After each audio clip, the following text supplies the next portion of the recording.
SWX. This afternoon, we are live from Dealer Park in the Magic City for a GNAC baseball doubleheader as MSU-Billings Yellow Jackets play host to the number 23 ranked Northwest Nazarene Nighthawks in what will be a 4-game series between the two teams this weekend. Again, welcome in everyone. My name is Johnny Day. I'm joined alongside Logan Tracy this afternoon. Now Logan, these are the two top teams in the GNAC standings. So today we could see a possible preview of the GNAC tournament title game coming up in a few weeks, which was also the case a year ago. Absolutely, Johnny. Both of these two teams have kind of been the cream of the crop in the conference over the last couple of years. Even with those postseason spots already decided, you know, there's implications on for both. NNU just a couple of games from clinching a regular season conference title, another one for them. Meanwhile, MSU-B trying to hold on to that 2 seed in the conference standings with the top 3 already making it to GNACs, get some momentum going in there as they enter their final weekend of GNAC play. And we look at the standings right there on your screen, everyone. Northwest Nazarene obviously having another great season. MSU-B right there behind them. Those two teams have already clinched the GNAC tournament, and they take the top 3 teams. There's Central Washington sitting pretty in the 3rd spot right there, followed by Western Oregon and St. Martin's. But as you said, Logan, again, right, the GNAC championships coming up in a few weeks. Few regular season conference series left for both teams. Obviously, both teams today and this weekend just want to garner some momentum heading into the GNAC championship tournament coming up in a few weeks. But that'll do it for us for now, folks. We'll have starting lineups and first pitch coming up after the break.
Welcome back in, everyone, to Dealer Park. College baseball live on SWX between MSU-Billings and the Northwest Nazarene Nighthawks. First pitch just about to get going. We're going to go ahead and meet the Nighthawks starting lineup right now. going up against Sam Coxon. Number 39 batting leadoff is Carter Walsh, playing center field. Number 5, the shortstop Gavin Brubaker. Number 8, playing first base, Caleb Karpstein. Number 20, Adrian Archiga, the left fielder. Kyle Becker playing right field. Number 16, playing DH today will be number 29, Caleb Boswell. Number 26, Liam Herrera at third base. Number 1, Jake Mestis, the second baseman. Behind the dish will be number 33, Henry Hinkle. They will be going up against Sam Coxon, Logan, who is the Yellow Jackets ace. The reigning GNAC Freshman of the Year, Sam Coxon, has continued to absolutely deal on the mound for the Jackets in year number 2. He usually starts the first game of these series.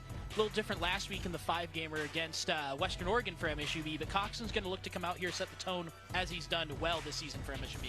There you see on your screen as well the defense behind Sam Coxon today for the Yellow Jackets. And we see, mentioned this during the game a little bit, but Jack Naylor there at second base, he moved over from first base a few weeks ago. And we'll see how that goes. A little bit new for Naylor playing second base. See how that goes today.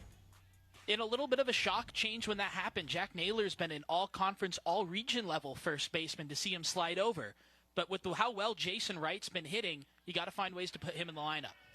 The first pitch by Sam Coxon to Carter Walsh, called the strike. We start this doubleheader off. First of 2 games, this game will be a 9-inning contest. The second one will be 7 innings. As Coxon deals, that one foul tip into the glove of the catcher. Coxon loves to attack the zone, get ahead on batters early. Nice pitch mix. Keep an eye on that fastball. He's got some of the best velocity of anybody in the West region. Coxon ahead now 0-2 on Walsh. Good start here to the first one. One hit up the middle. That one's going to get through. It's 0-2 hitting by Carter Walsh. Leadoff hitter on for the Nighthawks. 0-2 pitch, left it hanging a little bit. Nice piece of hitting there up the middle. Yeah, playing a little defense, just kind of sticks that one out there, gets it up the middle. Carter Walsh has some of the best speed of anybody in the conference. 31 steals on the year so far. In some ways, he might as well be standing on second right now. We'll see if he does take off. As Gavin Brubaker steps up to the plate now for Northwest Nazarene.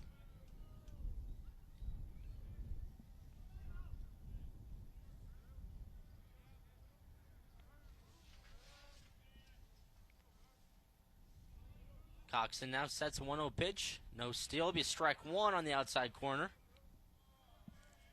And these two teams, especially the Nighthawks, and MSU-Billings too, two of the top hitting teams in the conference as well. So certainly look for maybe plenty of offense in this one as well.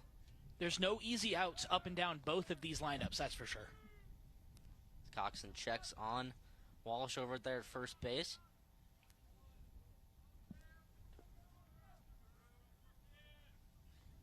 Brubaker hitting .351 on the season. Coxon deals that one outside and low. Brubaker's another one of those unique two-way players. Also a pitcher. Has made 9 appearances on the mound for the Nighthawks this season too. 2-1 pitch here by Coxon. There goes Walsh. Swinging, possibly a hit and run. That one's sent to third. Nice play over there by Nate McDonald. Get him out at first base. Job of getting one out. Looked like a possible hit and run. Ball was way inside, but that's what you got to do when the coach calls a hit and run. You got to swing and try to at least put the ball in play. And it's not a horrible result. At minimum, you're still able to advance the runner. NNU's got a dangerous speed option on second in scoring position now as they come to the heart of their order. So now stepping up to the plate, Caleb Karpstein. .331 hitter for the Nighthawks with man on second base. Walsh at second now. Yellow Jackets did get one out on that last play.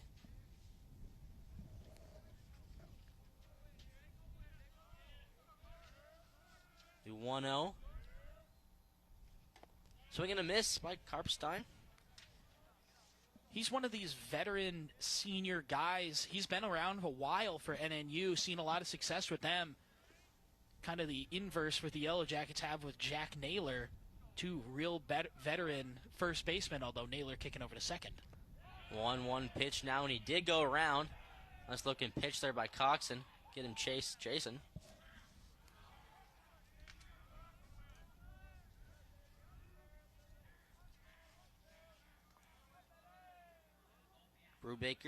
Carpstain, 35 RBIs in the season. Looking for 36. Hits that one to Naylor at second. Does handle that one. Gets the out. Runner advances to third. 2 outs now for the Jackets. And after that early single up the middle, we've really seen Sam Coxon step up, get 2 big ground outs there. Not a lot of great contact early, though that runner on third, just 90 feet away, certainly has to be weighing on MSU-B. Now stepping up to the plate for the Nighthawks is Adrian Arachiga. He sends that one to short. Could end the inning here. Got to hurry. Throw is sailed. One will be an error as a run comes across the score for the Nighthawks. Like a tough play. Throw sailed by the shortstop over there. Riker Fortier. Maybe sat back a little bit on it a little too much. Should have possibly charged it a little bit. Good job of getting down the line by Arachiga. See, regardless of the throw, it would have been real tight at the bag because he did let that ball come to him. And Arachiga has good speed. He might have been safe even if the throw was on. So Arachiga reaches on the air. They did give that an error on the scoreboard. Nonetheless, 1-0 Nighthawks. I mean, it's an unfortunate break, especially for a guy like Sam Coxon. Responding to after the first at-bat, saw him give up that hit.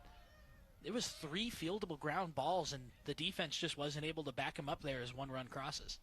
Kyle Becker now at the plate, now down 0-1 in the count to Coxon. Strike 2. A foul tip. Coxon getting ahead early. Becker, a 384 hitter. 26 RBIs on the season. .592 with the top slugging percentage, the 4 home runs, but is great at getting extra base hits as well. There's the pitch, or check on. Checks on Arachiga at first, does Coxon. See what he does here. Yeah, no slouch on the base paths either. Arachiga has 17 steals on the year. Only been caught stealing 4 times. Pretty efficient on the base paths. Here's the pitch. Outside, just misses the outside corner. Not a bad 0-2 pitch by Coxon.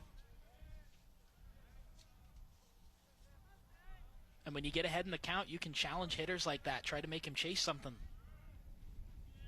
See what he does. 1-2. 2 outs. Coxon deals that one. Hit to second base. Nice play there by Jack Naylor to get over his left side. Corrals it, throws it out at first base as Coxon limits the damage. As Nighthawks, though, take a 1-0 lead as we'll have the bottom of the first coming up after the break.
Billings. Bottom half of the first inning coming up. Let's meet MSU-Billings lineup today. Be leading off for them will be number 32, Jason Wright, playing first base. Batting second will be Riker Fortier, the shortstop. Number 19, the 3 hole will be number 33, Jack Naylor. He's over there at second base. Nice few plays by him that last top half of the first. Cleanup hitter Caden Bertram, GNAC leading home run hitter. He's DHing. Nick Reed is the left fielder. Number Smith, the right fielder, number 22. Playing third base is number 8, Nate McDonald. Number 5 in the 8 hole is Espen Fisher behind the home plate. 27 is Adam Rowland playing center field. And they're going to be going up against Dylan Eden pitching for the Nighthawks. Eden has a 4.53 ERA. He's a 5-1 record so far this season, Logan. NNU is the best pitching team in the GNAC, and their starters help set the table for that. Dylan Eden just plays a huge role in that. 5-1 record, doesn't lose games. The Nighthawks get a lot of success from their pitchers. There's pitchers giving them quality starts, helping them set the table for a great bullpen as well. NNU is certainly a challenge when it comes to their abilities on the mound. So in game number 2, we will see the Nighthawks' top pitcher, Eden, also one of their top pitchers as well, going up against a GNAC leading team offense for MSU-B. Lead the GNAC in batting, 324 team average so far this season. As Jason Wright steps up to the plate, an 0-1 already. Wright, a good leadoff hitter. He sends that up the middle, and that one's going to get down. Piece of hitting by Wright. As the Yellow Jackets had their leadoff runner on, and we saw that last thing by Nighthawks. They got their leadoff runner on base. He came around to score. So we'll see if the Jackets can do the same thing and tie this one up. And after a little midseason shift in the lineup, the big part of that was Jason Wright really transforming himself from catcher number 3 to becoming an indispensable part at the top of this Yellow Jackets lineup. Was just the conference and region player of the week last week. Picks him up right where he left off with that leadoff single. So Wright has been on a tear recently. That brings up the shortstop, batting second, Recker Fortier. So Wright at first base. Fortier, another guy who has some wheels on him and can move. He's just 5 steals away from breaking the MSU program record for career steals. Impressive feat, nonetheless. Dylan deals. Pitch, he squares the bunt. That one's foul. Like a possible sack or drag bunt. Try to get down the third base line. Right idea there if he's drag bunting. Now 2 strikes. See what Coach Derek Waddups does now. Might see a bunt, might not. As Eden deals. One misses for ball 1. And I like that decision to try to bunt him over. Fortier is so fast where if he lays a good one down, there's not an easy way to get him out at first.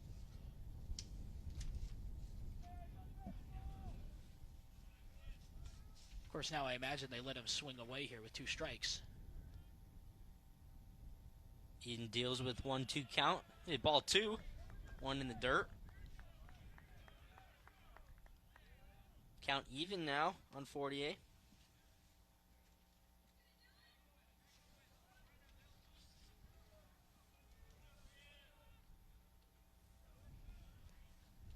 Right at first. 2-2. That one sent up the middle.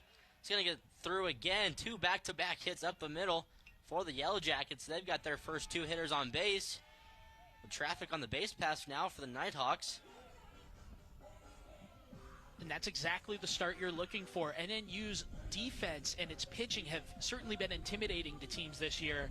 If you're MSU-B, you come out with no fear, get those runs on them early, shake a little bit of that confidence potentially.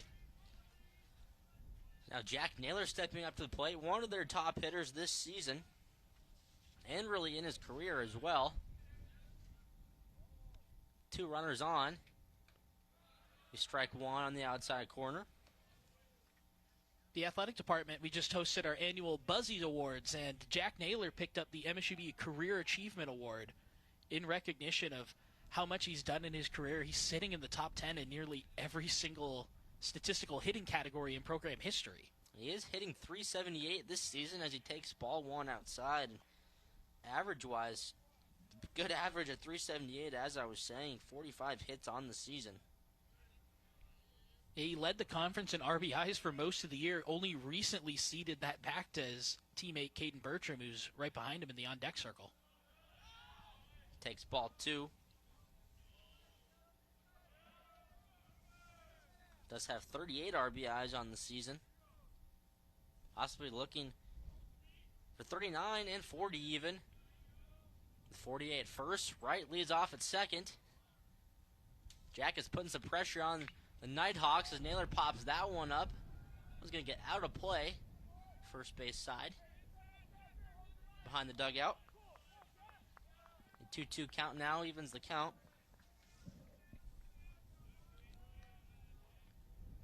And part of what makes Naylor so effective is how hard he is to get out. Leads the team with 26 walks drawn this year. Has only struck out 10 times. So Eden has 41 strikeouts on the season as a pitcher. Looking for another one here would be a huge one as Naylor sends that foul down the right field line. Definitely as a pitcher in a situation like this, you are looking for a strikeout. As the hitter, you're looking to at least put the ball in play, advance the runners, do something to get the guys over. A 2-2 count on Naylor. Jackets looking to tie this game. Naylor, third straight foul ball as he's battling. Good AB by him so far. Yeah, a little crafty piece of veteran hitting there. Just stays alive, keeps fouling him off, working that pitch count up further and further.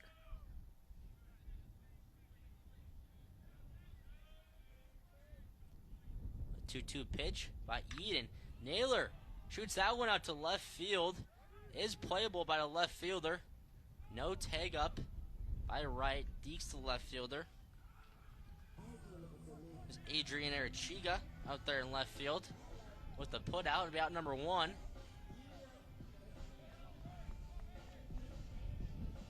And now their big cleanup hitter, Caden Bertram, coming up to the plate. Leads the GNAC in home runs with 10. There's not much more you could say about Caden Bertram and the job he's done this year. Every single stat is incredible. I think my favorite is if you go look at that slugging percentage, it's like 280 points higher than the next closest Yellow Jacket even. He reaches base in over half his at-bats. Naylor, that one's going to get down in left field. That'll bring around a runner. Play at third now as 48 slides in safe at third base, and Jason Wright comes around to score. Nice piece of hitting by Caden Bertram as he ties the game at 1-all with a single. And he's so much more than just a power bat, and showed it right there. That was just a great piece of hitting. Swings early, gets that one to drop right in the gap. Runners in motion. Great job by Fortier. I thought his hand almost slid off the bag, but able to get in there. Yellow Jackets still threatening, evened up. Runners on the corners. The Fortier slides in safely to third base. It was a close play. Now Jackets looking to do some more damage here. Tie the game at 1-1. Nice piece of hitting by Caden Bertram. His 34th RBI on the season. See if they look to Bertram. Probably not the fastest runner. Never know. Sometimes coaches like to put some plays on with runners on the corners. One of the staples under Coach Waddups for MSU-B is they have been creative on the base paths. There's potential option here to maybe see him moving, if anything, just to try to avoid the double play ball. This is Nick Reed at the plate as he fouls that one off. Reed, just a freshman, hitting .380 on the season. Played in 18 games so far this season. Started in 14 of them as well.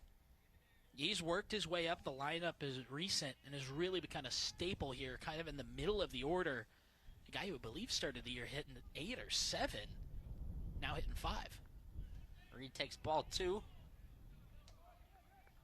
The 48 at third base. Bertram at first, following his RBI single.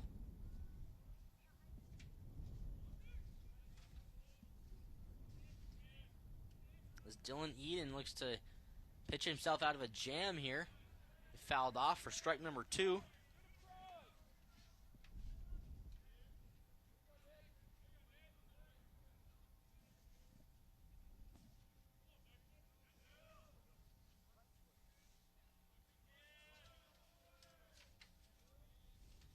The 2-2 pitch now.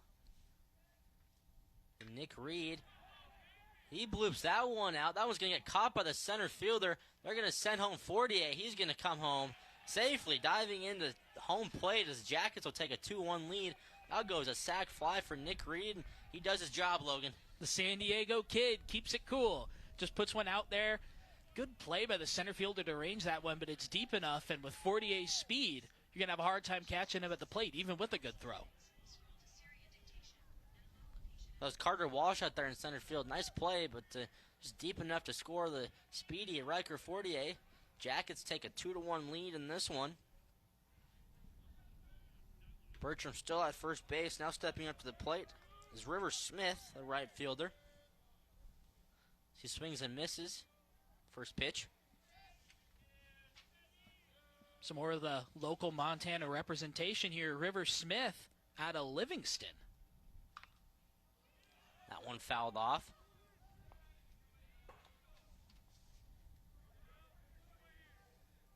Smith, the Montana kid, as you mentioned, senior, final season with the team. Early pit stop at Wenatchee Community College before he made his way back to his home state. Wenatchee, Washington. He fouls that one off, 0-2 pitch. Battling at the plate.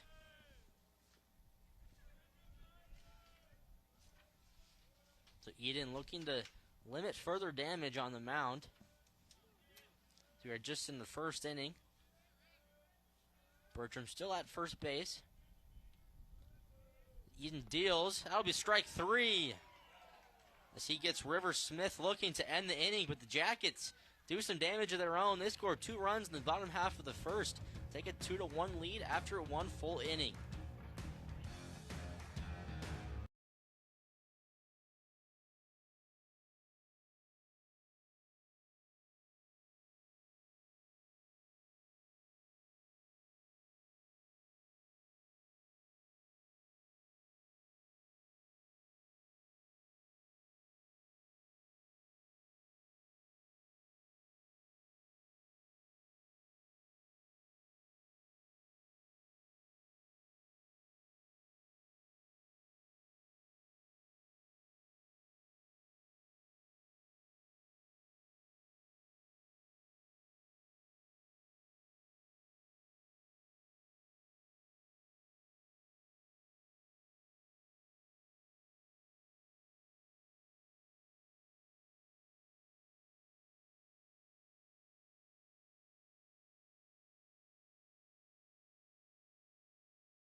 .org.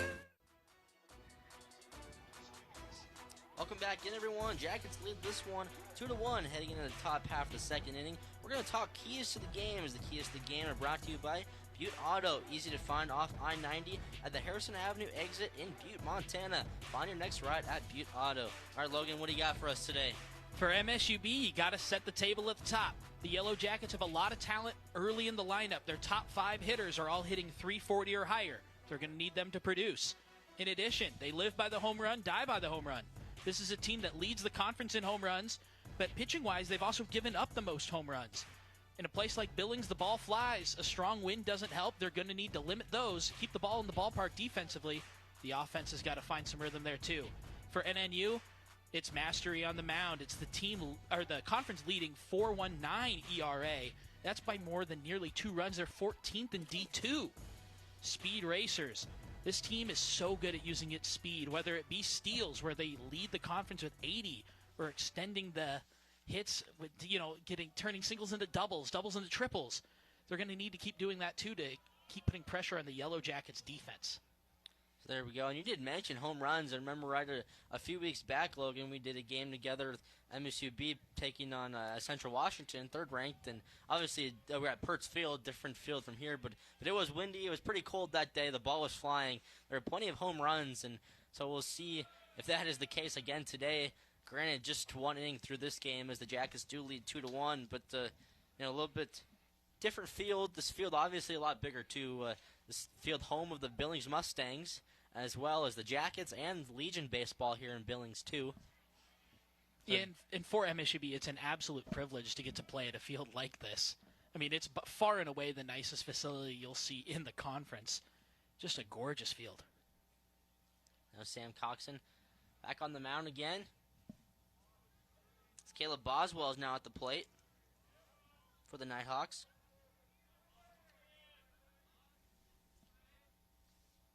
Boswell, the DH, the junior. He hits that up the middle. Bobbled a little bit by Coxon. Has time. Job of him by gathering, throwing to first base. He gets the out. Never easy to make a play, any play as a pitcher. Nice job to just gather himself and knew he had some time, and he got the out. Sam Coxon's more than just an arm. At the end of one of those, there's a glove, and he can use it. Coxon doing it himself there for out number one. Liam Herrera steps up to the plate now for the Nighthawks, the third baseman. He takes ball number one. Herrera hitting .337 on the season for Northwest Nazarene. 35 hits, 21 RBIs for the junior. Heading the count 1-0. Shoots that one out to center field. Not going to carry very much. Handled out there by the Jackets center fielder. Be out number two. Quick 2 outs for Coxon on the mound.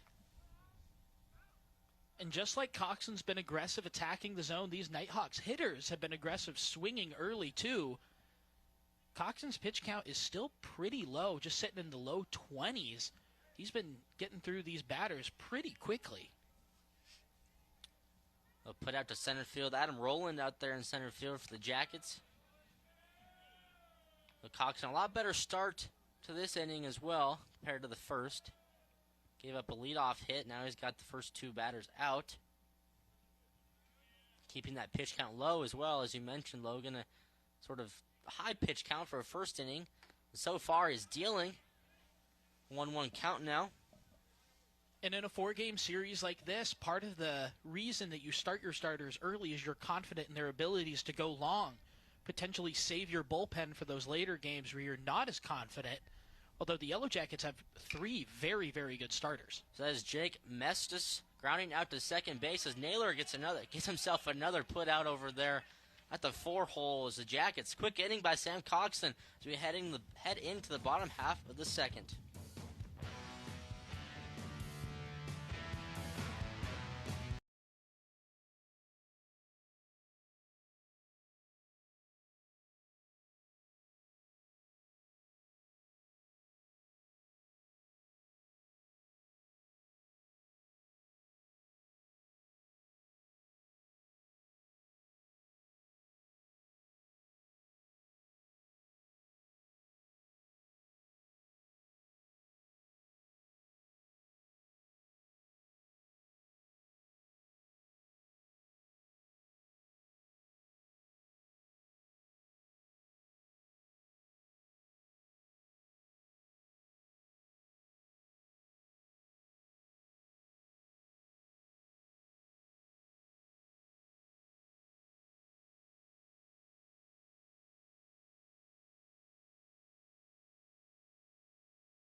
Welcome back in, everyone. Once again, my name is Johnny Day. I'm joined alongside the Assistant Director of Communications, Athletic Communications at MSU-Billings, Logan Tracy. And Logan, that's not all you do. Why don't you tell our viewers what else you do and how you're a part of the whole committee region as well for GNAC and all.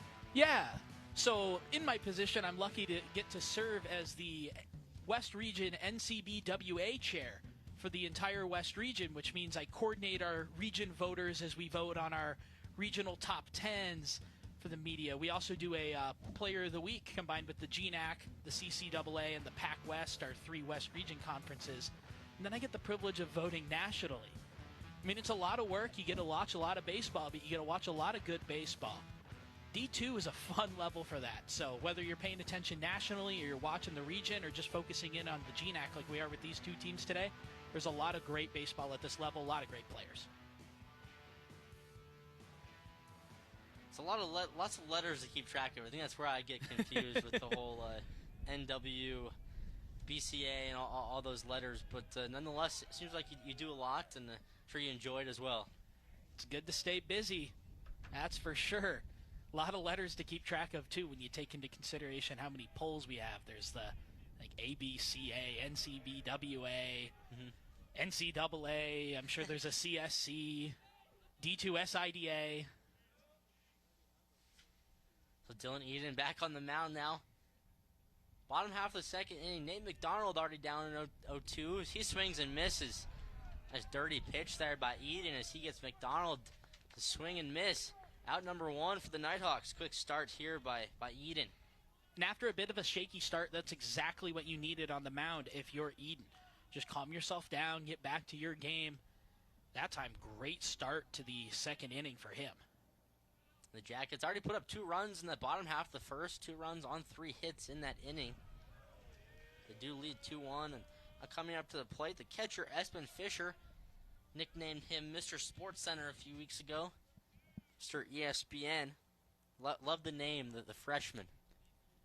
Yellow Jackets are certainly looking for some more top 10 plays out of him, that's for sure. Steadying presence behind the dish.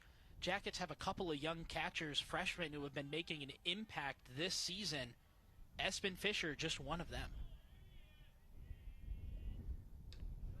As he takes strike number 2.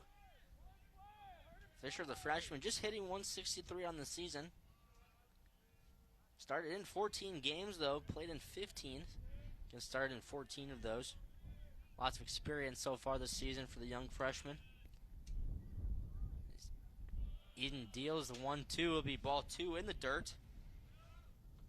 And head coach Derek Waddups is a former catcher himself, so a lot of what he looks for in a player behind the dish is their ability to hold that position defensively and manage a staff. Espen Fisher has done a good job of that this year, too.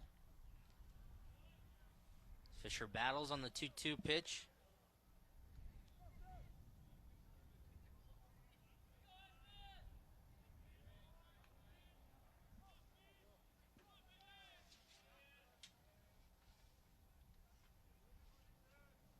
Two-two pitch to Fisher, fouls it off once again. We talked about Eden on the mound, looking for a quick second inning here, as we saw with Coxon. Both pitchers sort of got in some trouble in the first inning. Seems like they both settled down. Coxon in that second inning. So now Dylan trying to match his counterpart as Fisher shoots that one to right field. That one's going to get by the second baseman. 2-strike hitting there by Espen Fisher. He's got himself a 1-out single. That didn't look like a freshman at-bat, that's for sure. He battled back, he got his pitch, just forced its way through. Yellow Jackets get the leadoff runner on base with a single for the second consecutive inning. An opposite field single here, as we see on the replay. Sort of poked that one out to right field. Second baseman playing way over towards second base on that. Got over his head.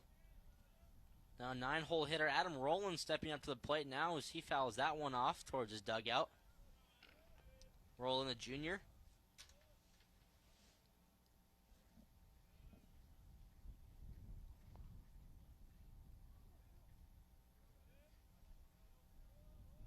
Looking to turn the lineup over here, the top of the order. 0-1 pitch. Rowland squares a bunt. Try to get it down the third base line. That one rolls foul. Is touched by the catcher.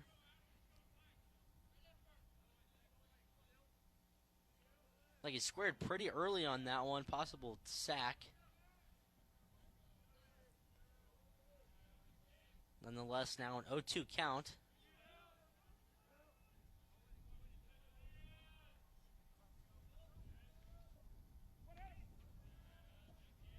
Adam Rowland looking to battle here. As Dylan Eden deals an 0-2 pitch. And ball 1 outside.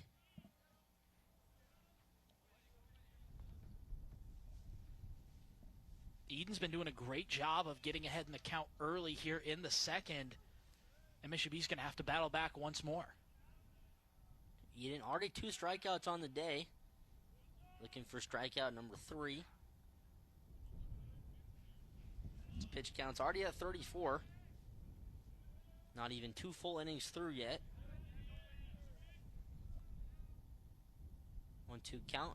Pitch to Rowland. Breaking ball in there. Gets him looking. Freezes Adam Rowland. Strikeout number 3 for Dylan Eden. Out number 2 for the Nighthawks. Absolutely froze him. That was a great breaking ball. Real deceptive pitch there. Just kind of knew too late. He's like, oh, I should have went on that one. Nice late break there. You can tell Roland knew that one was breaking in for a strike, but nonetheless a great pitch there by Eden. Out number 2 brings up Jason Wright back to the top of the order. He has 1 for 1 on the day as the first baseman.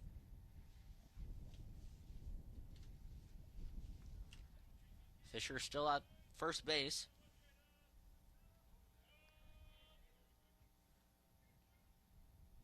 Wright swings and misses.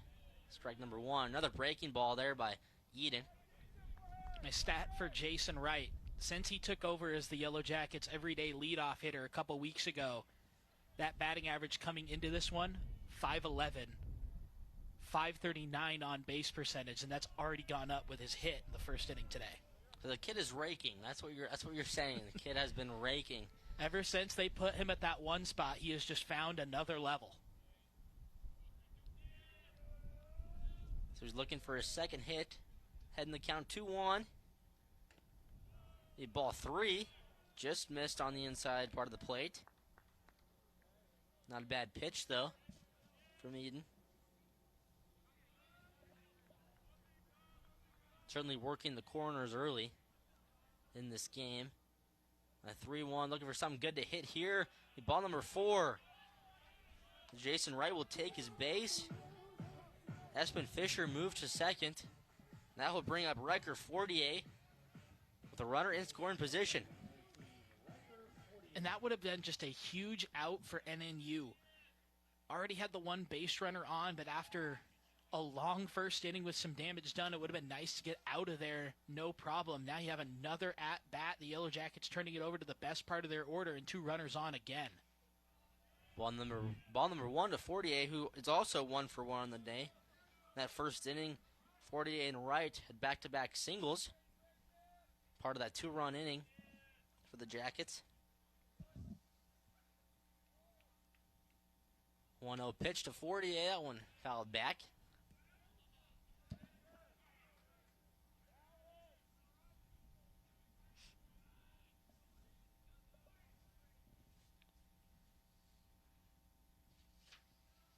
The Jackets already ahead 2-1 in this one. Eden looking to get out of another jam. More traffic on the base pass. Scores the bunt. Pulls back. It will be a strike. Strike number 2. Eden ahead in the count early here. Looking to get out of this one.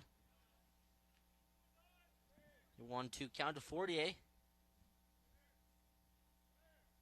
Eden deals. We're going to get over the head of the second baseman. Fortier sends that one out to right field. That would bring in Espen Fisher as the Jackets will take a 3-1 lead. As Wright moves to third base, and another 2-strike hit for the Jackets. Part of the strength of this team is its ability to just not create easy outs. Even if you're just putting the ball in play, make the defense get you out. That time, Fortier just gets that one over the second baseman's jumping glove. That one out in the outfield. A little bobble as well by the right fielder was able to see the runner move to third. So the Yellow Jackets taking advantage of those mistakes. Runners on the corner once more grow that lead even further. The Naylor back up to the plate, and we've seen that already pretty early on. Just nice protective hitting as he's going to take off for second. Put on a play here, and they've got Wright caught in a pickle here as a second baseman came to grab that one. Nice play there by the Nighthawks as they get him caught in the pickle to get out of the inning, and that'll do it for the inning. Jackets get themselves out of that one on the base pass. Nice job by the Nighthawks. The Jackets get one more as they take a 3-1 lead and to the end of second at the end of 2 innings.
back in, everyone. We're going to take a quick look at that inning-ending play to end the bottom half of the second. We see here as they caught 48 in a pickle.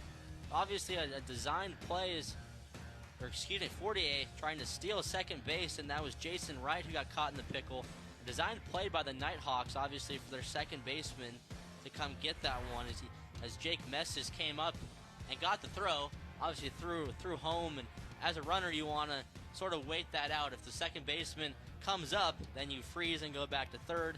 If the throw goes all the way through to the shortstop or second baseman, that's when you go. It's obviously a tough way to get out of the inning. And as you said, Jack Naylor was at the plate too. Yeah, that's the hard thing. I mean, it was a great heads-up play there, as you mentioned, by Mestis to just step up and get that one, shut it down there.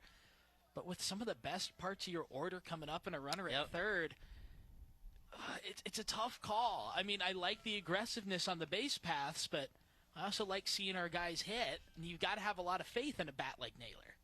I don't mind that with 1 out or 0 outs, but when you have maybe 2 outs, you don't want to run yourself out of an inning on the base pass.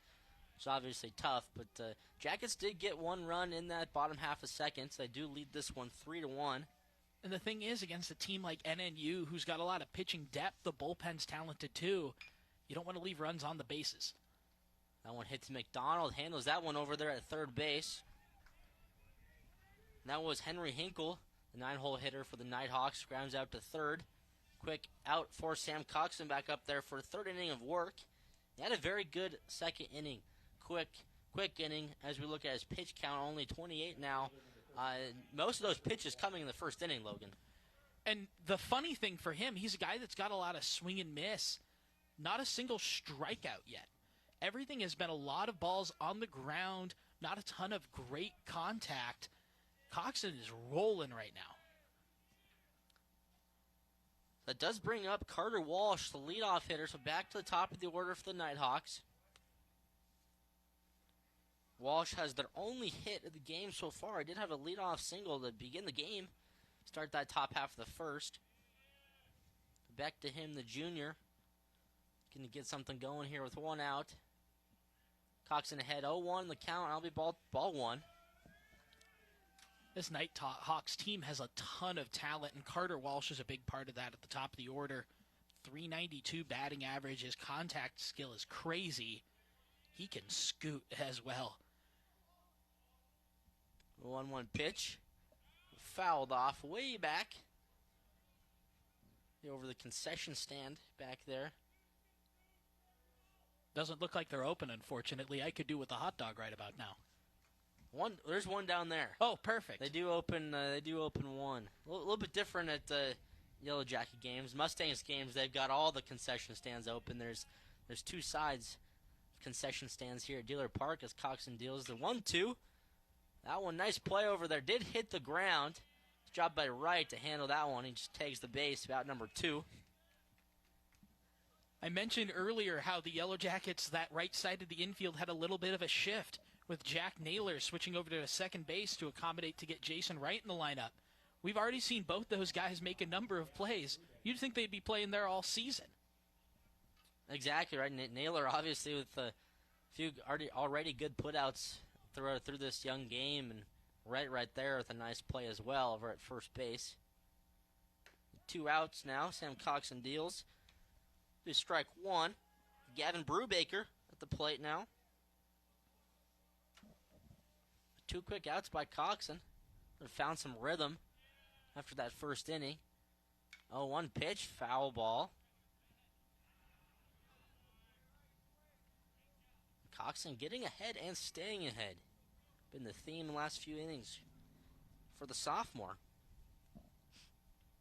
And that's when he's at his best, when he's able to control the zone, when he's able to put a batter on their back foot, kind of make them play defensively at the plate a little bit, just trying not to strike out. Coxon looking for his first strikeout of the day. Early 0-2 pitch. Fouled back. Brubaker staying alive.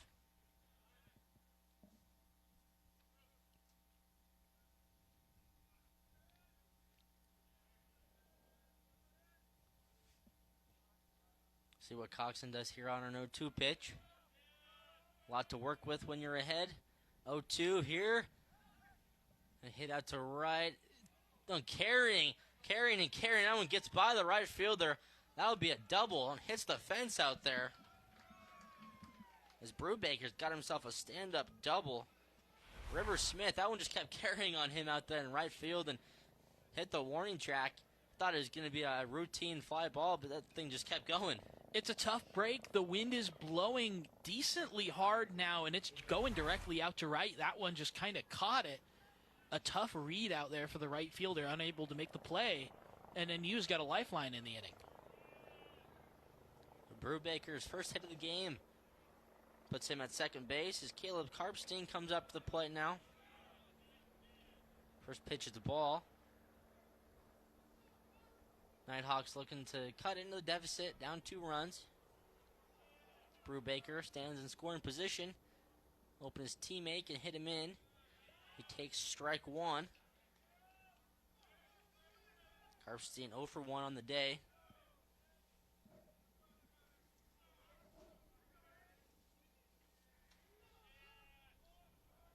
Still 2 outs. Ball 2, 1 low. And now Sam Coxon really in his first tough situation where he's kind of trying to pitch around a batter. Karpstein's a really good bat. You don't want to miss and leave one for him to just get a hold of. That one fouled back. Coxon evens the count now at 2-2. 2 strikes, 2 balls, 2 outs. Deuce is wild. Yes, sir. Karpstein, the first baseman for the Nighthawks, looking to help his team out here. Brubaker a second, 2-2 pitch. Over to first base, handled there by Wright as he does flip it to Coxon. Be out number 3 as Coxon gets out of the inning. The Jackets will take a 3-1 lead into the bottom half of the 3rd.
This Montana Sports Series presentation of GNAC Baseball is made possible in part by the Billings Clinic.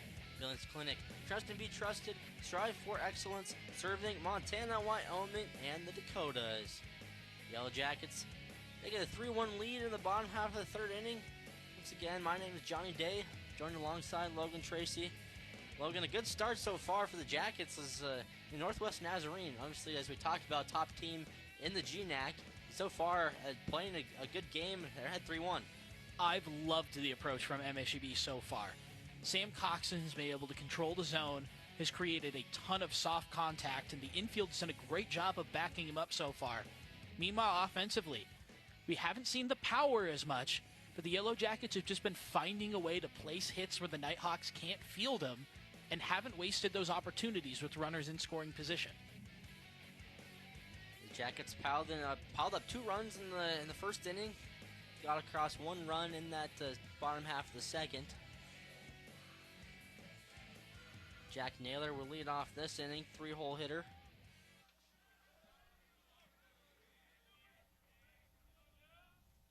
Naylor 0 for 1 on the day. Hits that one out to right center. Maybe a tough play. Right fielder comes on and handles that. Put out by Kyle Becker out there in right field. Quick first out by Dylan Eden. And he needs him. We haven't seen Eden get a lot of quick outs. That really was only the second one, with that first one going back to the strikeout on McDonald in the beginning of last inning. Eden does have 3 strikeouts. Has given up 5 hits to the Jackets. As Bertram now steps up to the plate, he is 1 for 1 on the day.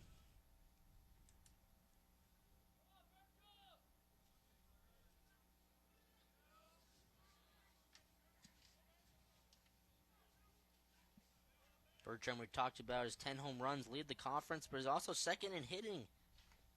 .458 batting average.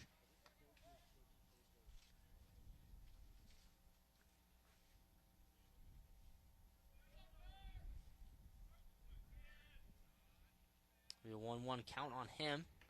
He swings and misses through that one.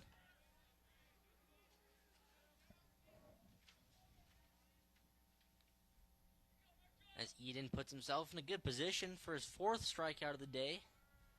As we've seen, the Jackets have had some good hitting with 2 strikes, but not that time. As Dylan Eden gets his 4th K of the day, Bertram swings and misses. 2 quick outs for the Nighthawks. And that's exactly what you were hoping for to start this inning for them. Now 2 quick outs like that. It's never easy to get an out when Caden Bertram's at the plate. That time, just fooled him. Bertram did look a little confused after he swung and missed on that too. That one fouled off. Now Nick Reed coming to the plate. Let's have a sac fly, one of the 3 RBIs for his team.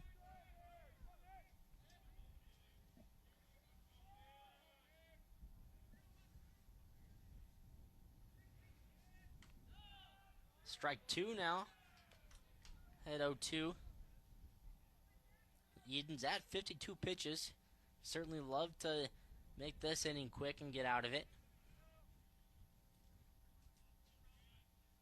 0-2 pitch. Swing and a miss. Dylan Eden gets Nick Reed swinging.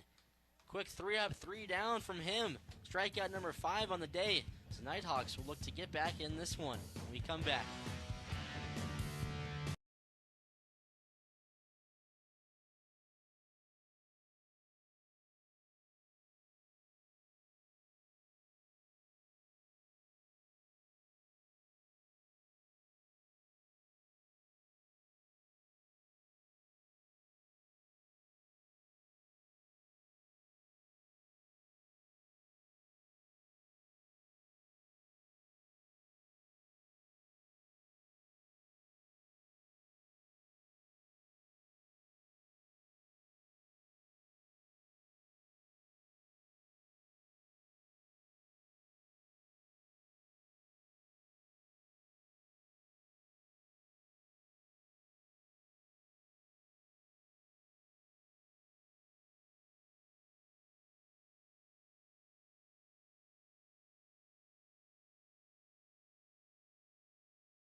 Induction banquet. Welcome back in, everyone. You're looking at the head baseball coach of Northwest Nazarene, Joe Schaefer. He's in his 8th season as the head coach at Northwest Nazarene. Schaefer has a career overall record 546, 351 and 2. 546 career wins. That is a winning percentage of .608 through 18 seasons as a collegiate head coach. Plenty of wins for Schaefer, Logan. A lot of experience for Schaefer, who started coaching at Point Loma University. Another one of these West Region teams is alma mater, 10 seasons there, and then has really taken this Nighthawks program to another level since taking over. Multiple postseason trips to the regional tournament with both schools, and then last season really peaked with NNU as they made it all the way to the national semifinals, going down to the eventual national champions, Tampa. Just to correct myself, he had 546 wins in his whole collegiate head coaching career, 205 wins through 7 seasons here at Northwest Nazarene. Still a good mark as well. Yeah, the job he's been able to do with this team has been more than impressive. Year in, year out, they're always kind of been the front runner these last couple of years when you're looking at the conference, and he's been able to bring in so many talented players. There's definitely a lot of respect for him around the conference with these coaches. So Sam Coxon back out there. Heading the count now. Adrian Arachega. He fouls that one off.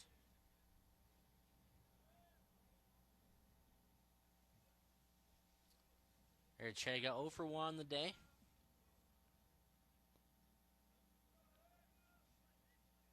Excuse me, he was the one that reached on an error. Throwing there by 48 shortstop. So he has reached. He fouls that one off. 1-2 count. Coxton's last few innings, Logan, he's been looking pretty good. Really ever since that first inning as well.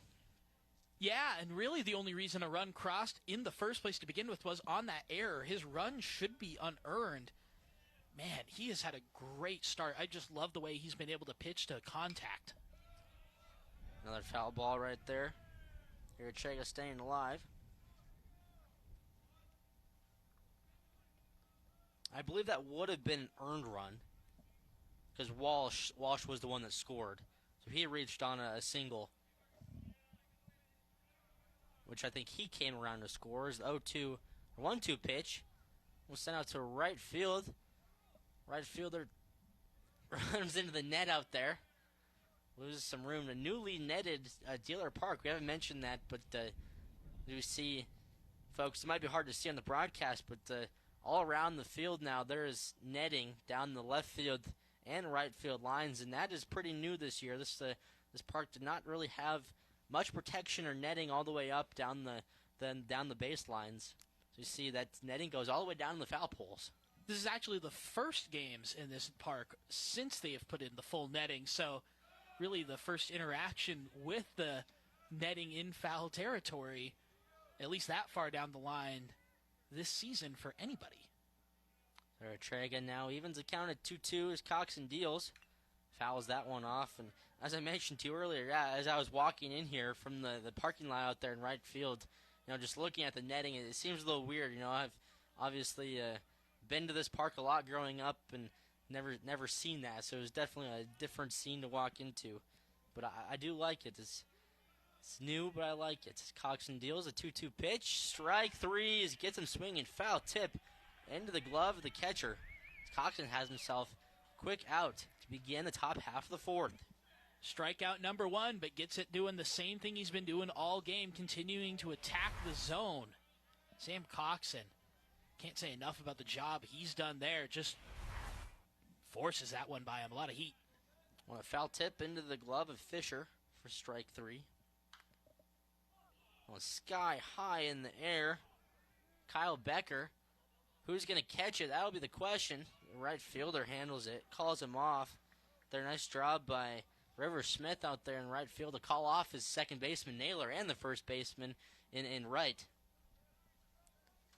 And that's where you can see some issues. As again we mentioned, not a ton of time at either of those for the first or second baseman with Wright and Naylor. That time River Smith, good heads-up deal just to let him know you got it. 2 quick outs. And Smith out there, that's what you do as an outfielder. Outfielders have priority over all the infielders. So if you hear your outfielder calling it, if you're an infielder, you just got to get the heck away.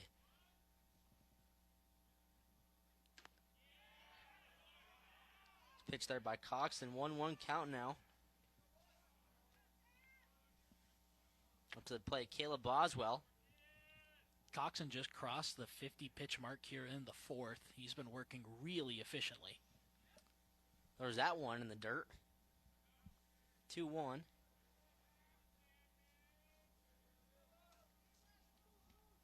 Only giving up 2 hits.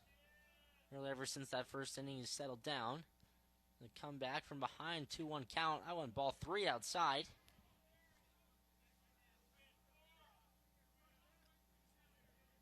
The hard thing with a 2-run lead at this level in this conference, leads are always, I always say they're about half of what they really are. So even with a 2-run lead, it feels like a 1-run lead.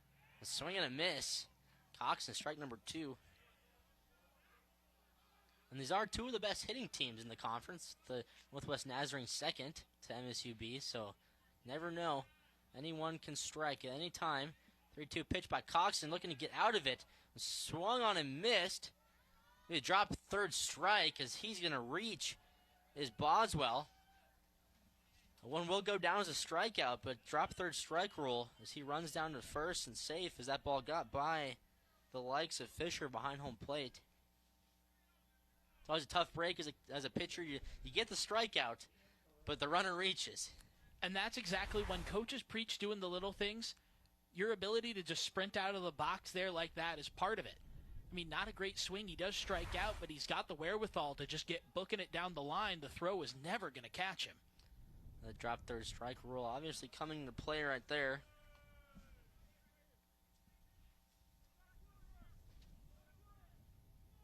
As Boswell reaches. Bring up Liam Herrera, the third baseman. He is 0 for 1 on the day. The 1-0 pitch. He hits that to second base as Naylor sits back on it. Throws to first base to right for the out. The Jackets get out of that one. They still take a 3-1 lead in the bottom half of the fourth.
Welcome back in, everyone.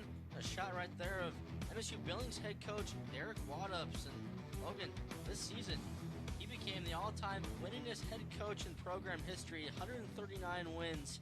This, during his tenure, you see 6 seasons now.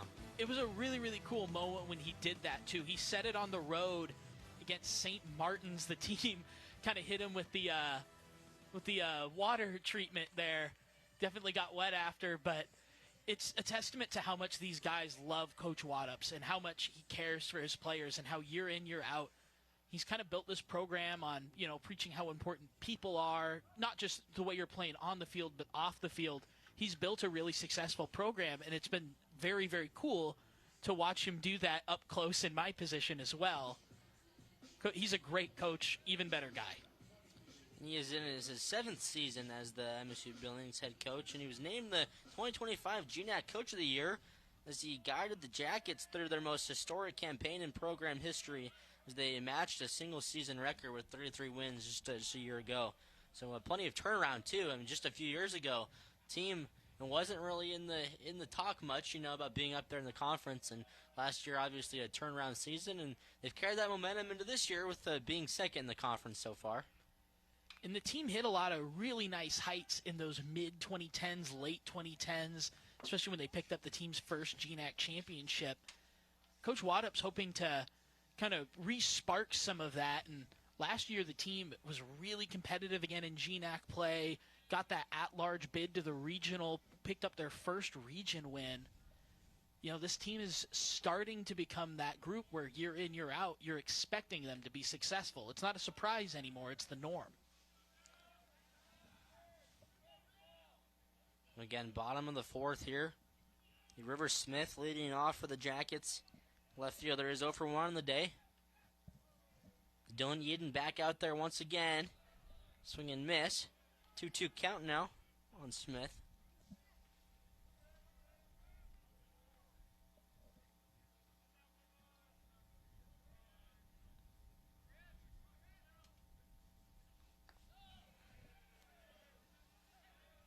Ball 3.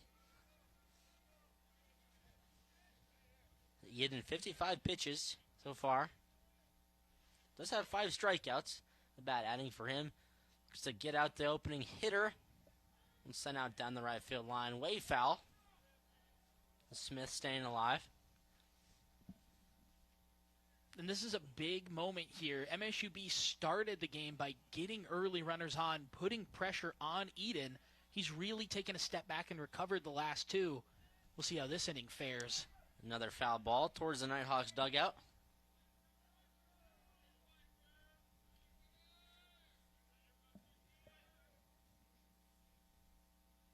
Smith, 31 hits on the season. Near 300 batting average. He stays live once again. We'll do it again, the 3-2 count.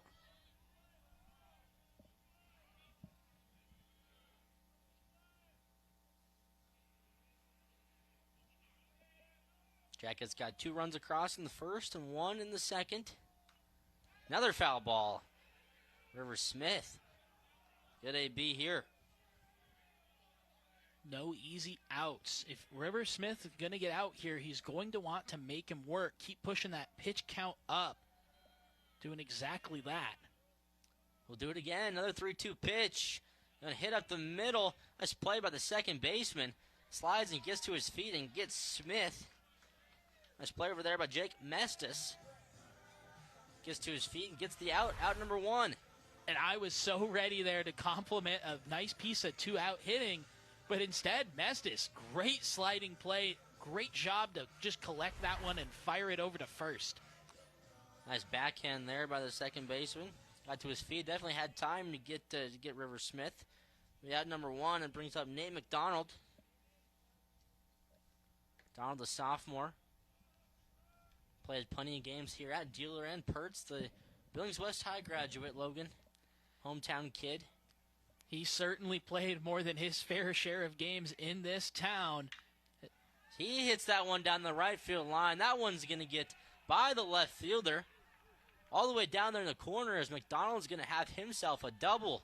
First hit of the day for Nate McDonald as the Jackets have themselves a runner in scoring position. And a great recovery job there by McDonald. That first at bat, man, he struck out on 3 pitches. It was tough, but this time you get up there, you recollect yourself, get to hold of one well down the line, able to leg out a double. Yellow Jackets continuing to add pressure, another runner in scoring position. McDonald's 10th double on the season, 33rd hit as well.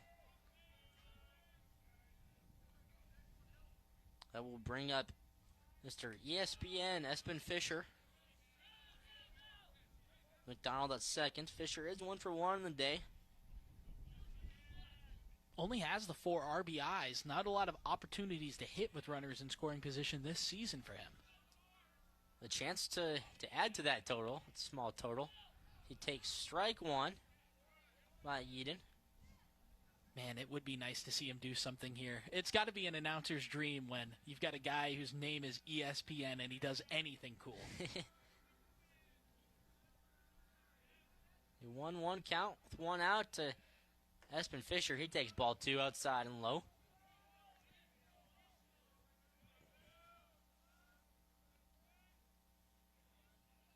The Jackets trying to push across a 4th run here. An early lead against the GNAC's top team in the Nighthawks. Fisher now ahead 2-1. That one be foul over there near his head coach.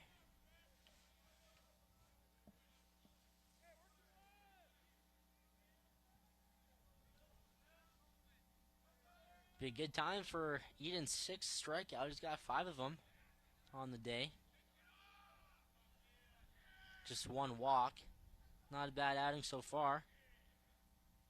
2-2 pitch to Fisher. One hit out to right field, carrying a little bit. Going to be handled up out there by the right fielder. McDonald's going to tag up to third base. He moves 90 feet closer to home. Out number 2 for the Nighthawks. Catch out there in right field by Kyle Becker. And it's not a bad out because you were able to advance the runner. I mean, there's 2 outs in the innings, but every run counts in a game like this, especially against a team like NNU who's so talented. Now just 90 feet away from adding to their lead. Adam Rowland coming to the plate now with a chance. He takes strike 1. So now 90 feet closer as McDonald can score on anything, of course. Pass ball. any hit, of course, as well. Roland, the junior, looking to help his team out. He takes strike number 2. Nice pitch there by Eden.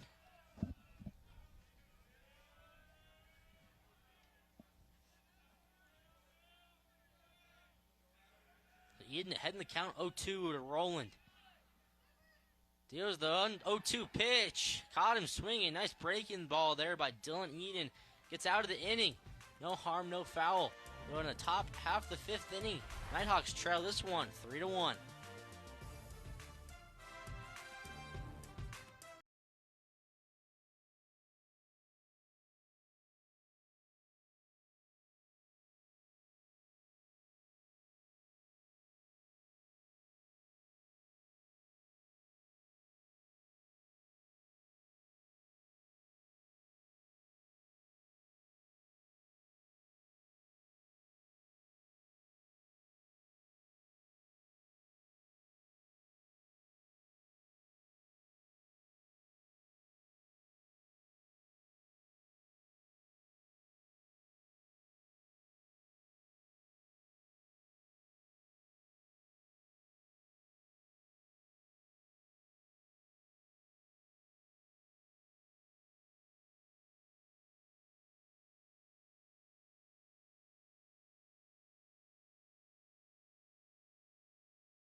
Weather heading our way.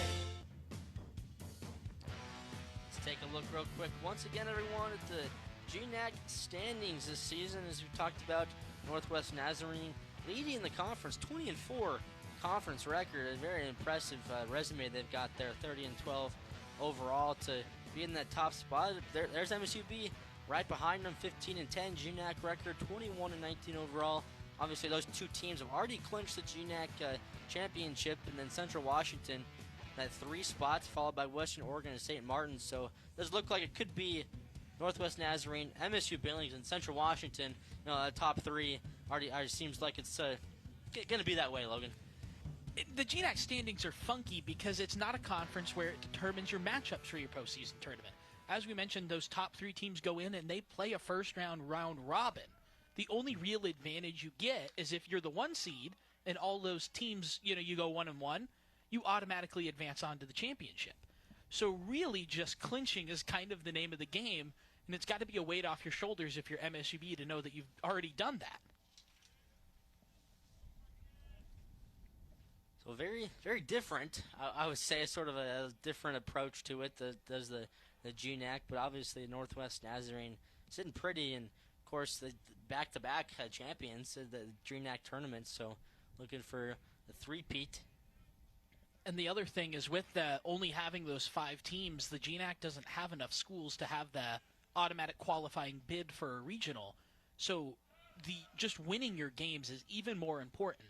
And as a testament to how good this NNU team is, that 20-4 in GNAC play, they don't have a lot of losses that really count against them negatively when you're trying to determine those regional rankings or who goes on to make a regional. Well, Sam Coxon, 1-2 count on Jake Mestis up the plate.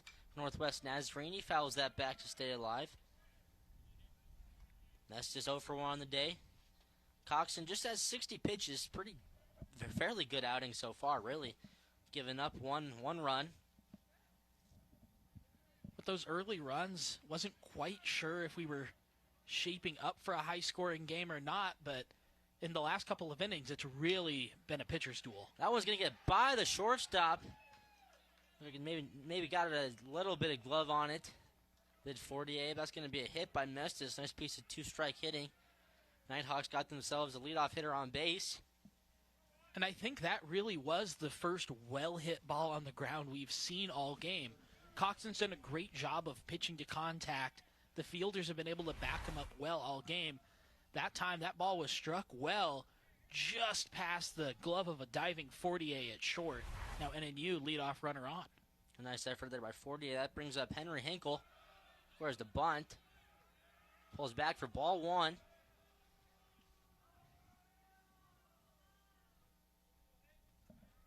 Hinkle looking to potentially sack bunt here and get his teammate in scoring position.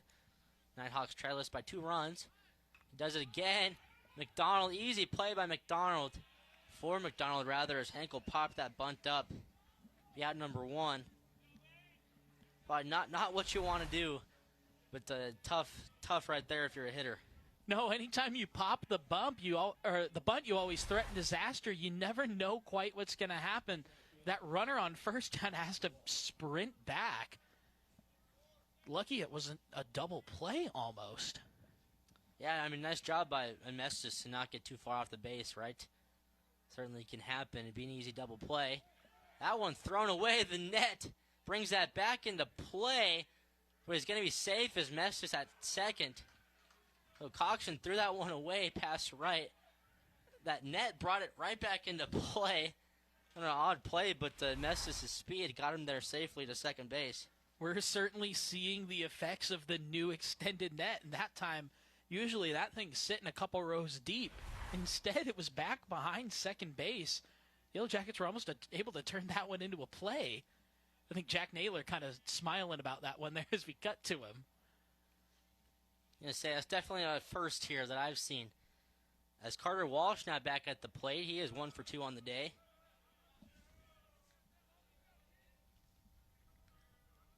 And a big moment here for NNU.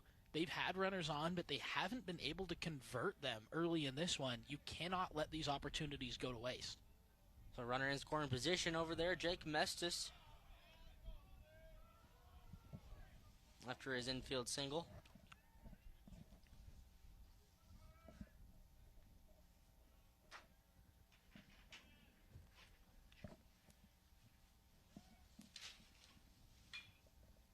One opposite field, gets through the hole. That's going to bring in a run. We'll have a play at the plate, but Mestis is going to dive into home plate safe. Nice piece of hitting there by Carter Walsh. Opposite field, finds that hole between first and second. The Nighthawks bring around their second runner of the game, trailed now by 1. And now the first real blemish on Coxon. Great piece of hitting there. That forces that one through the right side, not able to make a play. Now you got speed on the base paths and the go-ahead run stepping into the box. Certainly not a bad throw by River Smith. Made the play a little bit closer than expected, but Mestis is on with his second, or Walsh is on with his second hit of the day. As Mestis came around to score from second. Gavin Brubaker back up the plate now. We'll see if Walsh maybe steals. He did steal in that first inning.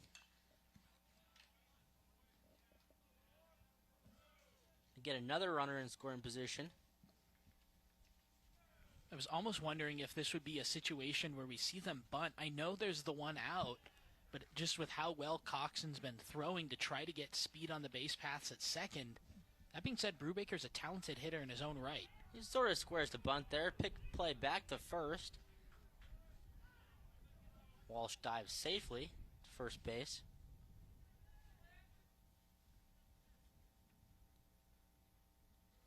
He was eyeing it there when that ball hit the dirt, had a couple of steps, but able to get back quickly. I mean, he does everything quickly. Not a super big lead at first as Coxon. 2-1, a little bit outside.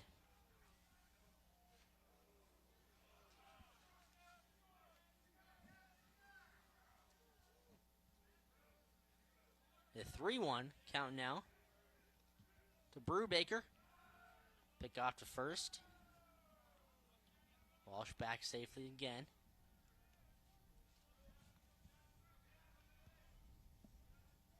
The Nighthawks cut their deficit in half. RBI single by Carter Walsh. Brubaker.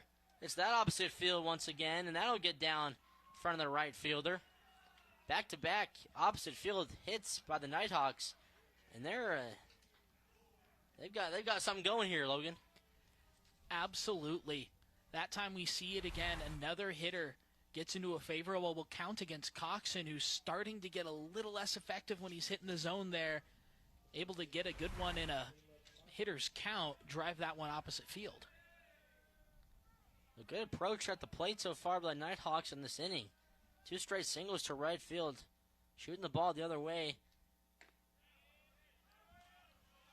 And they're in business here in the top half of the 5th. Tying run at second base. And Caleb Karpstein. Brubaker, his second hit, went in the dirt, like he was going to take second, but he's got a runner in front of him. Over there, Carter Walsh at second base. He stayed put. And a big block behind the plate there by Espen Fisher, an important one, too. You know that if anything goes to the backstop, you risk runners on second and third with just one out. Karpstein looking for his first hit of the day. First baseman fouls that one off. Behind home plate. So just one out. Be a big strikeout here for Coxon if he can get him. He's ahead 1-2 to Karpstein. With how effective he had been in getting soft contact on the ground, Yellow Jackets potentially hoping he can rediscover that here for a double play. Pickoff play there a second.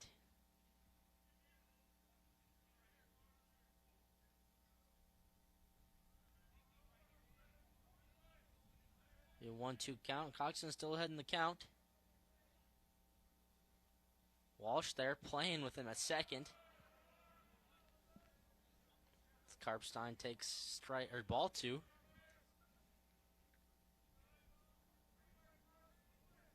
I think we see Walsh go here at some point. He clearly wants to. Wouldn't it be bad with one out to possibly try? That one's hit. That's going to get the hole. Find the hole again in between first and second base. Walsh is going to come around and score. And the Nighthawks tie this one up 3-3. Second RBI single of this inning. Fortunately, Caleb Karpstein, who hit that one, is down at first base. Not quite sure what happened. Maybe something happened when he was rounding the base. We were looking at Carter Walsh coming around to score. It's Gavin Brubaker. He moves all the way from first to third. We'll see they're checking on Caleb Karpstein right now. And it was almost immediate. Karpstein went down while rounding. I wonder if he did end up slipping on the bag or just planted weirdly. But you saw the umpire and first base coach kind of right away signaling for a trainer. See if we can get a look here. Third straight to single, by the way. That is Carter Walsh coming around to score. Third straight single to right field. And in between that hole between first and second. Yeah, River Smiths had a busy inning out there and kind of lost it. A little downtrodden with the injury at first base. Now it's a tie game, whole new ball game here at Dealer Park. The Nighthawks still have runners on the corners. We'll see if that runner at first will be Karpstein or not. Again, not sure what happened. Most likely something when he was rounding the base, what we'd assume. A good look right here. Now before, little stumble or something. Before he hit the base, he went back to touch the base. Just kind of. Not sure if he cramped or planted weird, maybe. I think he just kind of half-stepped and planted weird, and yeah, certainly an unusual deal. He's still out there. Glad to see he's okay. You never want to see anybody go down, especially when it's something non-contact like that, and immediately you just kind of feel that first little pang of fear. Very strange as well. I mean, obviously, the obvious single wasn't running super hard, just sort of started running weird and took a stumble or planted odd. But it looks like he's at first base still. So he does have an RBI single. I'm sure that's the most thing that matters to him, is that he got an RBI out of that to help his team. Is now Adrian Arachiga looking to do more damage for his team, as Brubaker at third, Karpstein at first, still. Strike one from Coxon. And we talked about at some point the bats were going to wake up. This was too talented of an NNU team to only be with that one run for so long. Well, now the bats have woken up. The Yellow Jackets, how do you respond to this? You need one. He squares the bunt but pulls back. It'll be a ball.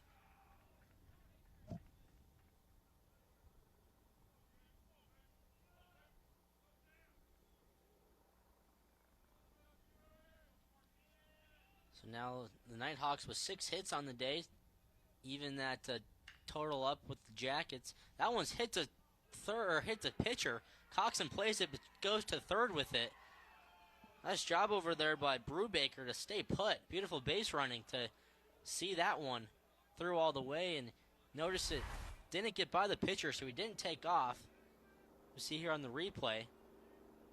An interesting one. Obviously, the way the ball was hit was taking Coxon over to third. I think he would have held the runner and had enough time to turn back around and fire it to first to get the second out. Certainly not a bad play. I mean, sometimes that runner gets off and you can catch him. There's a good job over there by Brubaker. Not to get too far off the base, as that one's hit by Becker. Kyle Becker, he finds the gap in between right and center field.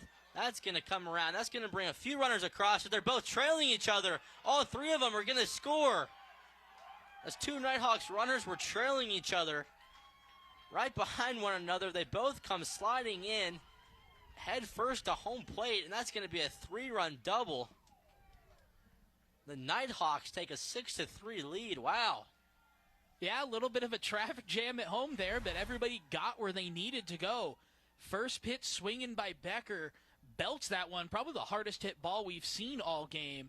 That one just landed perfectly in the gap, and another one in right where we see the right fielder kind of misplay it, able to get that third run home. Now the Nighthawks with a cushion. Certainly a funny scene there with both those runners trailing. Obviously, Brubaker and Karpstein trailing each other. That one hit out at third base. Absolutely. Caleb Boswell, nice play. Absolutely no break these last couple. First pitch swinging last times. Good job by the Yellow Jackets there. 40 able to just flip it and get the lead runner.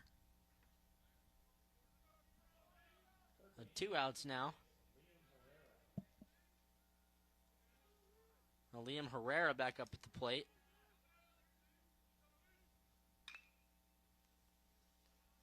He swings first pitch, flies that one to center. That'll be handled out there by the center fielder, Adam Rowland. But the damage has been done. Nighthawks get across 5 runs. A big 3-run RBI double by Kyle Becker puts his team ahead 6-3. As the Jackets have some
Series.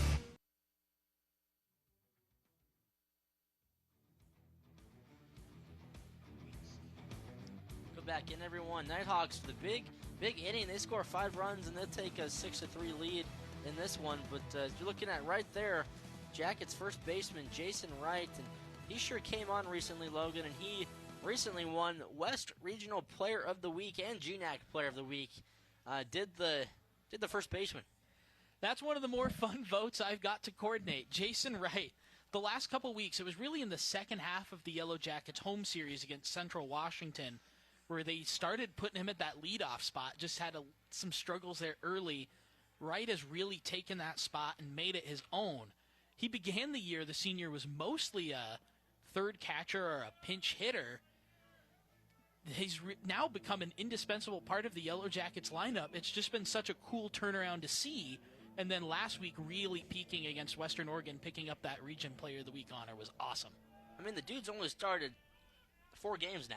This is his fourth start, according to what I've got in front of me. And so a huge accomplishment. And all of a sudden, he's batting leadoff, too. Yeah, I think with the updated from the last couple, he's at 12 starts. But of that, I mean, he still has started less than half the games he's played. which is just crazy. I mean, it's been just so fun to see it and kind of unexpected late in the year as well.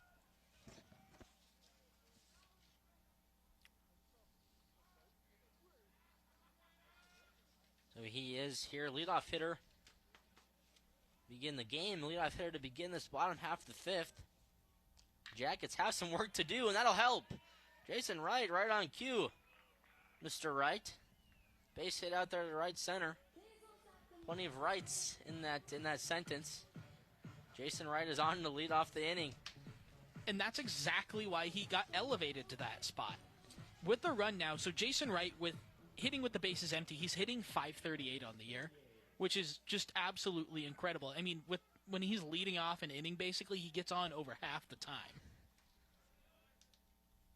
And that is his second hit of the day. He's got 2 hits. He led off the game with the hit as well. And you couldn't ask for a better moment for it. The Nighthawks just put a big punch on you if you're MSU-B. They got you on the ropes a little bit. You got to come back, throw some punches of your own.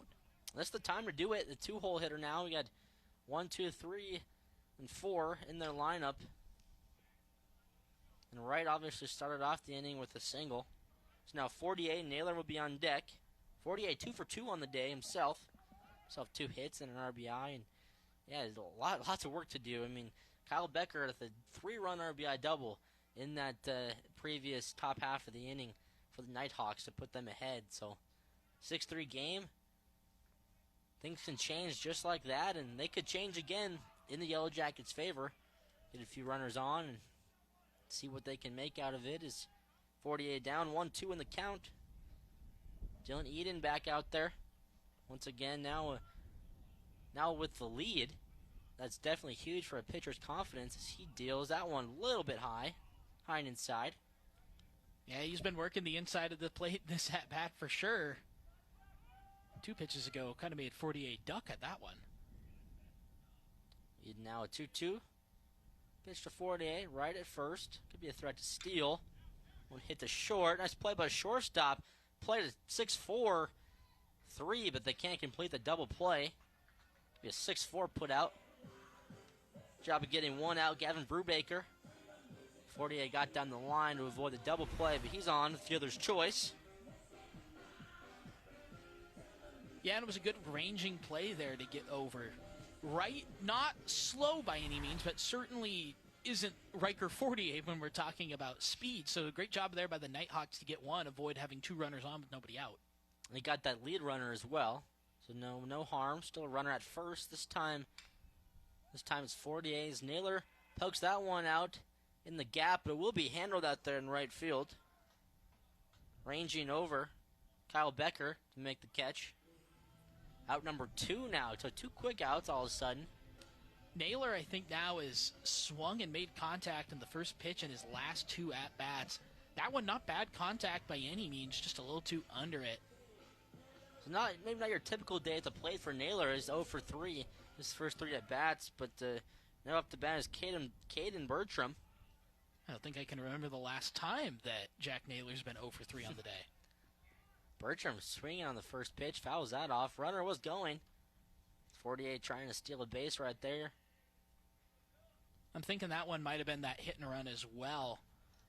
Yellow Jackets just, with the way this game is going, again, you cannot waste these runners on. You've got to convert these opportunities however you can. So I kind of like that call, banking on 48 speed, seeing if they can get him. Got a big lead over there. He's going to take off. That one hit up the middle. That's going to get down. Maybe over a hit and run. Boy, Caden Bertram. Riker 48 makes his way over to third base, and the Jackets are in business, folks. And I liked the call I was saying, and it worked perfectly there. Now you got runners on the corners. You got an opportunity to try to get 48 home. I mean, heck, you've got the tying run coming to the plate here. MSU-B could be in line for a big response after sustaining 5 runs in the last inning. Bertram, he's got a beautiful inside-out swing. Very opposite field heavy hitter, which is always good. As he stands at first base now, that brings up Nick Reed with runners on the corners. 48 at third base. So Dylan Eden trying to get out of this one. He throws first pitch strike to Reed. And this is a big moment here for the freshman. Got to step up, make a play. See Hunter Bennett over there. A shot of him. He's in the bullpen down in right field. We'll see if Eden can get himself out of this. That one hit the third. It's going to go off the leg. I thought it went off the cleat or something of the third baseman and shot over there out to left field. Corralled by a shortstop. That's going to be an RBI single as Fortier scores from third base, and that'll do. Hot shot right there at the bag. They don't ask how, they ask how many. Yellow Jackets needed to get a run cross any way they could. Do that right there. Cut the lead a little bit. So Nick Reed with the second RBI of the day, and just not quite handled over there. It was a hot shot. They called it the hot corner. He didn't have his glove down or something, and it hit the third baseman's. Looked like it hit his cleat. As Liam Herrera at third base there hit his shoe or something and shot out to shortstop or behind shortstop at their left field. Looks like we could have a pitching change. Here's the Jackets are in business. They get one more back after surrendering 5. We see here, potentially hit his cleat. Shot out to short left field over there. That'll do. You get one across, and it does look like Coach Schaefer is going to take the ball from Dylan Eden, who strikes out 6, walks 1, 4 earned runs on the day. Not a bad outing. He does leave with the lead as we're going to take a quick break, and we'll meet the relief pitcher when we come back.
We got ourselves a new pitcher. Not a bad outing from Dylan Eden, who leaves after 5 and 2/3 innings pitched. As Hunter Bennett now is going to come relief him. And Hunter Bennett, the redshirt junior, 1.42 ERA, small sample size, just 13 appearances, 6.1 innings pitched this season. So the relief of pitcher comes in, and Eden went, 5 and 2/3 innings pitched for Dylan Eden, I believe, and 6 strikeouts, so does leave with the lead, and it is in line to get the win if they hold on to this one. But Hunter Bennett coming in with a little bit of a jam here, as the Jackets have already pushed 1 run across on that hit by Smith. You mentioned the sample size being small, only has thrown 6 1/3 inning. That being said, pretty effective in that span, has only given up 1 earned run, 7 strikeouts, holding batters to a 182 average. He has been great for them this year in that small sample size. You'd like to hope that he can kind of keep it going here if you're a Nighthawks fan, get you out of the jam, help you escape with the lead. So the southpaw comes in, and he will face River Smith as Nick Reed had that hit before the pitching change. So Reed's at first base. He had that RBI single. And then Caden Bertram stands at second. Up to bat is River Smith, the senior, so a nice job by the freshman Nick Reed to help his team out. Prior to that pitching change, getting a hit. Now another hit would certainly help the Jackets out as well. River Smith, the senior.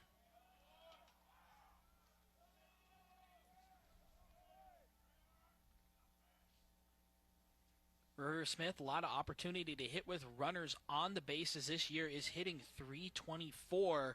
However, a lefty-lefty matchup, hitting .250 against those. Lefty on lefty is right. Some strategy right there. Is now a 1-2 count. Heading the count is Hunter Bennett, looking to get out of it. The 1-2 pitch, a swing and a miss. Hunter Bennett gets River Smith to swing and miss as he gets out of the jam that he came into. Nice job to get out of that. Not too much damage done, but the Yellow Jackets do get one run across as they still trail 6-4 at the end of 5.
Welcome back in, everyone. This Montana Sports Series presentation of GNAC Baseball is made possible in part by the Billings Clinic. Billings Clinic, trust and be trusted. Strive for excellence, serving Montana, Wyoming, and the Dakotas. Once again, welcome back, everyone, to Dealer Park. GNAC Baseball doubleheader. MSU-Billings taking on Northwest Nazarene. And Logan, the first game of a 4-game series. 2 today, 2 tomorrow. Lots to be said about this series, as well as we talked about this earlier, but could be a potential preview matchup of what's to come in the next few weeks in the GNAC championships. You're for sure going to get at least one more matchup after the series between these two teams. They've both clinched their place. They're going to be in the postseason. The question being, does this become the eventual championship matchup? I certainly would like to see it be the next championship matchup. Both these teams have a lot of talent. They're fun to watch. It'd be great to see them square off on the big stage when they meet in Nampa in a couple of weeks. The top of the 6th. Sam Coxon back out there for another inning of work as Nate McDonald handles that one over at third base. Puts out the leadoff hitter. Yeah, number 1. That was Jake Mestis over there grounding out to third base. They'll bring up Henry Henkel now. Coxon hoping to settle back in after a tough 5th inning for him. 5 runs on the scoreboard for the Nighthawks. Gets a good start there with the ground out. A ball 1 to Henkel now. Now up to 90 pitches for him. I imagine we're seeing our last inning of work for Coxon. Especially after last inning, I feel like. I mean, it seems like the Nighthawks got to him a little bit, obviously. Putting up a 5-spot, 5-piece in that top half of the 5th, and so sort of figured out Coxon a little bit in that inning and finally came around, got those bats going. It's ball 3. Now to Henkel.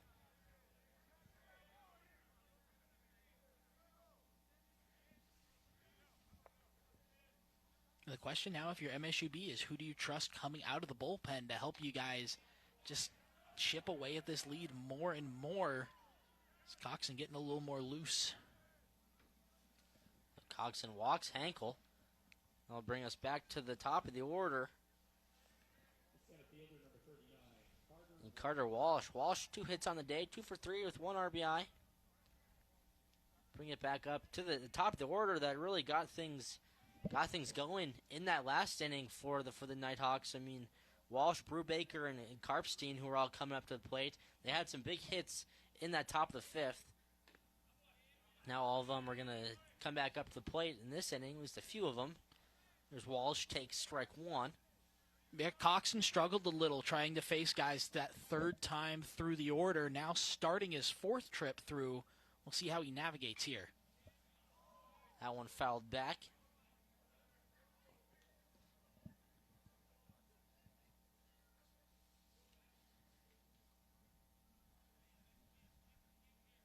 Oh, 2 pitch now.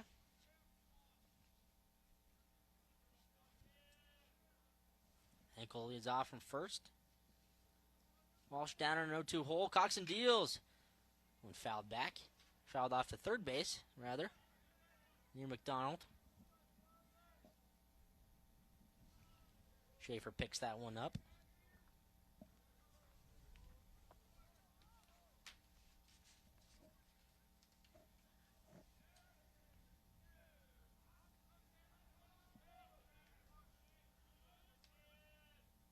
Do the 0-2 again.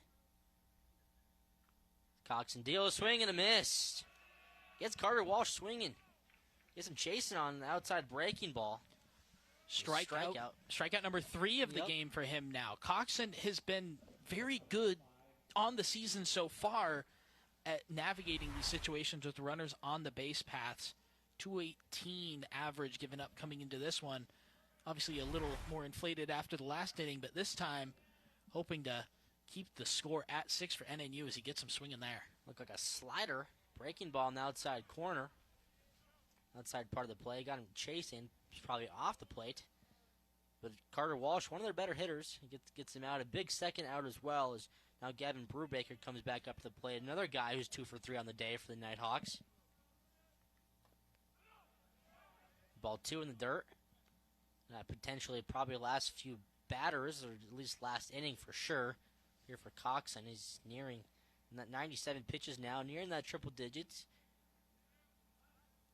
Henkel still at first base. Coxon, 2-0 pitch. On a ball. Just missed a little low. Very close. Didn't miss by much.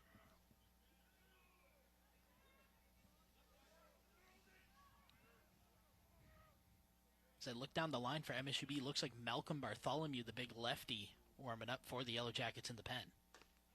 Well, that'll be a strike. Strike 1. It's a big moment to navigate here for Coxon. If you can get through Brubaker, you get Karpstein, you might be setting up Bartholomew for the lefty-lefty matchup. 3-1 pitch to Brubaker. Fouled. 3-2 now. The runner will be going. Henkel will be going on the pitch. Play will be at first. The Jackets.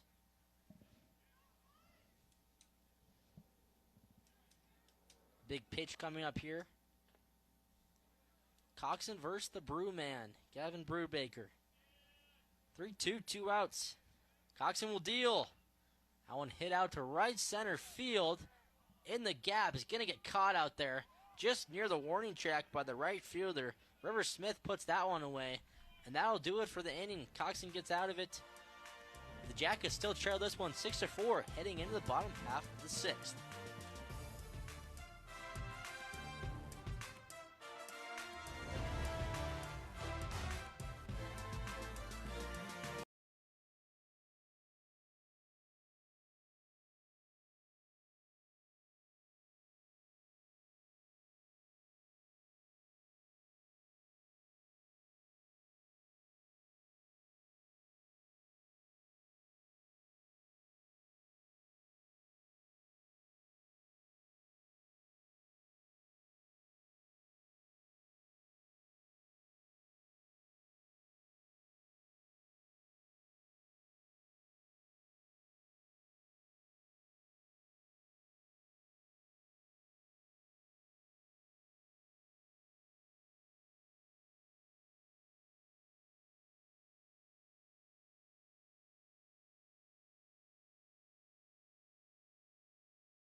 New pitcher for the Nighthawks, Tyler Stolfich, coming into this one.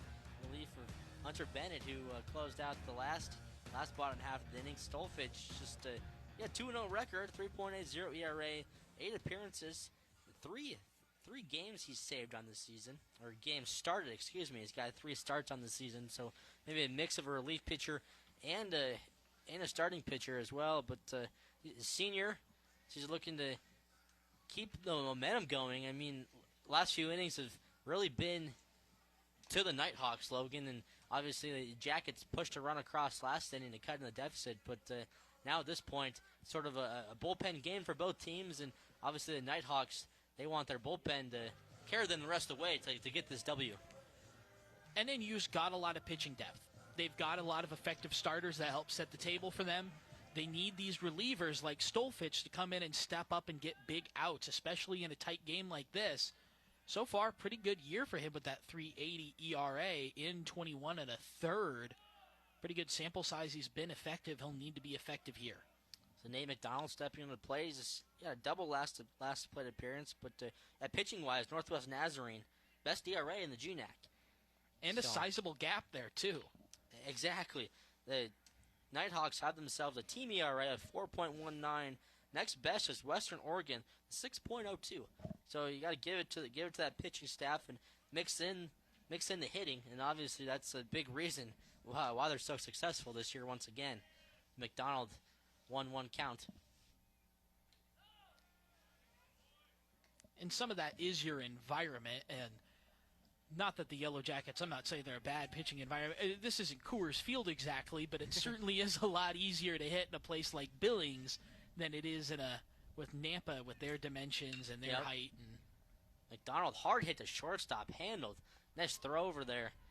6-3 put out. The out number 1. McDonald hit it hard. Gavin Brubaker over there with the nice glove. Throws it over to first base. This is a strong fielding Nighthawks team. They came into this one with a .971 fielding percentage. That's been part of the difference in this one as we look up on the scoreboard. Just one error for NNU. Meanwhile, the Yellow Jackets with 3 in that column. The Jackets, they do make the most errors. The worst fielding team in the GNAC.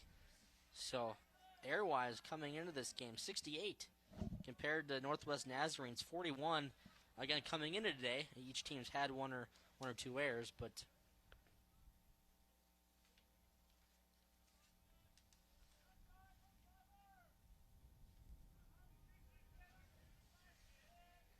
so now up to the plate for the Jackets after McDonald ground out. This is Espen Fisher.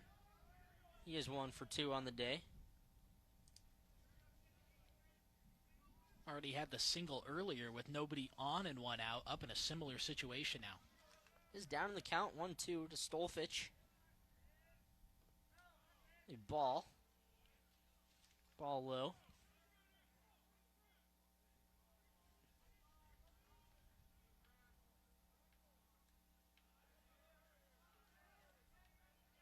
And Fisher playing some big games as a freshman. As he hits that one up the middle, but a shift on the Nighthawks. That one, bad throw by the second baseman. Not scooped. It's back up there by the catcher, trailing the runner down there by first base. But that'll be reaching. Possibly, I'd probably put that as an error, but we'll see what happens. Not a great throw by Jake Mestis. And the shift was on, and they had that perfect. Mestis was right there to make the play. One hopper on the throw. Karpstein not able to scoop it off the bounce. Yellow Jackets get a nice break there. Looks like that was ruled an error. Yep. I'd agree with that. Definitely had time, and not a super fast runner. We saw in the replay would have been out if he handled that scoop at first base. It'd be an E4. The Jackets don't mind that though. Espen Fisher reaches. Bringing up Adam Rowland. Rowland looking for his first hit. He's got 2 strikeouts on the day. Stolfich deals. And that is bunted. Stolfich handles it, throws it again, throws it away. That one's going to go all the way down the right field line. Stumbling out there. Fisher's going to be held at third by Waddups. Rowland's going to reach on another error, really. And he's going to go all the way to second. A bad throw by Stolfich. The Jackets are in business, so 2 errors. We were just talking about this. The Nighthawks, you see here, yep, definitely threw it away. Nighthawks' least amount of errors in the conference. I feel like we just jinxed it. The announcers jinx in play once more. That one, the first one was just a bouncer that they were unable to collect. That one was definitely wide. So it is marked as an error, and not what you want, because those hitters at the bottom of the order for the Jackets, you want to get those guys out, but now all of a sudden Jason Wright's back up to the plate. He's been their hottest hitter, hottest player recently. He's got a chance to tie this game. Espen Fisher at third, Roland at second. The 1-1 count. Yeah, certainly not an ideal situation for NNU, where now you've got two runners in scoring position and you're bringing up a batter who's already reached in all 3 of his plate appearances in this game. So he is 2 for 2 with a walk. No RBIs. Hits that to short. That one bobbled by the shortstop. Couldn't quite pick it cleanly. Good job to knock it down. That was a very hard hit. That one was likely going to be a hit. But that's going to be an RBI. As Fisher comes and scores from third. Roland moves to third. Fisher scores. Wright's at first. Jackets still in business. Now trailing 5-6. And that's perfect if you're MSU. Wright makes good contact. It's right at the shortstop, but a tough one to field. You're in a great situation now if you're the Yellow Jackets. Tying run 90 feet away, nobody out, the heart of your line, or one out, but the heart of your lineup coming up. An opportunity to make some noise, build back some of that momentum that NNU stole. It looks like, they did, Logan, they did give that one an error. I might give the benefit of the doubt to Brubaker on that. He'd probably say he should have that. He did pick it. It just sort of came out of the glove as he was coming up, but it was hit hard. I don't know. What are your thoughts on that? Baseball scoring is a difficult job, is all I'll say. It's kind of a unique sport in the sense that these decisions, like hits and errors, compared to, like points or something, or in basketball, are so subjective, which makes it real interesting. That one, that's close. It's tight. Hard to tell. If you're an MSU-B fan, though, all you care about is that you've got another run in the runs column. There's Tyson Rutherford, redshirt junior, warming up in the pen. Foul ball. That's 48 at the plate now, and it's still, they have it in there as an error, and that is tough. I mean, I played infield back in my day. Those are definitely plays you probably should make in big games like this. But that's in the past now, as 48 is up to the plate.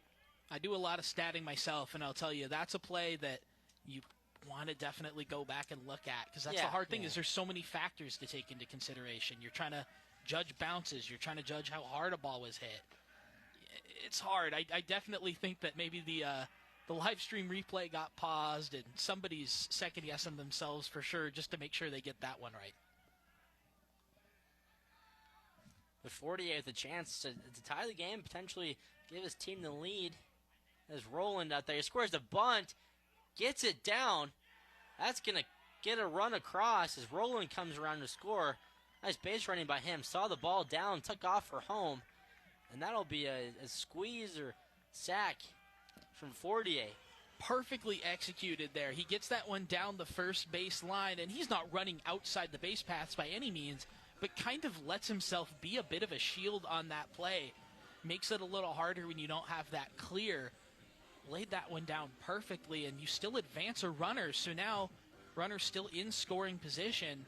With Jack Naylor coming up, MSU has a chance to steal the lead back. We are going to get a pitching change, and I don't mind that. We're going to actually take a quick break, come back and talk about that bunt after this quick break, because we got a pitching change.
back in, everyone. We have a pitching change. Before we get to the new pitcher, we're going to take a quick look at that last bunt.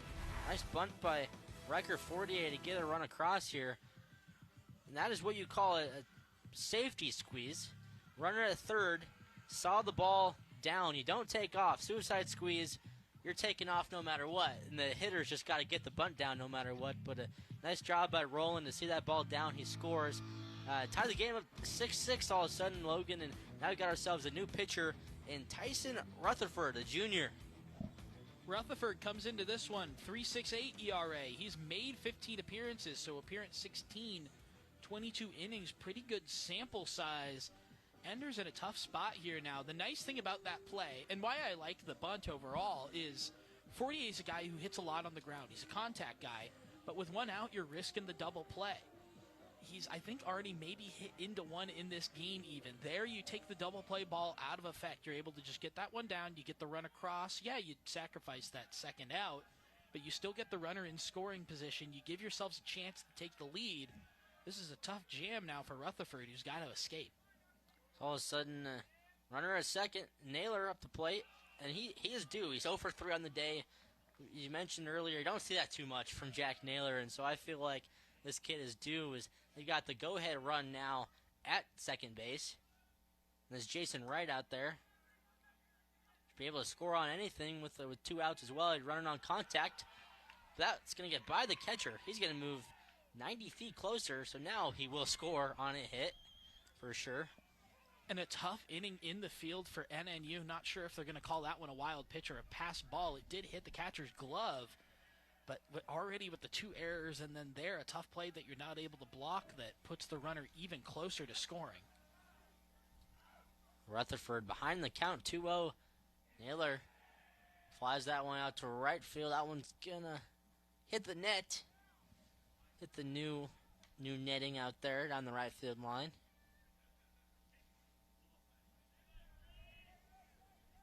Naylor worked himself a good hitter's count, was aggressive the last couple times up. This time was patient, got the 0-2. Good pitch for him to swing at. Just couldn't put that one in play. Naylor is still heading the count 2-1. Jason Wright, the go-ahead run at third. Naylor with a chance to put his team ahead. Takes ball 3. And you don't want to miss against a guy like Naylor that can make you pay. But now the hard thing in a 3-1, you've got Caden Bertram right behind him, who's an even more dangerous hitter. You don't want to walk Naylor, though there is obviously 2 open bases. Naylor skies that one. That's going to get in the gap. That one's going to get out. Jack Naylor. Looks like that one hit the top of hit the railing. Came back into play, but that's a home run above the yellow. How about them apples? Jack Naylor, I told you he was due, Logan. Go ahead, home run. You weren't kidding. A signature moment from the senior. Jack Naylor hits that one with power. Boom!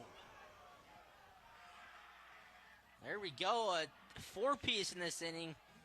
Capped off by a Jack Naylor 2-run shot to left center, and that is really one of the deeper parts of this ballpark. I mean, out there, center field, 410. That's sort of near left center out there. That is not easy to do. And hitting opposite of the wind as well, Jack Naylor. We talked so much about how good his contact tool is, flexing a little power. Nice play there by the second baseman. That'll do it. Caden Bertram lines out, swings to the first pitch. Nice play out there by Jake Messis diving up the middle. The damage has been done. The Yellow Jackets put up a 4 spot. We're going to talk a little bit more about that home run by Jack Naylor when we come back. They all of a sudden lead this one 8-6 after 6 innings.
Yellow Jackets, top half of the 7th now.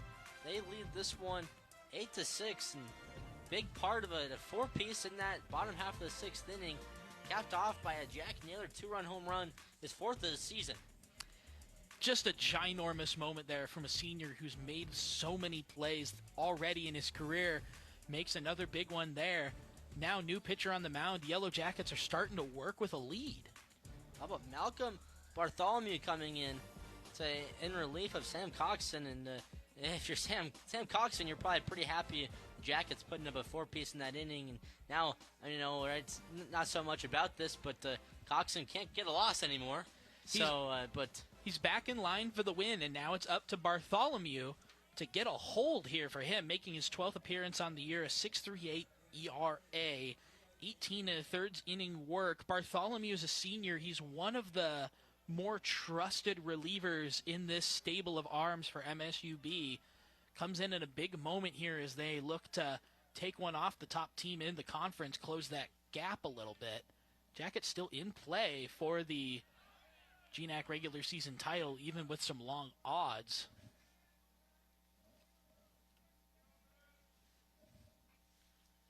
So as we've seen, though, in this game, a lot can change. Back and forth. Nighthawks put up a lot of runs. That one sent out to right field. That one's going to be caught coming in. Nice play out there by the right fielder, River Smith.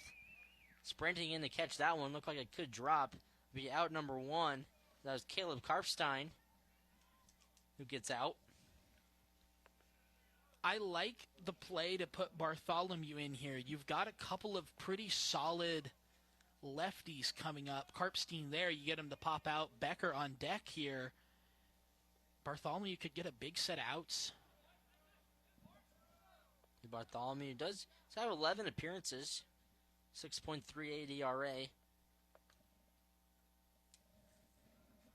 The Jackets would love for him to come in and shut out the Nighthawks. I was saying earlier, a lot can change, and we've seen that this game. Nighthawks putting up a 5-piece, 5-spot in one inning. Jackets putting up a 4-spot previous inning, taking 8-6 lead. Whole new ball game there's another pitcher in the bullpen warming up down there by the left field line. See how long Bartholomew goes. Got a quick one out. I was ahead 1-2. Adrian Arachiga. Naylor handles that one at second base. A hot shot to Jack Naylor. Hitting home runs and making plays at second base. He just knows how to step up and makes plays. He's cool, calm, and collected. That time comes at him with a lot of velocity. Doesn't matter. Jack Naylor comfortably fields that. Quick 2 outs by Malcolm Bartholomew. And that's what you want to do. After your team puts up 4 runs like the Jackets did last inning, if you're the pitcher, you want to make a quick work, and that's exactly what's going to happen as Naylor puts that one out. 4-3 put out. 3 up, 3 down for Malcolm Bartholomew, and the Jackets, big inning defensively right there. They'll take an 8-6 lead into the bottom half of the 7th.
Welcome back once again, everyone. Dealer Park, beautiful ballpark here at Dealer Park. And my name is Johnny Day. I'm joined alongside Logan Tracy. And Logan, I do want to talk actually about this park a little bit. We talked about it a little bit earlier. with it being the main field for the Billings Mustangs. Obviously, right now, Independent Mustangs is a former Pioneer League team, former affiliate of the Cincinnati Reds, but it's a beautiful facility here. They share the field with MSU-Billings, as you mentioned. School is very grateful to use it, and obviously they share the field with the Legion teams, Billings Scarlets and Billings Royals as well. So this field is a big staple of the city. To have the opportunity to play in a ballpark that is this nice and this beautiful is such a benefit to not just the Yellow Jackets program, but like you mentioned, all these Legion programs. And it's a point of pride when you have teams come in and they get to play you in a ballpark like this. It's just such a big point of pride for, especially the MSU program. You may speak to that, but of course all the Legion teams as well. Mustang season coming up soon too. A lot of baseball to be played here this summer. So Nick Reed now at the plate, behind the count 0-2. Rutherford still on the bump, and yeah, I mean the summer. I might seem a little biased. I'm a big baseball guy myself, but summer is one of my favorite times to cover Mustangs and cover Legion baseball. Certainly looking forward to it. And you talked about how busy I am with baseball stuff. I'll add one more. Official Billings Mustang statistician. I do most of the games here. Couple press boxes to my left. Best seat in the house. Yep. They treat you well here, but I'm excited for a big summer of baseball. 1-2 now. Nick Reed shoots that one. Nice play by the first baseman. Diving catch there. Must be saved at least a single. First baseman Caleb Karpstein. This play down there. See on the replay. Yeah, nice little piece of opposite field hitting, but Karpstein too quick with the reactions there. Prevents that leadoff runner from reaching for MSU-B. River Smith back at the plate. He shoots that to right field. That's going to get down for a base knock. Bobbled a little bit out there by the right fielder. Didn't get away from him too much. Yeah, lucky that wasn't able to advance an extra base there. Nice piece of hitting there by Smith, who has been struggling a little bit in this one, but that time makes nice contact. Now Nate McDonald coming back up to the plate.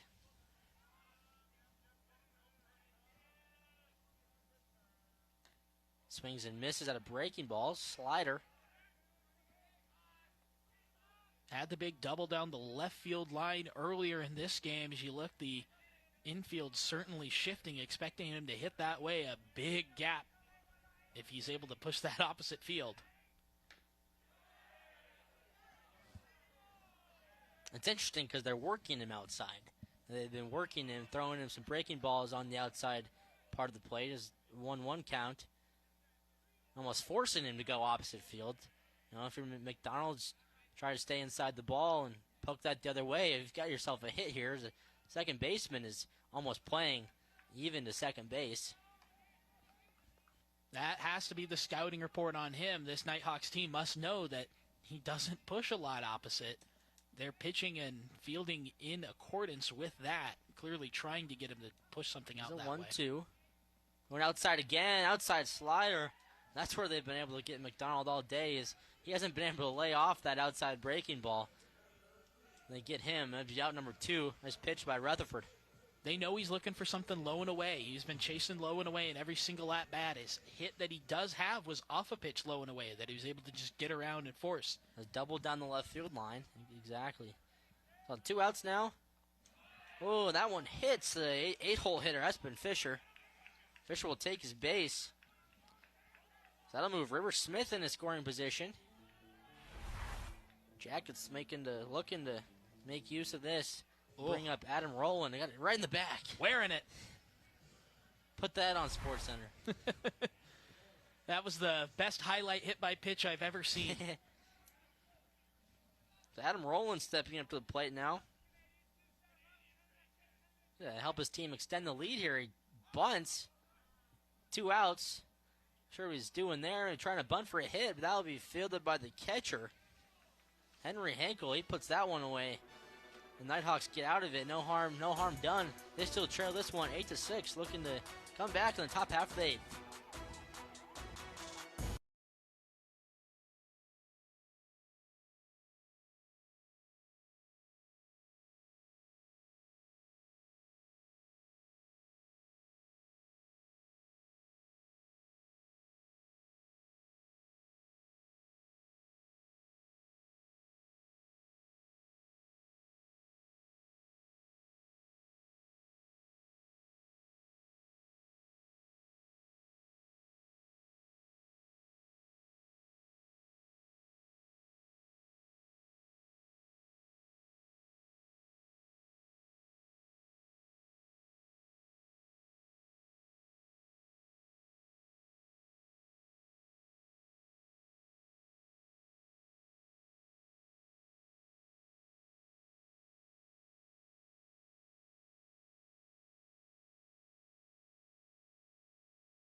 local Billings.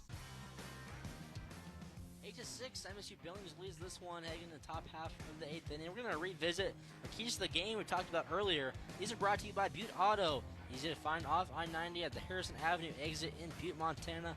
Find your next ride at Butte Auto. Or Logan, we talked about this early in the game, first and second inning, and so far, we've seen a couple of them come into play. Yeah, absolutely. That top part of the Yellow Jackets lineup that we mentioned that needed to perform has done just that. They've got 3 of their top first 1 through 5 hitters already have 2 hits in this game. Every single RBI has been from a guy who's been through that 1 through 5 spot. Haven't seen him hit home runs yet, but the ball has stayed in the park. Meanwhile, for NNU, we talked about how important it was for them to control the game on the mound. Haven't quite done that as much. MSU-B's been able to get some runs past a really good team, and the Nighthawks love to steal. They've yet to steal a base in this game. The Yellow Jackets have kept them honest on the base paths. There we go, and I've seen 1 home run, Jack Naylor. That's Naylor's right. home run. I can't believe I forgot it. I owe Jack an apology. That's a big reason why they are up 8-6, as Naylor hit that one in the bottom half of the 6th inning, I believe. They put up a 4 spot, hit a 2-run shot. So now Malcolm Bartholomew comes out for his second inning of relief on the bump. Now up to the plate is 29. Be a designated hitter, Caleb Boswell. Excuse me. 0 for 3 on the day is Boswell as he swings and misses through that one. Strike number 2. Boswell already struck out once today. If Bartholomew can get him again here. Hit to McDonald. McDonald backhands it, fires across the diamond, out number 1. Quick first at bat work there by Malcolm Bartholomew. 1 up, 1 down for the Jackets. And I've really liked the start to his relief appearance that we've had from Bartholomew. He's done a great job of picking up where Sam Coxon let him off what was working for him. Done a good job of generating ground ball contact. Defense able to back him up. Bartholomew's fun to watch. He's got kind of a fun release point, the lefty, kind of a side armor. A good point, always somewhat tough. Sometimes that's tough for hitters to pick up on. And you know what they tell you is to look for the release point of the pitcher, wherever the release point is, whether it is overhand, sidearm, submarine. But obviously, sometimes a little more difficult when a pitcher's like that, as that one's flied out to right field. Be handled in the wind out there. Right by River Smith with the put out. 2 quick outs by Bartholomew. And you can probably talk to this more as a player, but I think sometimes it's hard to adjust when you have 2 very different guys, one coming in after another. Bartholomew obviously throws opposite hand to Coxon, but the release point is really different. Kind of makes you retrain and refocus mid-game. Yeah, it is all about like the release point in the eyes of right. You're watching the release point from above or sidearm or wherever, as I said. But sometimes it does take a while to adjust to of a guy that goes overhand or a guy that goes sidearm or whatever. Even at MLB, you see a few guys go submarine, but that's what they tell you is just watch the release point and adjust to that. 2 quick outs here by Bartholomew. 1-1 now on Jake Mestis.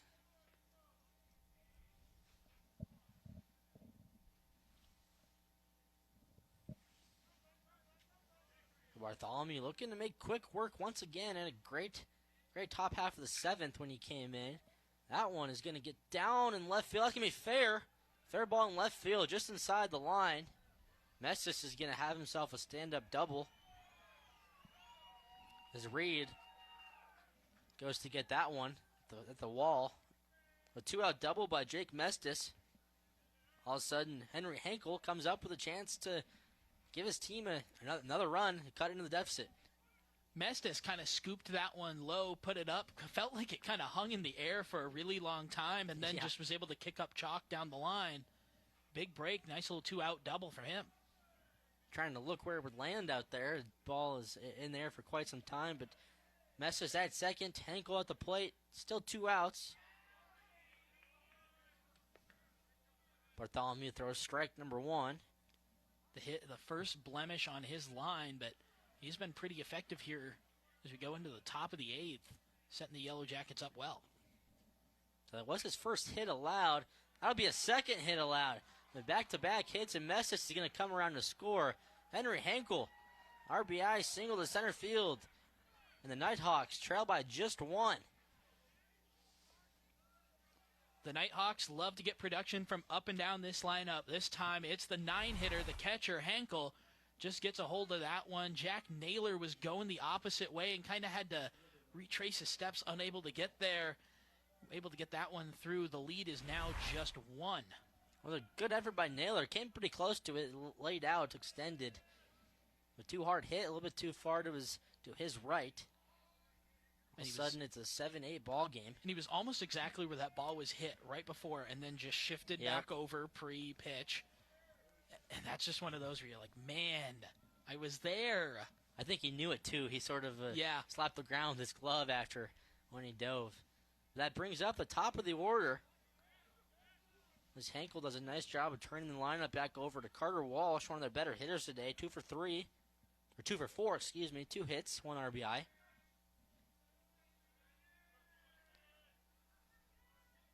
So this game far from over is the top of the 8th. Walsh sends that one in the air to right field. River Smith under it, battling the wind, puts it out. Nighthawks get 1 run in this top of the 8th, still trail by 1 as the Jackets will come up, leading this one 8-7, bottom half of the 8th inning.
June 6th.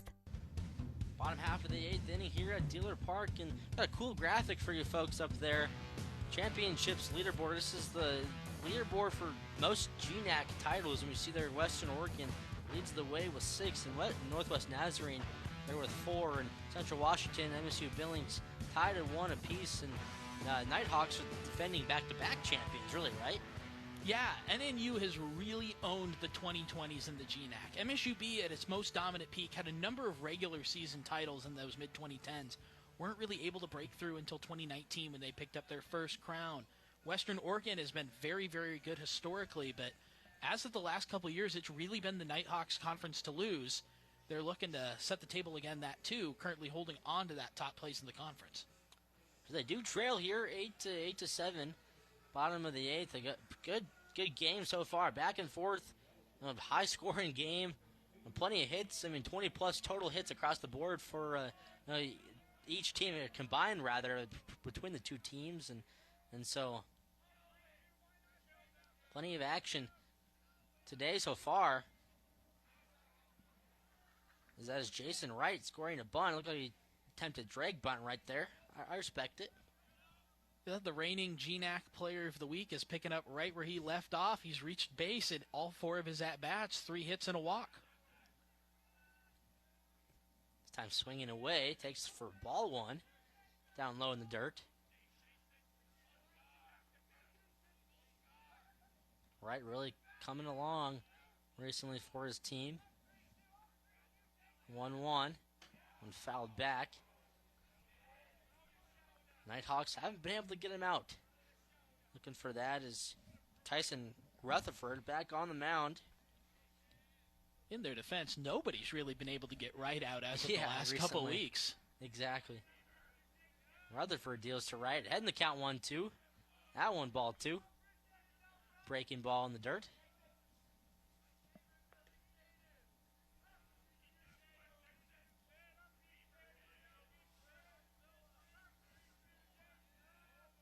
2-2, even count now.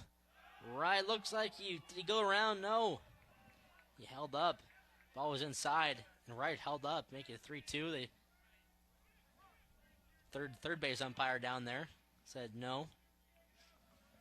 He did not go. A 3-2 count now.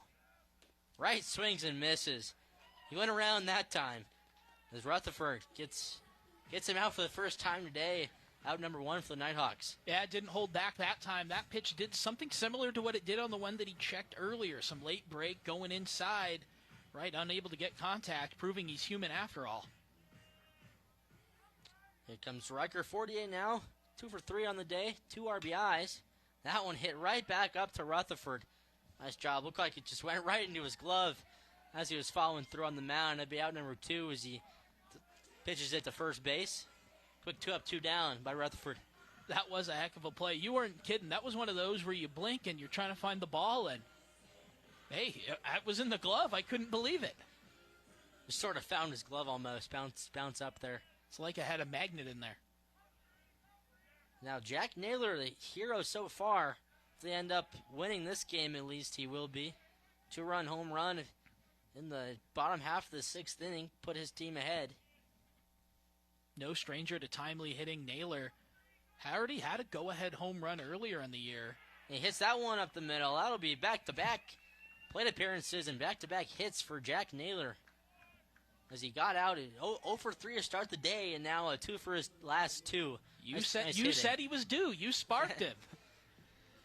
Oh, Naylor earlier this year, it was Cal State San Bernardino on the road. They were in the top. Jackets were in the top of the 10th inning going to extras, and he had a big 2-run bomb that was the go-ahead proving deciders in that one. Would end up he's in line to potentially have a similar deal there.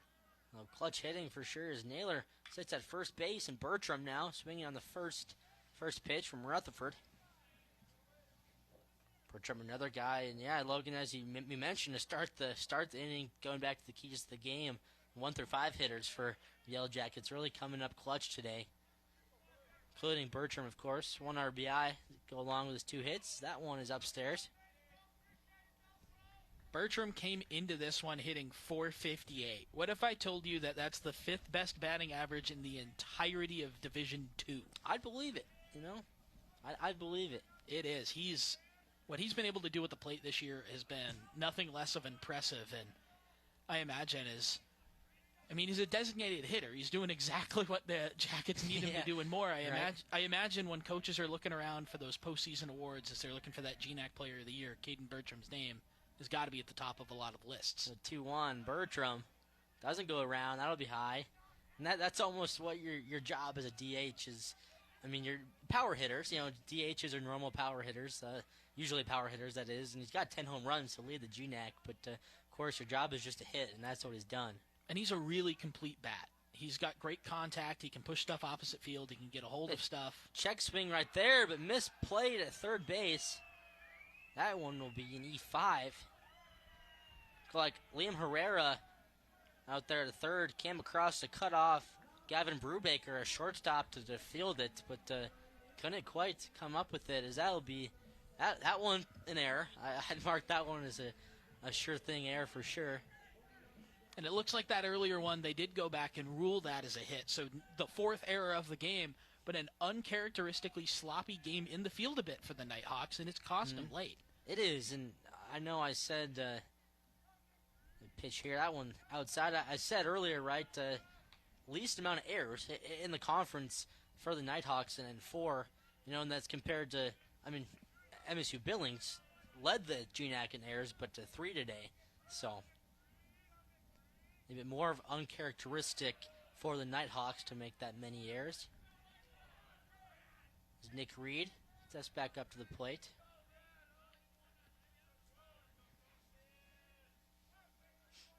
Reed looking for his 3rd RBI on the day. The clutch, nice insurance run. If they could get one across here as Naylor stands at second base, not being held on too much. That one. Reed didn't like the call. Umpire called it a strike. Yeah, you got to battle back with 2 strikes. The lead is narrow at 1. The Yellow Jackets need any break they can get. Additional cushion would be Here's nice. a pitch, fouled off. Back to the new netting above the first base dugout. Sometimes with that old netting, it would just kind of hit and fall. You can tell it's new. It's springing back out at everybody. A lot of bounce in it. Rutherford, 1-2 pitch, just off the outside corner. That was a good breaking ball. That thing almost got him to chase. Not a bad miss. Not a bad miss. And that's what getting ahead affords you, the opportunity to throw that kind of pitch.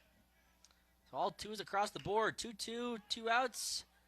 One handled that time by the third baseman as Liam Herrera touches his base. The final chance coming off the top half of the ninth inning for the Nighthawks. They trail this one 8-7. 3 outs to go for the Jackets.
Final opportunity here for the Nighthawks. They trail by 1, top half of the ninth. New pitcher in there for the Jackets. Trying to close the deal is the junior Carson Waples. Waples getting deployed in his first real save situation for the Yellow Jackets. Hasn't recorded a save this year. That being said, has been one of the better options in this bullpen. 1-1 record, making his 13th appearance, a 3.86 ERA in just under 19 innings of work. Holds batters to about a 257 average, coming in one of the biggest moments of his junior year with the opportunity to close out a series opening victory against Northwest Nazarene for MSU-B.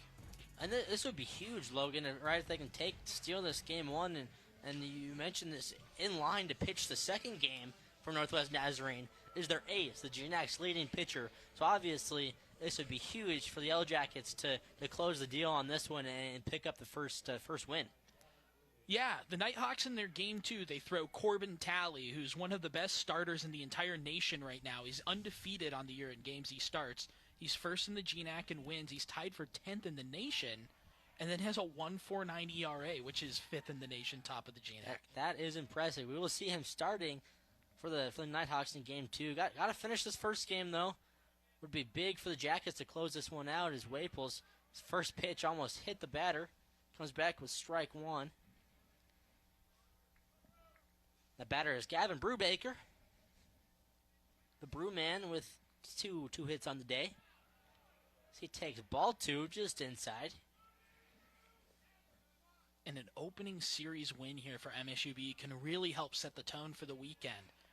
I've talked about how important it is for NNU. That one sent out to left field. Brubaker off the top of the wall, not going to get out. Brewman almost ties it up. In there, stand-up double. And that would have been gone at Perks Field.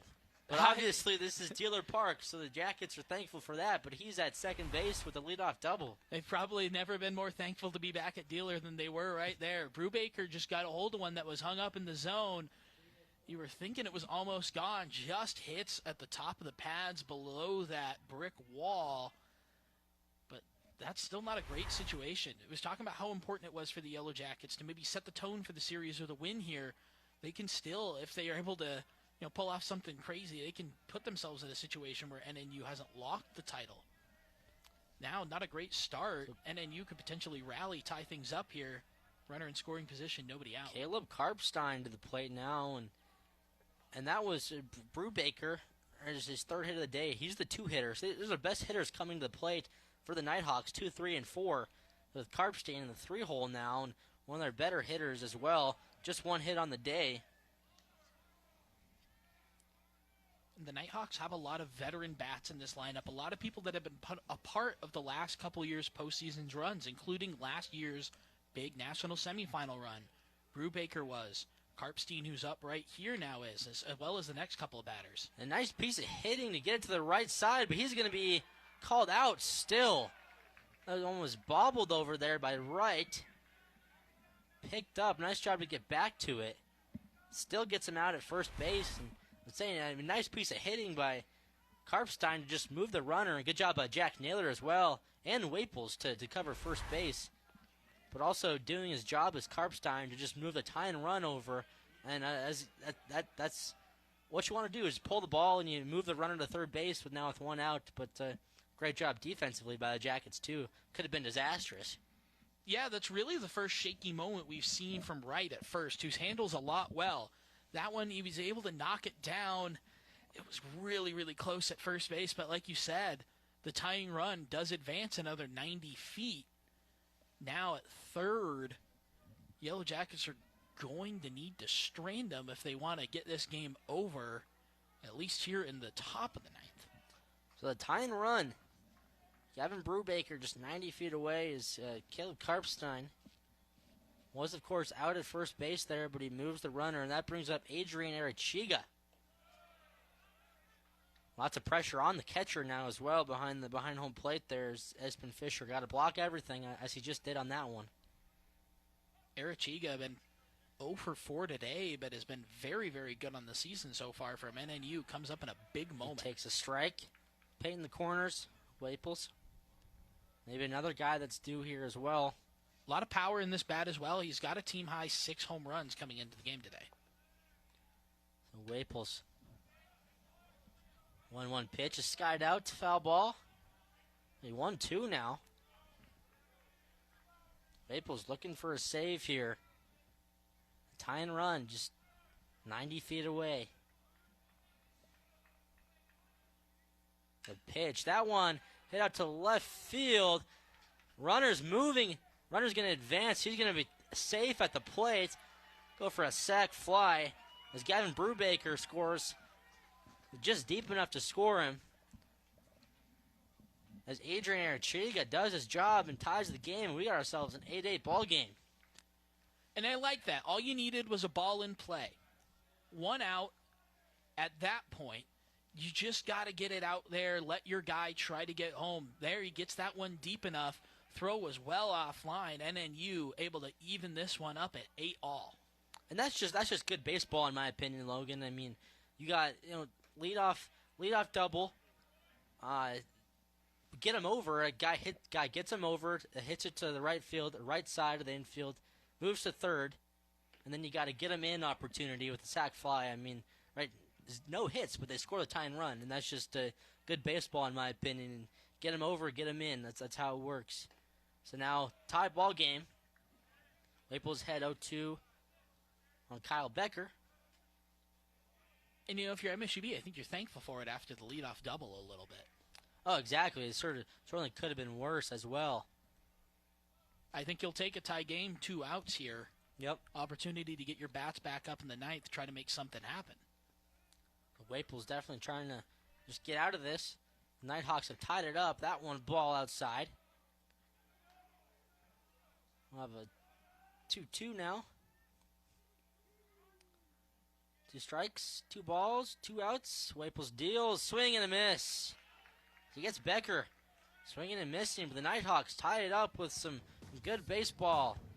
Get him over, get him in, and all of a sudden we got ourselves a tie game, 8-8. The Jackets have a chance to win this one in the bottom of the ninth.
Union. Yellow Jackets, chance to win this one in the bottom of the ninth.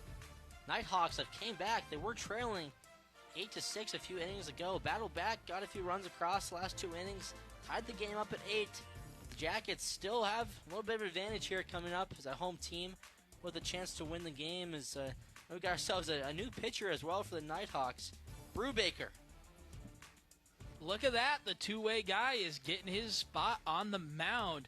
Brubaker started some games last year on the run, but this year has been mostly used as a reliever, making his 10th appearance in this one, 1-2 record, a 5.68 ERA, shifting over in a big moment. Nighthawks trying to extend this one, get a little extra free baseball to start off this series. Now, he's the reason they're basically tied. He's the one that had the double, I believe, right? Yeah, double then to has an start opportunity that ninth inning, came around to score, so... Has an opportunity to extend it, and oddly enough, the second two-way player from an opposing team facing MSU-B that we've seen in the games that we've called this year together. We saw that a few weeks back with Central Washington. Yeah. I think their second baseman, I can't remember his name, but came in after playing second base and closed the game. So that's always fun to see is Brubaker's first pitch, a swing and miss by Rivers Smith to the Jackets. Again, all they need is 1 run to win this one. They've got 6, 7, and 8 hitters coming up. And oddly enough, we've seen 3 two-way players this year with Cade Queen from MSU-B who also can pitch and play the field, and all of them being middle infielders. Brubaker was their second baseman last year when they had another two-way sensation. Yep. Current Billings Mustang Cole Calnan, actually. And Queen, who mainly pitches now, but has also manned second base in the year for the Yellow Jackets.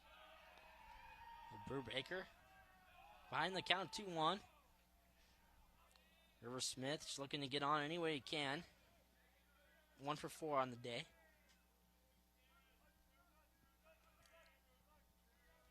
Two-one pitch by Brubaker, fouled back behind home plate. And this is a big moment for the bottom of the order for the Yellow Jackets. 13 hits in this game, but only 3 of them have come from all those hitters behind 1 through 5. Big opportunity for them to make some noise late, walk this one off. So even count at 2-2. Brubaker deals to Smith. Curveball. Freezes him on the outside corner. Strikeout, backwards K for Gavin Brubaker. 1 out for the Nighthawks. And he's got great stuff. Showed it off there. Great breaking ball. Just kind of confused Smith. Big first out of the inning. That brings up Nate McDonald. Does have a double earlier in the game.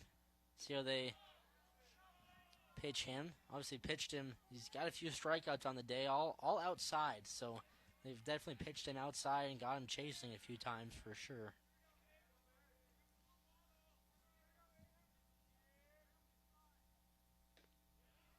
Strike number 1. 1-1 now. That time dipped inside. Heater in the zone.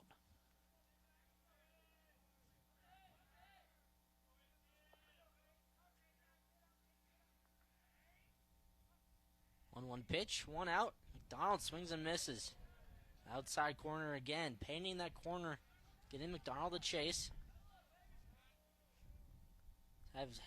He's had trouble reaching that outside pitch today. See if they go back to that. Maybe a breaking ball outside. That's how they got him a few at-bats ago as he fouls that one off. But it was outside once more. Pitches are definitely going to stay out there because they know what he's looking for, but they also know what he's been struggling with today. It'll be 1-2 now. Brubaker. One fouled back again. Good pitch to hit right there. Left a hanging breaking ball. Fouled by the third baseline. Yeah, good one in the zone. Tough break a little bit there for the Yellow Jackets. They were unable to make a good piece of contact on that one with McDonald. I'll do the 1-2 again here. Brubaker outside. Gets him chasing. McDonald, similar pitch to last at bat. Gets him chasing, ball down low. Brubaker 2 up, 2 down. Nice job by him early on in his relief appearance. I'm curious what we see from Brubaker here, assuming that the Yellow Jackets aren't able to walk it off and we get extras. I wonder if he keeps rolling on the mound. The strikeout from McDonald brings up Espen Fisher now. Let's have one hit as well. What a moment this would be for the highlight for the freshman. We could see this one on Espen, you know, if he makes some magic happen here. Walk-off action. Down 0-1 in the count. Swung on, hit out foul on the first base line, out of the park. So Brubaker had 0-2 now, making some quick work in this inning.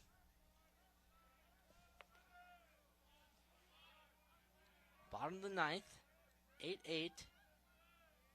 0-2 pitch, foul back.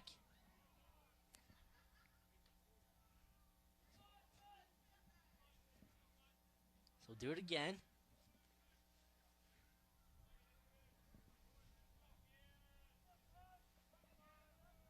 Fisher trying to stay alive. Brubaker deals. Breaking ball. Top of the zone. Fouled back once again by Fisher. And I like attacking Fisher here if you're Brubaker. This is a big moment for any freshman to find themselves in. Make him beat you. You know, I kind of like this. Go ahead and be aggressive. Attack the zone on him. Try to make him hit something. Another 0-2 pitch. Oh, we got ourselves a ball in play here. Not sure where that one came from. Potentially from the bullpen. That'd be my guess. There's someone warming up in the pen. Nobody stopped throwing down there was the weird thing when I glanced. That was a weird angle, though. The ball came. Yeah. Crossed home plate almost, but no pitch. 0-2 once again here. Brubaker. Swing and a miss. Gavin Brubaker. 3 up, 3 down. Quick work in the bottom of the ninth. As the Nighthawks will go extra innings in this one. Going into the top half of the 10th.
Welcome back in, everyone. Extra innings here at Dealer Park.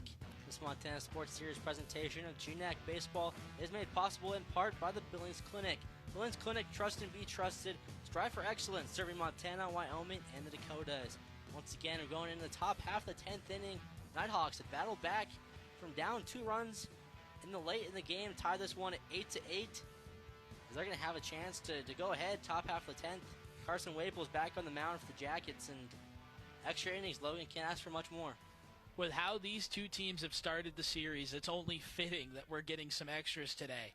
MSU-B got out to that early lead, and then a big rally by the Nighthawks with 5 runs in the top of the 5th. Then the Yellow Jackets picked up 1 in the bottom, 4 runs in the bottom of the 6th, rally back at that lead. But NNU chipped away the last couple of innings. It's been hard to separate the two teams. We need extras to do so. So Waples, 1-1 count now.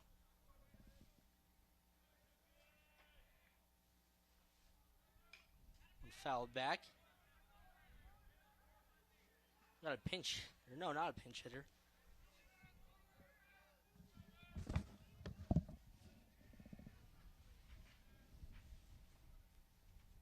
The DH Boswell takes one low in the dirt. Count runs back even at 2-2.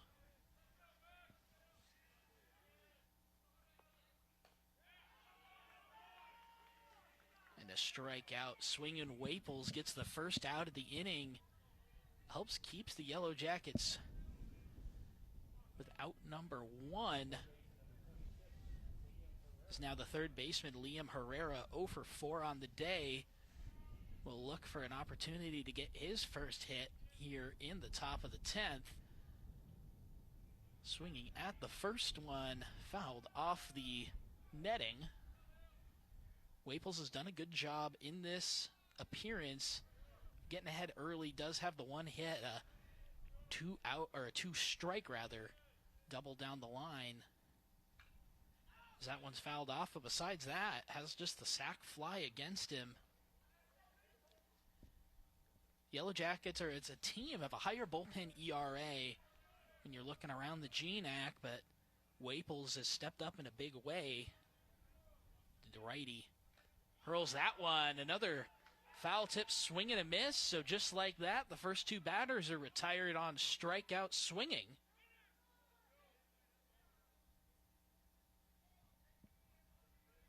As a pinch hitter, not a pinch hitter, it'll be the second baseman, Jake Mestis, stepping in.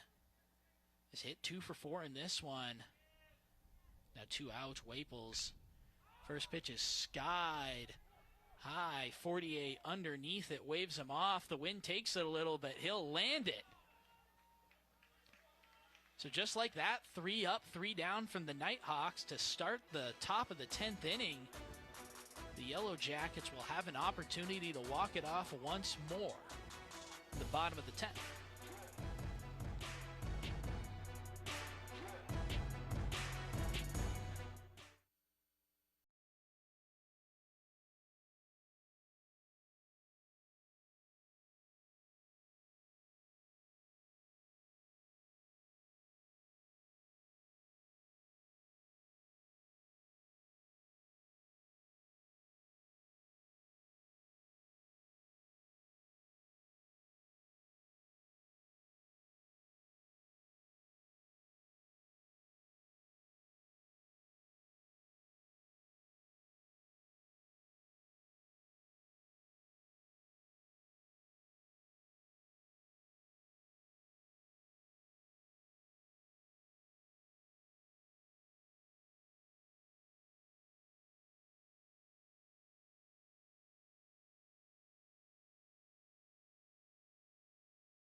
Welcome back in, everyone. Jackers with a chance to win this one in the bottom half of the 10th inning. Gavin Brubaker back on the mound for the Nighthawks. Great relief appearance for him in the bottom half of the 9th inning. Close out to get us 2 extra innings, Logan. Yeah, Brubaker really stepped in a big spot, and it's not always easy to do, especially when you're a two-way player like him. Doesn't necessarily have as much time, opportunity to warm up on the mound, but came in, got some huge outs. Will need to get some huge outs once more if he wants to end, or if the Nighthawks want to continue this game even further. And it's funny because we were talking about this earlier. We saw a few weeks ago a position player come in and pitch on the mound. And it's been similar to Brubaker now, but he's done a good job. It's not just they come in to pitch. So they've came in, done a good job as well, done the job for their team. I thought that was hard, but all 3 of them have been so effective that I'm thinking maybe it's actually easy. This is pinch hitter Keaton Bell. Nice play over there at first base. The 1 pitch, 1 out for Brubaker. As Bell hits that to first base. Nice play just to knock it down over there by Caleb Karpstein.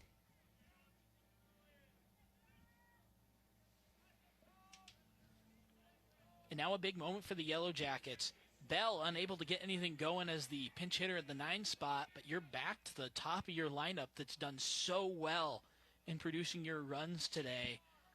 I think if the Yellow Jackets are going to find their break in this game, it'll be now with these next couple of batters.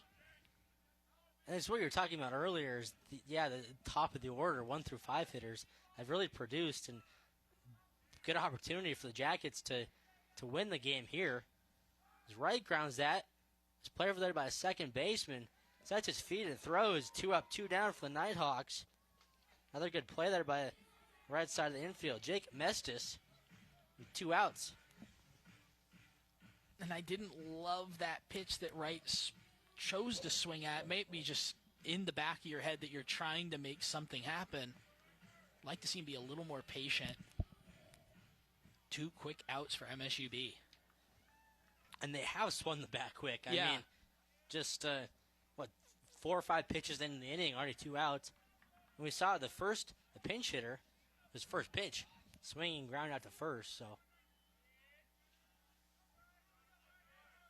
Riker 48 now at the plate. 2 hits on the day.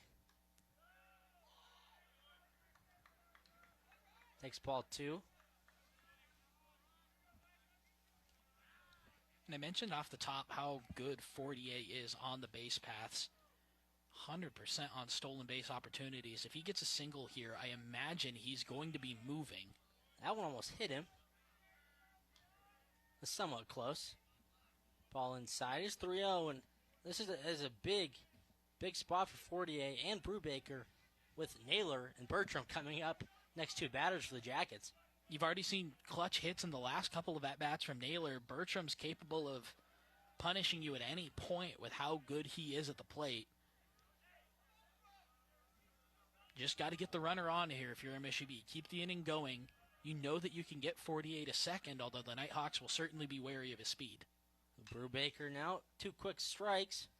1 strike, but he hits that one to third base. That one handled over there. Quick inning by Gavin Brubaker. Once again, he came in 6 up, 6 down for the relief pitcher. We're going to go to the top half of the 11th. More extra baseball, folks. Stay with us.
Extra baseball here, everyone, at Billings, inside of Dealer Park.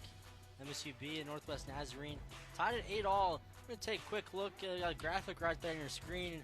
This is sort of how the format will be somewhat for the GNAC Championships coming up in just a few weeks in Nampa, Idaho, hosted by the Nighthawks. GNAC Championships are a really unique tournament, as we keep talking about. The top 3 teams qualify, and then they go into a round robin where everybody plays each other. So the 2 will play the 3, followed by the 1 playing the 3, and the 1 playing the 2. And then you obviously gets that first game to look at the other 2 teams and then can go into their thing. And then after that, if a team goes 2-0, you take that 1-1 team, and then they're going to play in the championship the next day. Now, if everybody goes 1-1, the Nighthawks, assuming that they'll be the 1 seed as holds, will get that opportunity to get the free bye, and then another matchup between the other 2 teams will decide who plays NNU in the championship. If that were to go, I guess I'm putting the Nighthawks there conversationally before the games are even played. Still plenty of baseball, I suppose, in the regular season, but here Henry Hankel, 2-2 pitch to him as Waples back on the mound. Waples gets him a swing and miss. So 1 out for the Jackets, but it is an interesting format, just how that works, and even more interesting, it is interesting that there's 5 teams in the GNAC, and so somewhat they have to go with a weird format like that. But I've always thought the 5 teams, it's a low amount of teams for a conference, but and it's a very fun thing to watch. A couple of years ago here at MSU-B, we got the opportunity to host. We weren't participating in it that year, but it's a really, really fun format. There's a lot on the line, especially in that Game 3, if you know what you're playing for. Kind of creates a lot of chaos. And then the last couple of years with MSU-B, it's been a lot of fun. that one hit by Carter Walsh to shortstop, handled by Riker Fortier. The out number 2. And we've been putting a lot of praise on Brubaker and what he's been able to do on the mound. But how about Carson Waples? Obviously sustained the 1 run against him to tie it, but now up to 4 strikeouts and has been lights out here to start extra innings. The last 5 batters have been recorded outs. So both Waples and Brubaker come in relief to extend this game, at least so far. Now Brubaker coming up after Carter Walsh lined out to Fortier.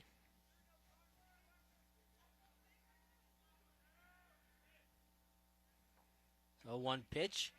Catches the outside corner. 0-2 now.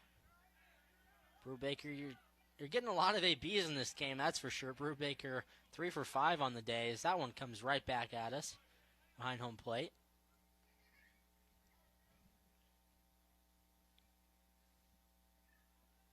Yeah, I had to say his name a lot, but he's been doing a lot for them out there. Brubaker's a heck of a player. Trying to help himself out on the mound.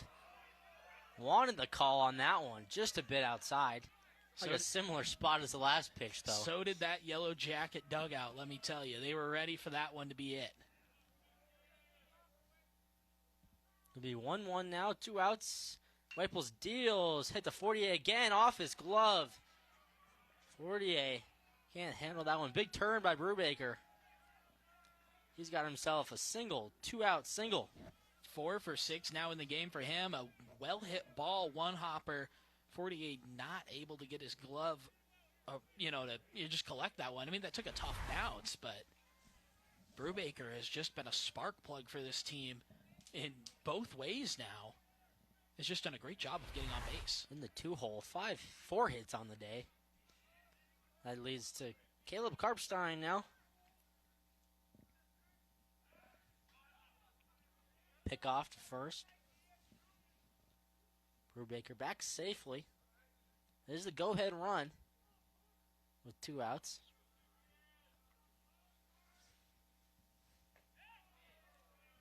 Just missed inside and low.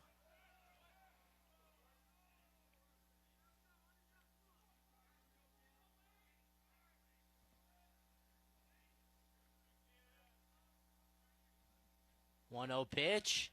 Some chasing upstairs. Some high cheese on that one.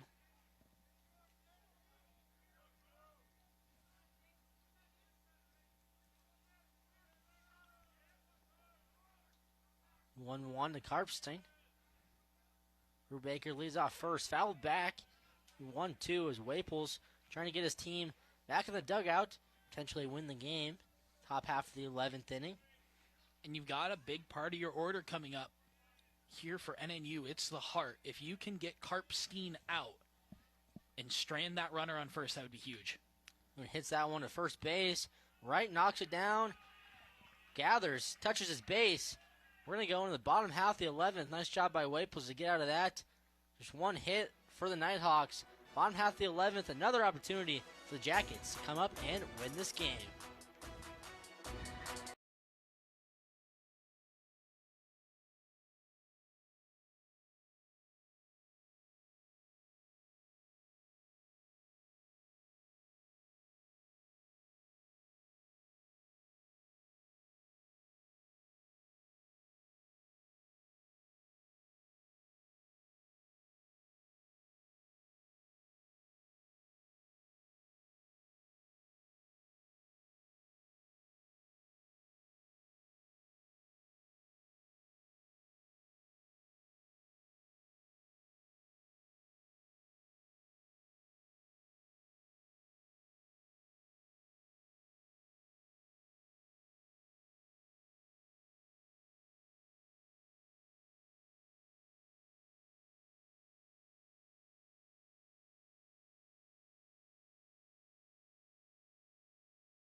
Bottom of the 11th inning. Welcome back to Dealer Park, everyone.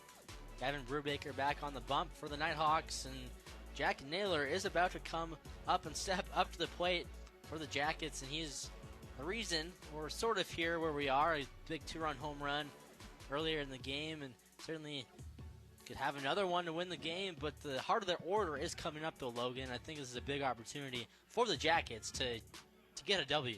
It's 3-4-5 right now. NNU's got the heart of their order coming up as well next inning, so you don't know if you're going to have another opportunity for the Bats to come up and make some noise. If anybody's going to do so, Jack Naylor's already had the one big home run today. What a time it would be for another.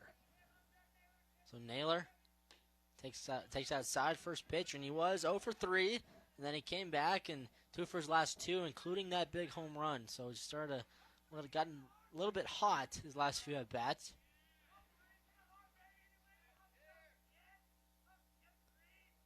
Brubaker, that one shot out in the gap. That one is going to get down in the gap. Be another double for Jack Naylor. How about that? Not a home run, but the Jackets will take it as the game-winning run is in scoring position. It's been a tale of two halves for Naylor. The first 3 at-bats, he was swinging early, made contact, but it wasn't great contact, 0 for 3. The next 3 at-bats have been a completely different story. Had the big home run, had the single this time, a well-hit double in the gap. Now the winning run is just 2 bases away from home, and the Yellow Jackets have their best hitter at the plate. And that's why I love baseball. Looks like they're going to intentionally walk Bertram here. I would too. That's a smart move. Don't mind that. I mean, now you got to force at every base nearly, but no, that's why I love baseball. Is right. You can start 0 for 3, 0 for 4 for a game, but you have to have a quick and short memory, and that's what Naylor's done in this game. Is so what, he was 0 for his first 3, and now all of a sudden he's 3 for 6, which is pretty dang good. Exactly. He's a veteran, and veterans have that mindset, and he helps install that in his teammates too, which is really cool to see. Now you've got Nick Reed, the freshman, up. Big moment for him. So Reed, not really a surprise that he's going to square and bunt. You can really put the pressure on here if you can get those 2 runners over, especially Naylor, to move him to third with just 1 out. If they get him out here, see what happens. A lot you can do for the Jackets and Coach Waddups. It wouldn't be disastrous, but the double play does really hurt you. You don't want to potentially risk that. It's like Reed tried to call time, wasn't granted. The pitch was a ball anyways. We saw it last time, I believe. Jackets tried to bunt and move runners around and whatnot. The ball was thrown away by the pitcher for the Nighthawks, so maybe Coach Waddups is remembering that and might try to put the pressure on the defense here. Pulls it back, swinging. Nick Reed, okay. I like that. He sent the defense scrambling a little bit.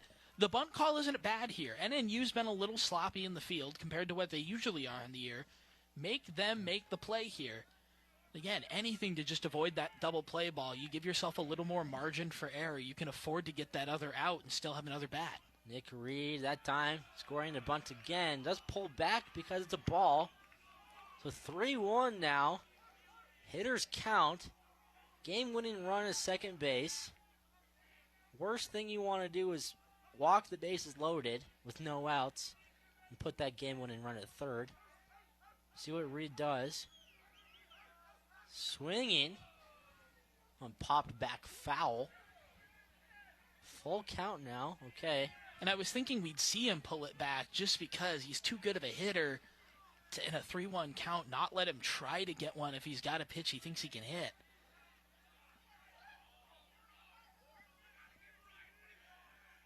If you read here, though, you just got to try to make contact and at least advance a runner now at this point. Exactly. Trying to put the ball in play. Nick Reed fouled off again. We'll do 3-2 once more.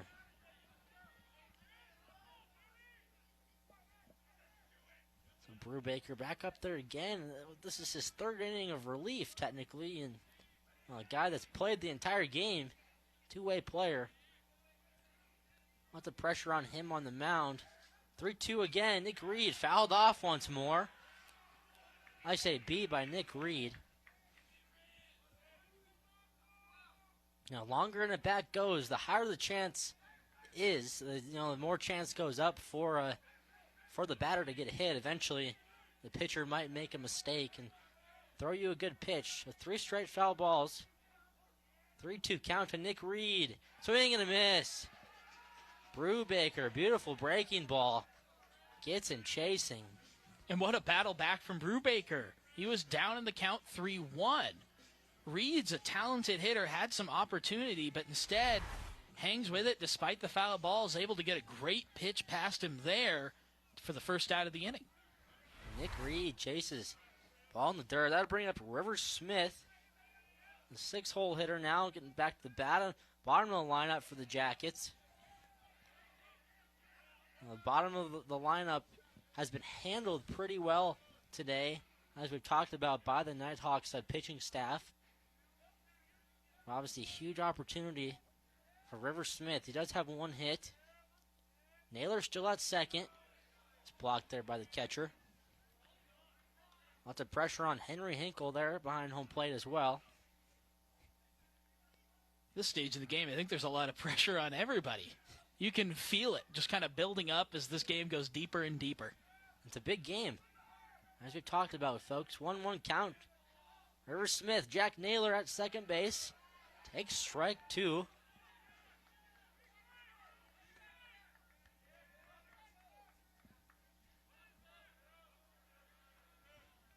Now Smith trying to avoid strikeout number 4. 1-2 pitch. Game-winning run at second. Strike 3. Gets him swinging again. Nearly identical pitch to the previous hitter, as Brubaker gets his second strikeout. Huge now. No outs. Runners at second and first. 2 straight Ks.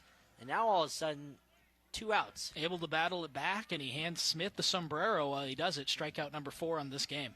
So both Reed and Smith chased breaking balls in the dirt, and no better opportunity here for Nate McDonald to win the game for his team. He hits that. That one's going to get by the third baseman. Naylor's going to be sent home. Beautiful throw. He is safe. Naylor's safe. Nate McDonald, game-winning single to left field. What a slide at home by Jack Naylor. Play was close, but the umpire called him safe. And the Jackets are going to win. The Jackets have won 9-8. Nate McDonald is your hero. The man who struck out previously in his few previous at-bats wins the game for the Jackets. How about that? A close play at the plate, but look at that from the freshman. Steps up, makes the play. Some magic in the Magic City from the hometown hero. See here, a beautiful throw by the left fielder, Adrian Arachiga, as that ball just got past the third baseman in the hole. See if we can get the full replay on that. But Nate McDonald wins the game for the Jackets, and no better time to get his second hit of the day. He struggled, 3 strikeouts on the day.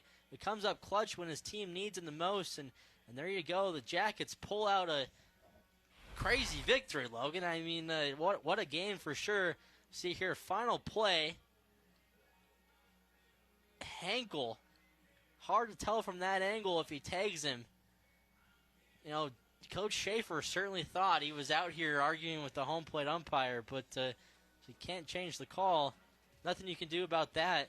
The Jackets will take this one 9-8. They take game 1. And we've got another game coming up in about 30 or 40 minutes, so stay tuned, folks, for that. We're going to take a break. We'll see you then.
This is an SWX non-stop local sports presentation. The Montana Sports Series, powered by Billings Clinic and Logan Health. SWX College Baseball starts now.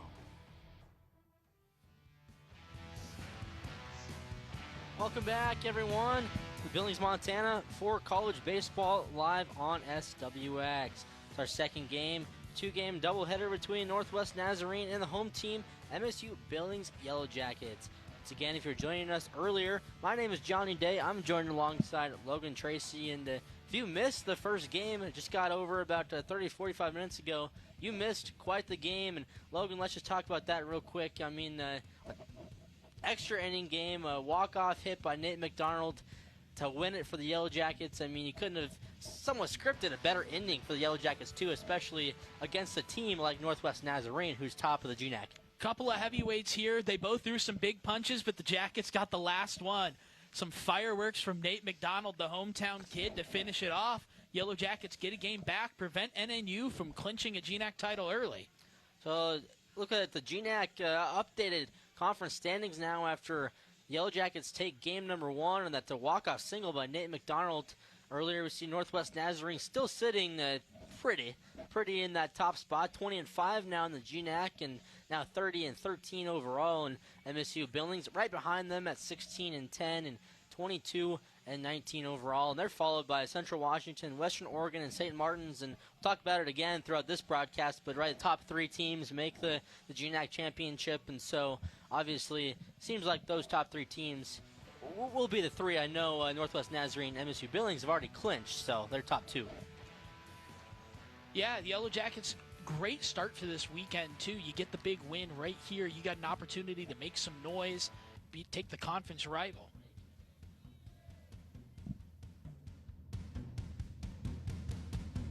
Pitch after this.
Sports Series. Welcome back in, everyone. Apologies. The early start to this game. Wasn't supposed to start for another few minutes, but just missed the first batter is all. Brendan Chappell on the mound. We're going to introduce our starting pitcher, as I just said, for MSU-Billings. Brendan Chappell, right-handed. One of the better pitchers in their rotation, Logan. We saw Coxon pitch that first game, and now their number two guy in Chappell. Yeah, the Yellow Jackets starting rotation is kind of a three-headed monster with starters, and Chappell makes up the second part of that. He usually starts this Game 2 7-inning game. 4.45 ERA, 6-4 records, most wins on the team. Bit of a strikeout guy himself, has been the GNAC Pitcher of the Week multiple times this year. Got that strikeout in the first batter of the game. Good, strong start for him, and he's going to need it because his opposition is not just one of the best pitchers in the conference, but one of the best pitchers in the nation right now. We'll certainly talk about that next half inning. With Chappell already started off this inning and game very well. Struck out the first batter, Carter Walsh, and this is number 2 hole hitter, Gavin Brubaker for Northwest Nazarene. Brubaker, kind of a fun player. We saw him go two-way earlier in this one. Somebody that can both play the field as well as pitch and has a heck out of a bat on him. He was 4 for 6 in the last game. Not sure what's going on here. While we've got a little bit of a break, I will just introduce the rest of the starting lineup. As we mentioned, Carter Walsh struck out to begin this game. Gavin Brubaker is a 2-hole hitter, batting right now. Caleb Karpstein will be the 3-hole hitter, playing first base. Their center fielder in the cleanup will be Adrian Arechiga. Their right fielder will be Kyle Becker. Their left fielder this game, Elliot Brown, new name, did not play the first game. Liam Herrera is third baseman. He's batting 7-hole. And their catcher, 8-hole hitter Tate Lewis, and Jake Mestis, second base, number 1. Couple of changes from last game, but it's still a deep lineup. They're capable of doing a lot. So that one hit by Brubaker. Right back to Chappell. Be out number 2. Jackets 2 up, 2 down. Good start by Chappell.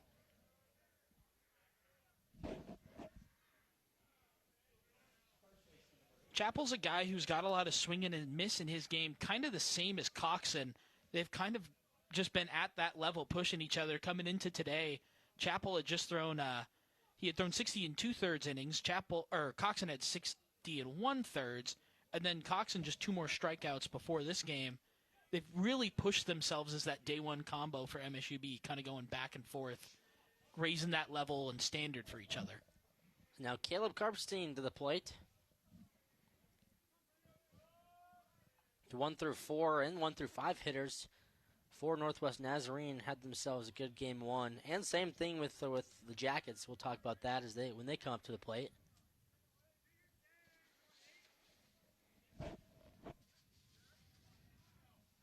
A 2-0 pitch. Strike 1. Chappell gets a lot of work from his fastball, but he's got a nice breaking ball there. That time showed it off for the first strike of the at-bat. The 2-1 pitch. A ball low. Breaking ball in the dirt.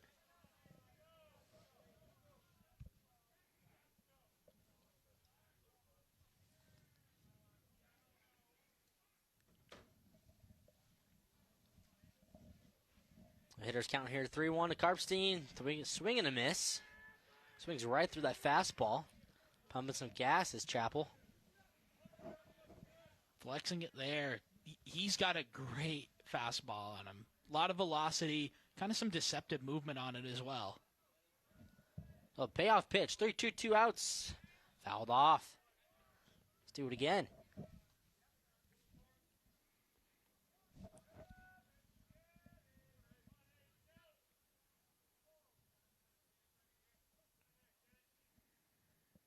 Chappell getting his sign.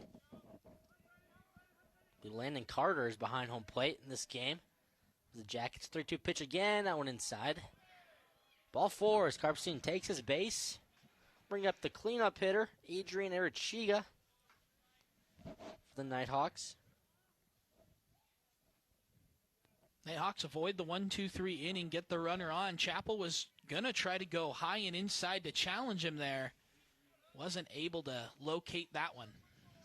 You take a look at the defense really quick for the Jackets. Nick Reed in left, Adam Rowland playing center field.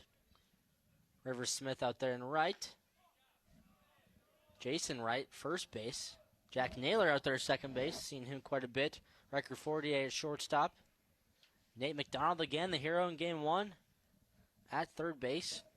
And behind the dish, as mentioned earlier, is Landon Carter catching Chappell. Chappell 1-0 pitch. Oh, and hit in the air to center field by Arachiga. Coming in, that one's going to drop. Going to drop in front of the center fielder. It'll be a base knock for him. One falls just in front of Adam Rowland out there in center field. So quick, after two quick outs, now two quick base runners for the Nighthawks. That one hung up there forever, just kind of a ball that was stuck in no man's land, able to land that one in. Nighthawks getting a little bit of a two-out rally going on, could potentially put some runs on the board here in the top of the first. Kyle Becker now stepping up to the plate. Swings and misses that. Ball in the dirt. Chappell gets him to chase.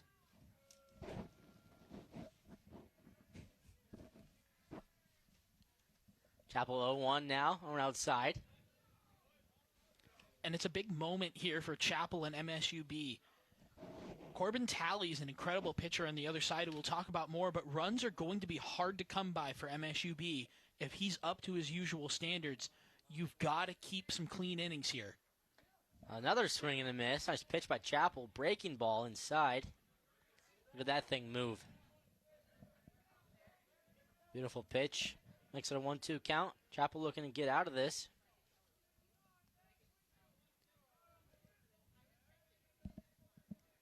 One, two, two outs.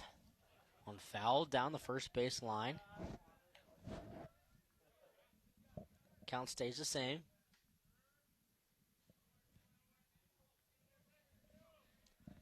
And you still got him 1-2. Chappell's got his full arsenal to work with. See where he goes here. Heading the count. 1-2 pitch again. Swing and a miss. Breaking ball. Gets Becker swinging. Chappell gets out of it. The Jackets will come up for the first time. Bottom half of the first.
A. But the MSU-Billings starting lineup, they'll be going against the Nighthawks ace of leadoff hitter Jason Wright, just like the first game, playing first base. Shortstop will be Riker Fortier. He's a shortstop again. Second base will be Jack Naylor. DH will be the big boy Caden Bertram. Left field, Nick Reed. Right field, River Smith. Third base, Nate McDonald, the hero in the first game. Catching behind home plate will be Landon Carter this game. And rounding out in the 9 holes, center fielder Adam Rowland. And now on the bump, this kid's legit, Logan. Corbin Talley, pitcher for the Nighthawks, as he has one of the best arms, ERAs, and everything in the country. Corbin Talley has been a 3-time GNAC Pitcher of the Week and 2-time West Region Pitcher of the Week this season, including last week, as he leads off a little player versus pitcher of the week matchup with Jason Wright right here. 1.49 ERA, ranks 5th in the entirety of D2. His 76 strikeouts are 12th. He's top of the GNAC in like every single major category for starters. So that got a pause here in the game. Looks like a Take pitch comm something off. issue. But that just stresses, right, as mentioned earlier in the first game, how important that win was for MSU-Billings, just knowing that the Nighthawks have their ace in Game 2, a guy that simply, I mean, the stats speak for themselves, doesn't allow many runs with the 1.49 ERA, but just that win in the first game was huge for the Jackets, knowing that they're going up against one of the best pitchers in the entire country. Talley is a dominant and imposing figure on the mound. The lefty has a lot of really filthy stuff that he can throw. If you're MSUB, you can't let your opportunities go to waste because there's not going to be very many of them against a pitcher like Talley. So Jason Wright leading off. One player of the week to another. 1-1 count to Wright. That one hit. That's going to find the hole between third base and shortstop. Wright continues his hot streak. Leadoff single by Jason Wright, and that man's on fire. Wins the battle against the pitcher of the week in that hitter of the week, pitcher of the week matchup. That time just forces one opposite field, gets in the gap between short and third. Nice little leadoff single for Wright. Keeps setting the table. And Wright, of course, recently has been one of their best hitters and one of their best players overall. You mentioned he sort of got to play first base as Riker 48 takes steps up to the plate, but he's at first base now, which they forced Jack Naylor to move to second, so both of them can be in the lineup. Sort of a funny thing there. Yeah, but a cool example of kind of the team-first attitude of so many of these Yellow Jackets. Mm-hmm. You know, Naylor, who's been at first base since he was a freshman, kind of, stepping up, sacrificing, moving over out to a position that he's not as familiar with, learning that on the fly to accommodate for a bat like Wright. And then Wright stepping up, making a big impact as a senior, finding a new role. He hasn't really played first for the Yellow Jackets either. He's been mostly behind the plate at catcher. The 48 at the plate now. That one swung on, hit out to left field. That's going to get past the left fielder. He burns him out there as Wright is going to come all the way around from third. He's being sent home, and he's going to score. How about the double? Riker 48 burns the left fielder. Thank you very much. 1-0 Jackets. Corbin Talley is human. I can't believe that the first two batters reach on hits for MSUB. That time, 48 gets a hold of that one deep. Gets it over the head of the left fielder, able to get Wright home. What an incredible start for MSUB. And they sent Wright all the way from first base. I love the aggressiveness early on for sure. And as you mentioned, got to take advantage of opportunities like that. And so Coach Waddup's knowing, hey, I'm going to send my guy. And obviously worked out. And 48 is on base with the single. And 2 up, 2 hits for the Jackets. And there's a lot of different elements at play here. The wind and the weather. It's really starting to get cold here. That can make it harder for pitchers. Here's Naylor. We were starting to see some snow in between games, folks. A flurries started to come down just a little bit, and not anymore, thankfully, but still pretty cold out as Naylor steps up to the plate. Yeah, starting to turn the ballpark into a snow globe a little bit. Can't say I was a fan of it personally. I'm sure some people out there are, but I don't agree with them. Naylor, the 1-1 count.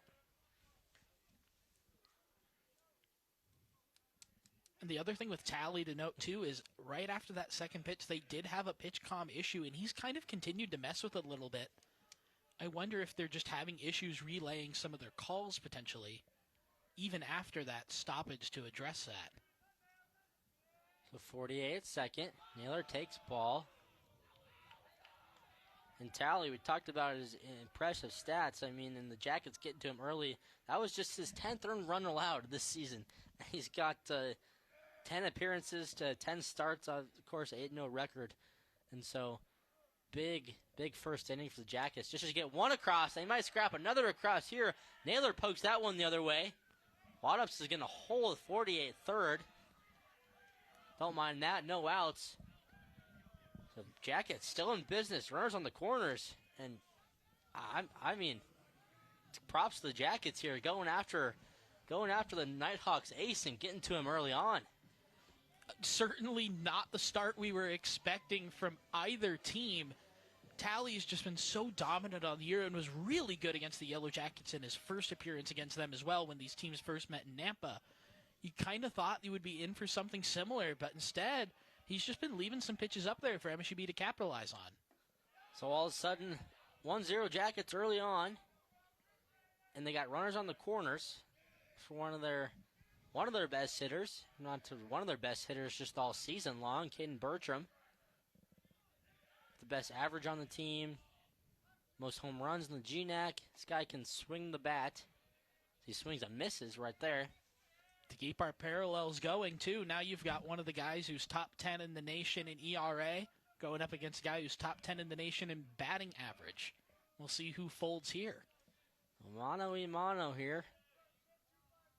Naylor leads off first, swing and a miss. Talley blows it by him. Anything in play, should get a run across here. 48 is a pretty speedy guy at third base. Talley's got Bertram. 1-2. Ball up. Not able to get that one in, but look how much velocity he had on that fastball. That thing. Ooh, he can shove.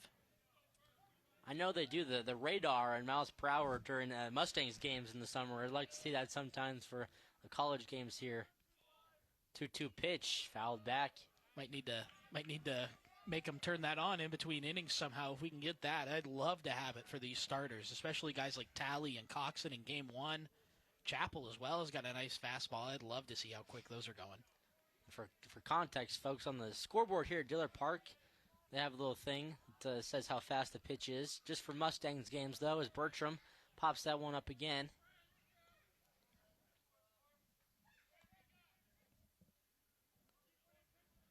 Dealer Park, named after the great John Dealer, who was an avid Red Sox fan. If anyone's a Red Sox fan out there, not sure if John Dealer still goes to Red Sox games, but in the past you could see him behind home plate at Red Sox games.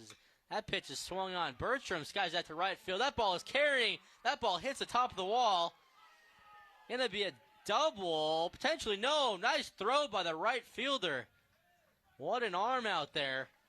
Guns Bertram down at second base. Naylor moves to third, but what a throw out there. And what a right fielder. What a lucky break for the Nighthawks. The Yellow Jackets kind of had to hold the way that one was going. The runners weren't in motion until that ball really hit off the fence. Bertram got a hold of that one. Run still crosses, though. The out's really just only a minor footnote in what's been an incredible start to this game for MSU-B. So 48 did score, so obviously it's still an RBI. Go down as an RBI for Bertram, nonetheless. Nice throw out there by right fielder Kyle Becker. The laser to gun him at second, but again, another nice hit by the Jackets, getting to Talley early. It certainly is an uncharacteristic start. Talley has looked very hittable to start this game. So four hitters and 4 hits is obviously that Bertram out at second, but that's a single, still ruled in as a single and an RBI.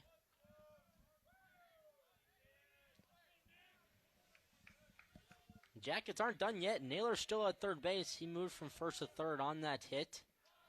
Now Nick Reed swings through that one. Down the count 0-2. And maybe that first out was all he needed. 3 pitches, 3 strikes. Second out of the inning right there. Yeah, excuse me, strike 3, folks. Scoreboard. Looking at the scoreboard, I think the scoreboard had 1 and 1. That was strike 3. Corbin Talley gets Reed, so huge second out right there. Hey, you called 11 innings. It's been a long day. I know, right? But his first strikeout of the day for Corbin. River Smith comes up to the plate now.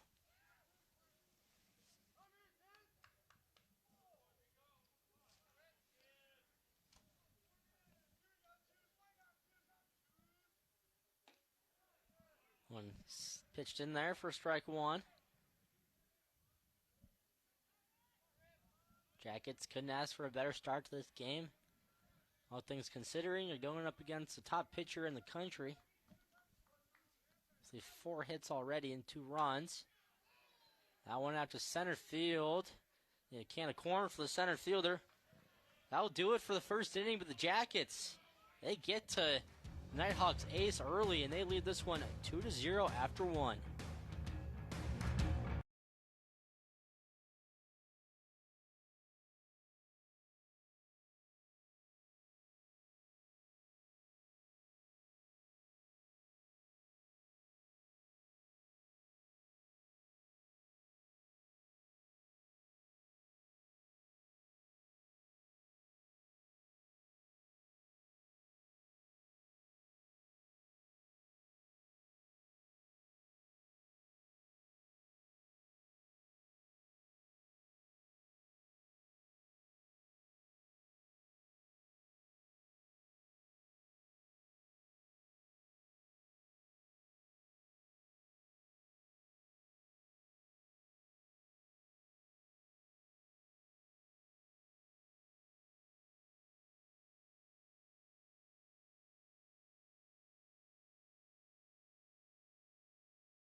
Jackets lead this one 2-0. Let's take a look at some keys of the game. These are brought to you by Butte Auto. Easy to find off I-90 at the Harrison Avenue in Butte, Montana. Find your next ride at Butte Auto.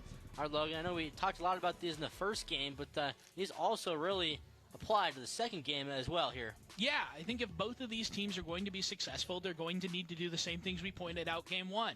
For the Yellow Jackets, that top of the lineup, those 1 through 5 hitters were so good in game one. They're going to need them to do exactly that in game two.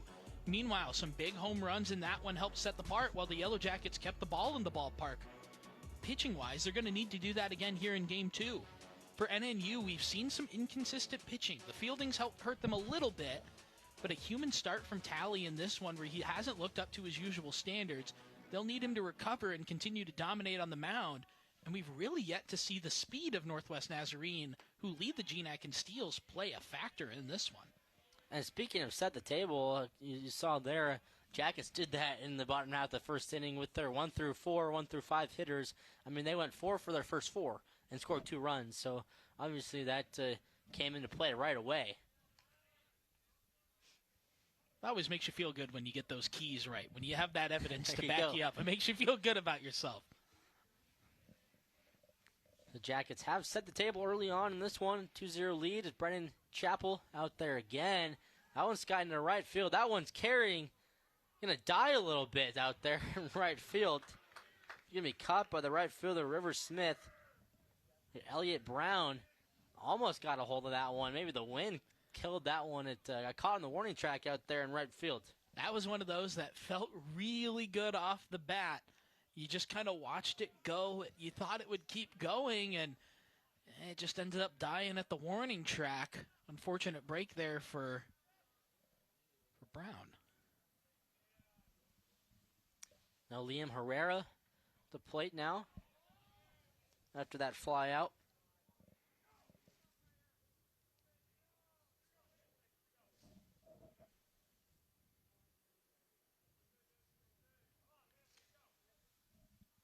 Chappell, one quick out already.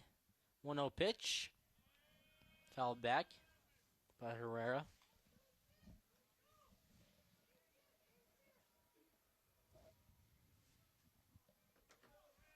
Herrera is yet another one of these veteran players that have had a ton of experience with NNU over the last couple of years. Seen a ton of at-bats, a lot of postseason play. The Nighthawks have a ton of clutch hitting. Chappell, the beautiful breaking ball, gets Herrera freezes him. Strike number 2. 1-2 count. Chappell hoping for a quick inning. That's what you want as a pitcher in a team after you garner a few runs. Offensively, foul tipped out of the catcher's glove. Be a foul ball. Just couldn't hold on to it, Landon Carter. With this game being a 7-inning game and the Yellow Jackets really using 2 of their best relievers in game 1, it's important that they can get not just a quality start from Chappell in terms of keeping runs off the board, but you need him to go deep. If it's a close one, you don't know who's behind him necessarily. Herrera hit that one in no man's land. That was going to fall in between a few guys out there, between Naylor and Smith out there in right field. Naylor, nice attempt out there, but that one is in no man's land. Not much you can do about that. It's going to be a single for Herrera. And hits like that are just so frustrating for a defense, too. It's not a phenomenally hit ball. You've got an opportunity to record that out, but it just kind of falls in the worst possible spot for you. Chappell should still feel very good about how he's throwing, though. Not a lot has been hit strong. Kind of just unlucky with that one, as you mentioned, no man's land. And that's just a bloop single. Doesn't matter. In the scorebook, it is a single. Oh, yeah, you'll take it how you get them. Take him any way you can as a hitter.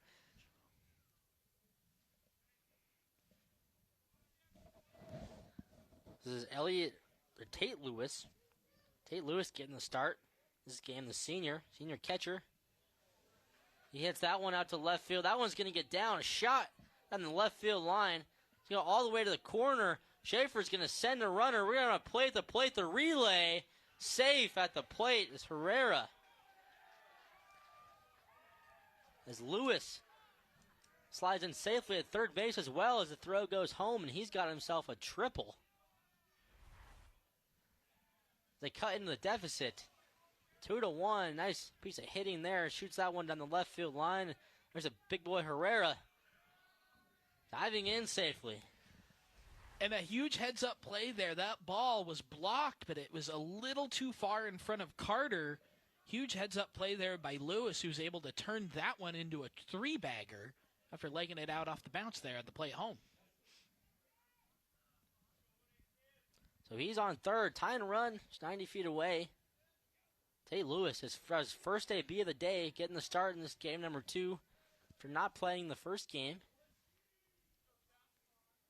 Jake Mestis now starting once again for the Nighthawks. Chance to tie the game. Chappell deals. Ball outside. And a huge break there for NNU. Talley hasn't needed run support with how good he's been all year. But after a shaky first, look at the bats picking him up here. Yeah, good point, Logan. I mean, a guy that doesn't need a lot of support sometimes, but it is good to come by, especially in games like this when you find yourself trailing 2-0 early on. And he's got good run support in a lot of his starts as well. It's not like he's a Cy Young Mets DeGrom year where he's got the lowest ERA in the league and he can't even win 10 games. Right. No offensive support as that one misses just outside. Evens the count 2-2. Mestis, the 9-hole hitter, second baseman, the sophomore.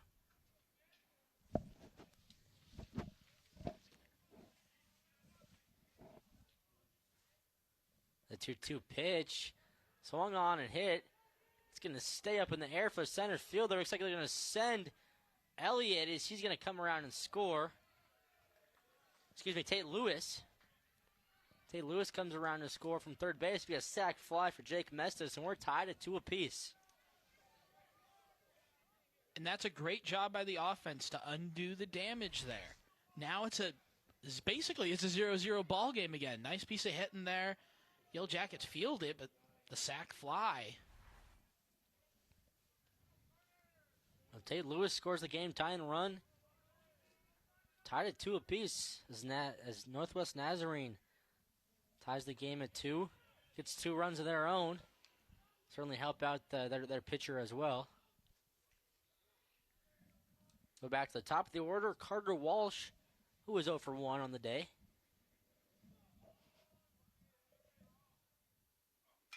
Chappell deals that one hit way foul down the right field line. It's probably a testament to the confidence and ability of Walsh that NNU and head coach Joe Schaefer are able to trust him in multiple positions, especially, I mean, he started the first game in center field and now shifting over as shortstop for this one. He's playing the 2 most important positions defensively, arguably, on the diamond. There's an 0-2 pitch. Ball in the dirt. Walsh went 2 for 6 in that first game. Plenty of at-bats to be had in that first game with it going 11 innings. That's a good one for sample size, but if you weren't able to get a hit, that's a tough number to look at. He fouls that back again.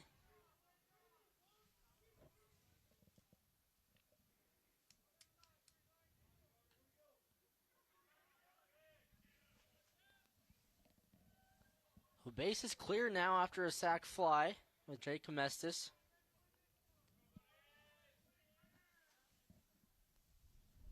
Walsh now looking to get on. Start something back up again for the Nighthawks. He takes ball 2. Deuce is wild once again for you.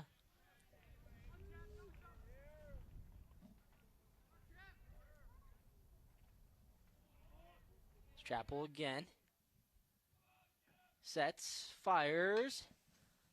McDonald can't handle that one at third. As he's going to reach, he's going to go to second as Walsh. He's going to leg out a double. Stand-up double, we'll see what they rule that. Potentially, possibly another error. It's a play McDonald would probably make. It's a play he normally does make. I wasn't sure if that was just a weird bounce or if he just lost focus for a second. But the whole reason Walsh is standing on second base there, we talk about that game-changing speed. For a lot of other hitters, this is a single. I mean, it's not necessarily a hard hit ball. it's sitting in front of the outfielder, but Walsh was into second so quickly, rounding. Here is Brubaker, and they do give that an error. I would say that totally an error right at McDonald. Certainly got a glove on it. Maybe took a tough hop. Couldn't quite see fully on the replay. But nonetheless, Walsh reaches. Now the go-ahead run with Brubaker up is at second. We saw that. I know, granted, the Yellow Jackets pulled off the extra inning win, but, I mean, they had, I believe, three errors in that first game, I want to say, which was one less than the Nighthawks, but the Jackets do lead the GNAC in errors. Some sloppy fielding by both teams in the first game, and I'm sure that's one of those things that when the coaches get together after and they're talking to their teams, they're like, hey, this got to get cleaned up. So we did the first game. Jackets had 3 errors, and the Nighthawks did have 4. See if they can both play cleaner baseball as Chappell gets Brubaker to swing through that one. He gets out of it, but the Nighthawks put 2 on the board. They tie this game at 2 apiece, heading into the bottom half of the second inning.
This Montana Sports Series presentation of GNAC Baseball is made possible in part by the Billings Clinic. Billings Clinic, trust and be trusted. Strive for excellence, serving Montana, Wyoming, and the Dakotas.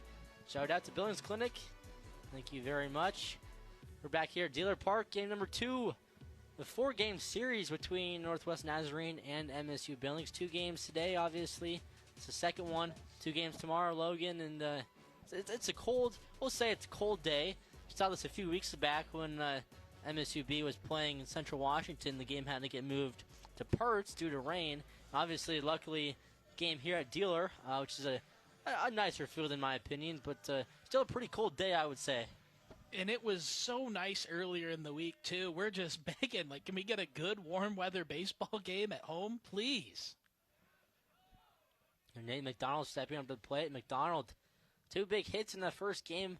So the second one coming in the bottom in the 11th, snuck a grounder, hard hit single past the third baseman, scoring the game-winning run. He swings and misses, 0-2 count. And what a cool moment that was for McDonald. I mean, to get to do that in your hometown on a field you've played against, you've got family here, you've got friends here. I don't think there's any cooler moment than when he rounds that bag and you get to see the team running out to you like that. Just incredible. 0-2 pitch. McDonald skies that out to right field. That one's sort of in no man's land as well, but the right fielder's going to come on and grab that. Stayed up in the air just long enough for Kyle Becker to get the put out as McDonald flies out to right. 1 out. And speaking of weather, I mean, right, as you said, I feel like, yeah, a lot of MSUB's home games have been sort of cold, and a lot of them delayed or moved to Perts Field because this is their normal home field. But that's got to be tough of sort of handling the weather and also trying to get games in too. I know they've had some series canceled, right? Yeah, and that's one of the unique and particular challenges of not just playing baseball in Montana, but playing baseball in the Pacific Northwest. Season start in February. Weather's not cooperating then either. Landon Carter shoots that one out to left center. He's going to have himself a single. His first at-bat of the day. Stepping in playing the catcher position today. He's 1 for 1. The Yellow Jackets start a duo of freshmen behind the plate. Esmond Fisher was able to get a hit in his first at-bat of the first game, and now the freshman Carter does so there. Just a nice little bloop single. Landon Carter at first base. We have Adam Rowland. Squares the bunt. Fouls it. That was tough. He was pulling that one back. For a second, you almost thought it got Rowland. Ended up going off the bat.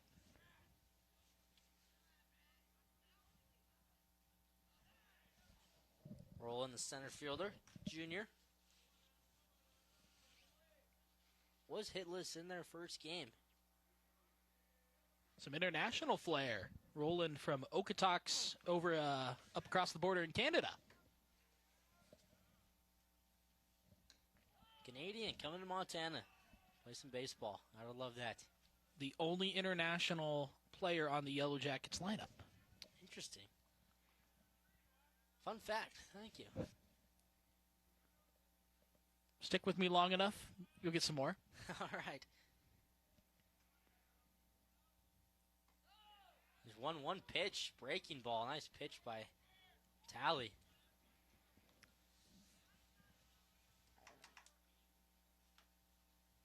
And really, since that first out, Talley has looked a lot more comfortable. The pitch to Rowland. Swing and a miss. Talley blows it by him. There's a second strikeout of the day. Now the stuff's really starting to come out. Still a little too much to contact. A few too many hits that you like, but man, when he throws pitches like that, he can just overpower anybody at the plate. Blows his heater by Rowland, and that brings up the top of the order now. 2 outs. Jason Wright coming back up to the plate. 1 for 1. Huge reason why they scored 2 runs in that first inning. They're top of the order. As Wright has just been a machine lately. Base knock after base knock. See if he can do it again here with 2 outs in the bottom of the second. Coming into the day, he was hitting .511 in the leadoff spot, and I know that went up after going 3 for 5 in our first game of action. Excuse me.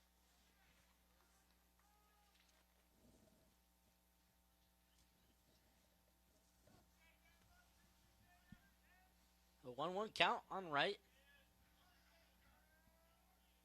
Right in that leadoff spot. Takes strike 2. Another breaking ball from Talley. That's just such a hard pitch. That thing went from one side of the zone to the other. Ooh. It's got to be tough to see as well. Talley, the lefty, to, a bit of a unique release in that curveball coming at you. Hard to see, especially lefty on lefty, as he'll do it again. Right, sends it at the shortstop. Nice play by the shortstop. Be out number 3 to end the inning. Carter Walsh puts that one away. So we head into the top half of the third.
Welcome back in, everyone. Second game, doubleheader. This one is going to be 7 innings.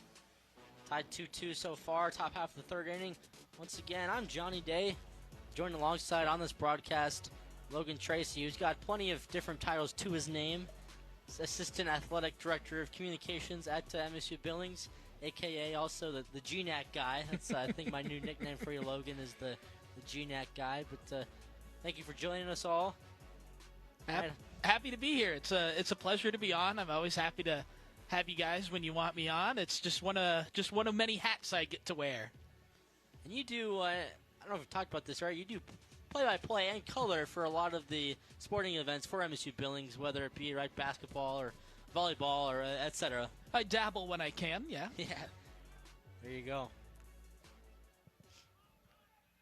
All right, Brendan Chappell back on the mound. Third inning of work here. Tied 2-2. Jackets got 2 in the first. Nighthawks got 2 in the second. As Caleb Karpstein comes back up to the plate. He walked in his first plate appearance.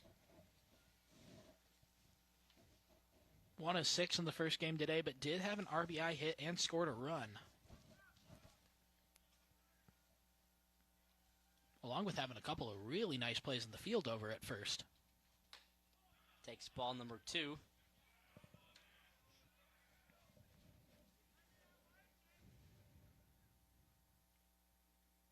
Into the third inning now, and Chappell already working on around 50 pitches. High pitch count for the senior. See there. There was strike 1, fouled back by Karpstein.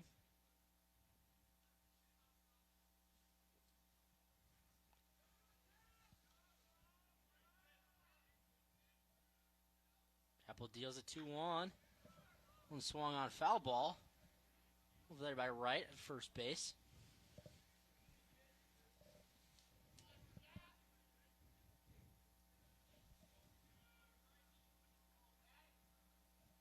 Karpstein, a senior, a guy who we're more than familiar with here in the GNAC.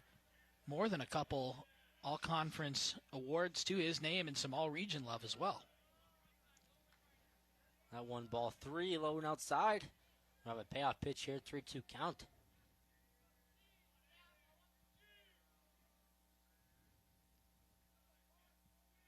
Looking to reach base again. Karpstein takes a curveball, freezes him up. Brendan Chappell, backwards K. They're out number 1. NNU right now is like one of my favorite baseball movies, Johnny. They're having trouble with the curve. Yes. I feel like a lot of people today have had trouble with the curve on both teams as Chappell gets him freezing. Especially the Nighthawks. Chappell throwing that breaking ball. Some dirty stuff there. Goes back to it right there. A little bit upstairs. Trouble with the Curve, great movie. Clint Eastwood. Great movie.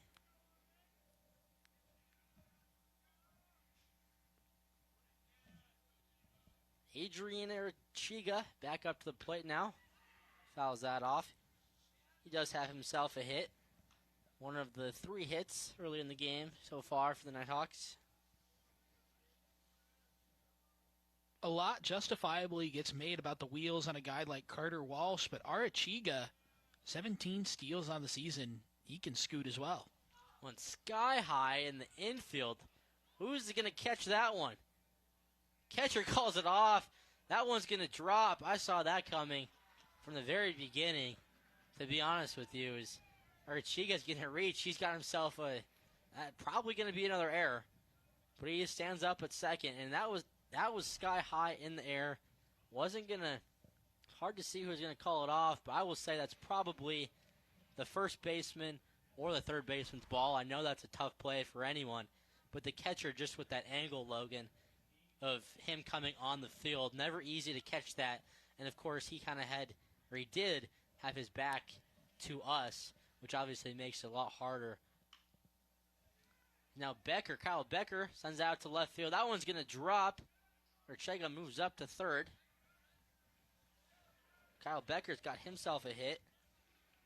And those little mistakes can be so transformative. That was a tough ball with the wind, but that still should be a routine play for the Yellow Jackets. Instead, they end up letting it drop. Everybody's in. So Archega is able to walk to second, no issues. Now a bloop single puts runners on the corner, and there's just one out. And going back to that play here, you see that Kyle Becker bloop single out to left. Runners on the corners for Elliott Brown. He takes strike 1. But going back to that pop-up, I mean, that's where communication comes in. Right, pitchers aren't the best at fielding pop flies in the infield. So really, as a pitcher, you're taught to just get out of there, if you don't think you're going to catch it. But maybe more of a ball for the first baseman or the third baseman to repeat what I was saying earlier. Brown takes ball 1. When you think about the angle, too, of the first baseman and third baseman, they're sort of coming into the ball rather than the catcher just has a tougher angle to catch it, I suppose. But nonetheless, Nighthawks runners on the corners. Hit and run. No one poked against the shift. No one's covering third base either. That's going to be a base knock single by Elliott Brown. Runners on the corners again, and great base running there by Kyle Becker. McDonald was shifted way over more towards shortstop. The hit got past him. McDonald didn't get back to the base, and Becker took advantage of it, taking an extra base. Great base running right there from him. And then you starting to do the small things well. You saw it exactly there. You described it perfectly. The Nighthawks are really starting to take control here, it kind of feels like. So a 3-2 ball game. As they bring one run around to score, rather. Breaks that deadlock, but they're still in a really nice position to add more to their total potentially. The Jackets have one out. Maybe a double play ball here. See what they do. Liam Herrera at the plate. This ball outside. Maybe if want to make some action happen with Elliott Brown, maybe stealing second. Put the runners in motion. That was a hit and run previous at bat as well. Big reason why Becker got to third, and they do it again here. Runner going, they let the ball go all the way through. He's safe. Beautiful throw by the catcher, Landon Carter. But he is safe. And that was Elliott Brown. That was a tight play at the bag there. Brown, I don't think has stolen a base all year. Throw down was really well executed. Replay here. The ball did beat him, not the outside slide. Slid more towards the outfield. Nice job by him. That's what Coach Waddus is asking about. I'm sure he thought he was out. Definitely a close play. Hard to tell from our angles, folks. But as we saw in the replay, the ball did beat him. Maybe a little swing move or something out there by the runner. But now you got two runners in scoring position. Herrera at bat. Looking for two more. He's 1 for 1 on the day. They had another hit here. Nighthawks with the 3-2 advantage. Pitch is swung on and fouled. Curveball by Chappell. And the hard thing on a play like the last one, too, is obviously there's no replay protocols or anything with the GNAC or the schools. So, really, you can go out and argue it. We've got a better look at it at home. But those coaches, you're really just trying to get an ump to think about it or see if maybe a different one had a different read on the play. Herrera shoots that one foul down the third base line. Exactly, no challenges like the MLB, right? That's the no replay, to review it, and challenges, no ABS. We do it old school. They've got everything in the major leagues now. ABS challenges. If an ump gets something wrong, they go back and review it. They do have ABS here, though, when the Mustangs play with their challenges. Yes, that's pretty new, fairly as well, I think, right? It's very interesting. Yeah. So 1-2 pitch, fouled off again by Herrera. And I will say, I enjoyed that, actually. I went to a few Mustangs games this last summer, and I liked that. It was fun to be at and sort of see and get that experience. I feel like it's sort of a new fan experience that's added of seeing that. And I've loved how it's rolled out in the pros, too. It's very, very engaging. And let me tell you, as fun as it looks in person, behind the scenes on it, even more fun. The Chappell gets Herrera to swing and miss. 2-strike pitch, so a huge strikeout right there. As the Jackets had their infield in, by the way, that whole at bat. That's what you want to do, is get the hitter to strike out. Now 2 outs, excuse me. It's dropped by Chappell.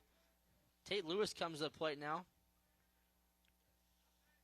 Lewis 1 for 1 did have that big RBI double that kind of helped spark the scoring last inning as NNU tied it up.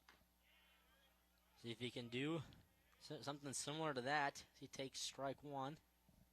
That last strikeout for Chappell was his 5th of the game.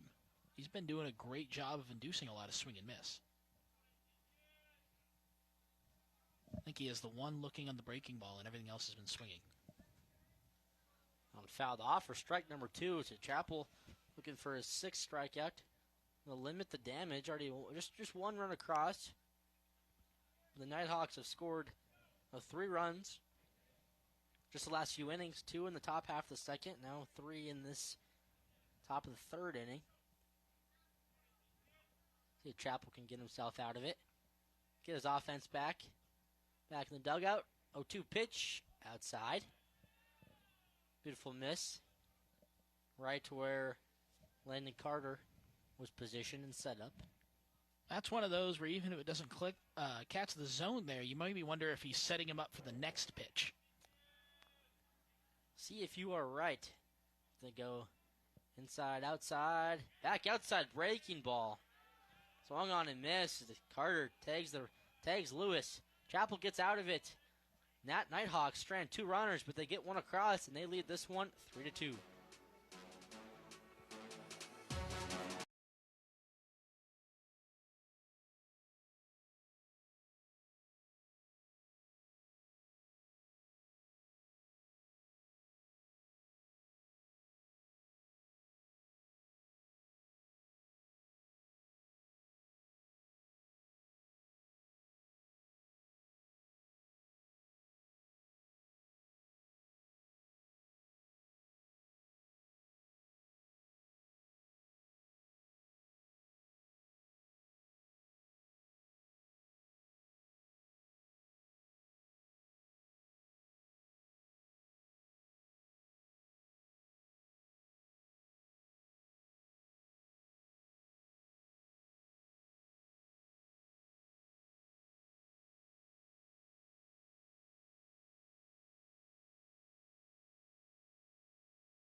Induction banquet.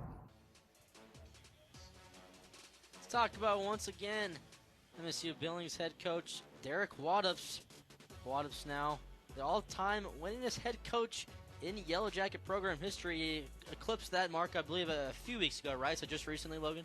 Yeah, just eclipsed the career mark set by Rob Bishop as now the winningest coach in program history. Coach Waddups. He's one of my favorite people to get to talk to. It's really fun to talk ball with him and his whole staff. He's got a great staff behind him too. Assistant coaches Brian Greisman, who's also a pitching coach of the Mustangs, Matt Jeffrey Chase Hansen, a Mustangs player who just started this year. All of them really, but especially Coach Waddups. They're just very, very fun to talk to about ball, about life. Really approachable guy. And you see that with their players. He's got a lot of respect from his players as well, and can't sing his praises enough. So in the standings, of course, the Jackets do sit at number 2 in the GNAC, and that's where they got last year. They eclipsed a program record, 33 regular season wins, and still finished second. I mean, that says even more about how impressive Northwest Nazarene has been over the last few years. But Jackets back in that 2 spot in the standings this season have already clinched a GNAC spot as well. As Riker 48 steps back up to the plate. 1-for-1 with a ribby. The math can still math for MSUB as of now. There's still a chance that you jump. It's slim, and the hard thing being is the Yellow Jackets don't have a bye next week, but they're playing non-conference to end the year, which is better than having that bye go into the conference play, but does make things a little bit interesting as the rest of the GNAC will all play each other next week in the final week of regular season play. 48 there. He hit that one fair, but it hit his knee. Hit it off himself, so that'll be on that dead ball. And we have Northwest Nazarene. They take on Central Washington to end this season. So their final series before GNAC championships. Central Washington the 3. In the 3 spot in the GNAC as 48 takes high. Could see same thing last year, right? Those were the 3 teams that clinched, and then we see Western Oregon and St. Martin's sort of towards the bottom last few years of the conference. St. Martin's definitely rebuilding a bit. That's who Central Washington has this week. Central does need to take care of business. There's no easy wins in conference play, and if they don't, they leave themselves open next week with a tough 4-game series against NNU. I mean, it's hard to beat that team one time, let alone 2, 3. You could potentially slip, and if Western Oregon sees the ball bounce their way, next thing you know, they can sneak your spot. The 48 takes his base on a walk, and that brings up Jack Naylor, who we've seen leave the ballpark already today. As 48 takes off, he's going to get picked off. He slides in out. Called out at second base. Nice pickoff move by the lefty Talley. And that was a situation where probably going on first move was 48. What to tell you, just whenever the pitcher lifts his leg, first move you take off. And if you're out, you're out. If you're safe, you're safe. But it's obviously unfortunate there for 48. Just the first time 48 has been caught stealing all year, potentially in his Yellow Jacket career. He's such an efficient base stealer.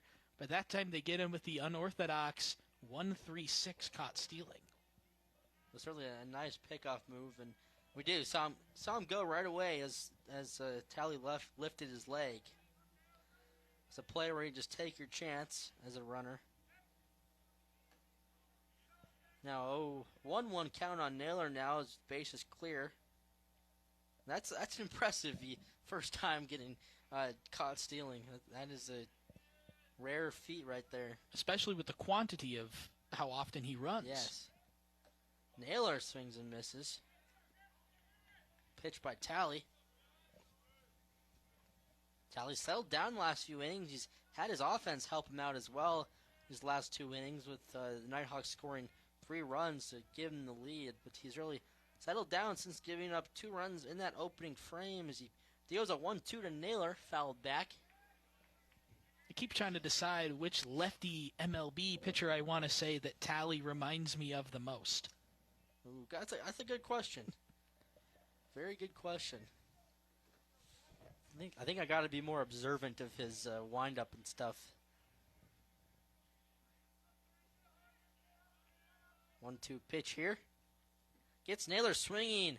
Ball in the dirt. There's a play at first. Drop third strike. Pitcher throws him out. It'll be out number 2. The strikeout number 3 from Talley. Shot behind home plate by Tate Lewis to knock that down. Throw Naylor out of first base to finish off the play. 2 quick outs. And how transformative was that caught stealing pickoff maneuver there? Because now instead of runners on, you got 2 outs just like that. Big. Nighthawks defense came up in a big way.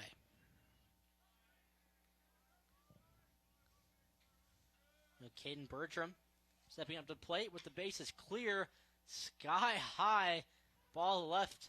It's a little center field more so, but going to be playable out there. Center fielder comes in and catches that one. Adrian Archega ends the inning with the putout. 3 up, 3 down technically for the Nighthawks. We go to the 4th inning.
PA Law Group.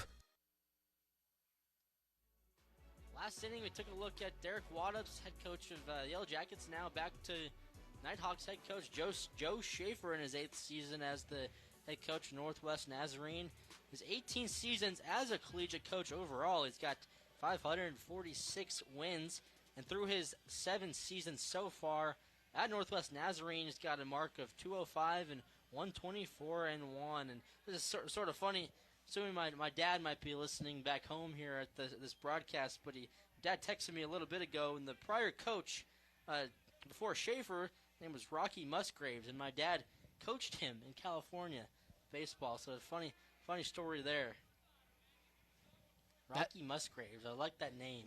That is a good name. That's a solid coach's name right there. Schaefer obviously led the Nighthawks to 2 straight GNAC championship wins, tournament titles. Going for a 3-peat this season as well. And they'll get to do so in front of their home crowd. That's right. On their field, which is a really nice advantage to have for them. Out in Nampa. Jake Mestis steps up to the plate now. He has sack fly RBI in the for his first at bat, pardon me.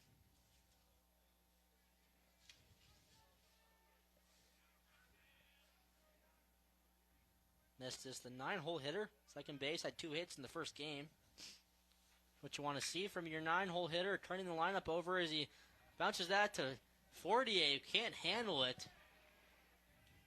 Fortier, possibly another error right there as Mestis is getting a reach. Seeing Fortier's had a tough go, a few tough plays at shortstop today. See what happens on that one. Just a tough defensive miscue. He's running in on that, charging as it bounces. Just kind of hits his glove and can't bring it up. So potential another error right there. Mestis reaches. Going to bunt now is Walsh at the plate. It'll be a sack bunt. Ball's thrown away. The catcher sort of spiked that one in the dirt. Right, couldn't handle it at first. They're going to send the runner all the way from first. He's going to come around and score. Standing up as that ball got all the way down the first baseline. And Mestis comes all the way around to score. Be another error. A few errors in this inning affecting the Jackets, and simply that's what happens when you play sloppy baseball. And that's one that's going to drive coaches crazy. It's a really well-laid bunt. I think Walsh is in, but the throw takes it deep. He's so quick. Look at him turn there and how fast he moves. And then the hard thing is it was just a little lackadaisical out there. Jackets didn't rush to get the ball in. Nighthawks were able to turn that into a run, and now a runner on third. I was going to say, there might have been some confusion getting the ball, and obviously a little slow down there in right field, but good heads-up base running as well. Good job by Coach Schaefer to maybe notice that and send his runner, scrap an extra run out of it, but Nighthawks lead this one 4-2, so two errors. Really give that one an error, and I'd say Fortier an error at shortstop as well. So 4 errors already in the game for the Jackets. Tough go at it so far, and now another chance to tack on another for the Nighthawks as Gavin Brubaker steps up to the plate with Carter Walsh at third base after the bunt. He made his way all the way around to third. And then Mestis scored.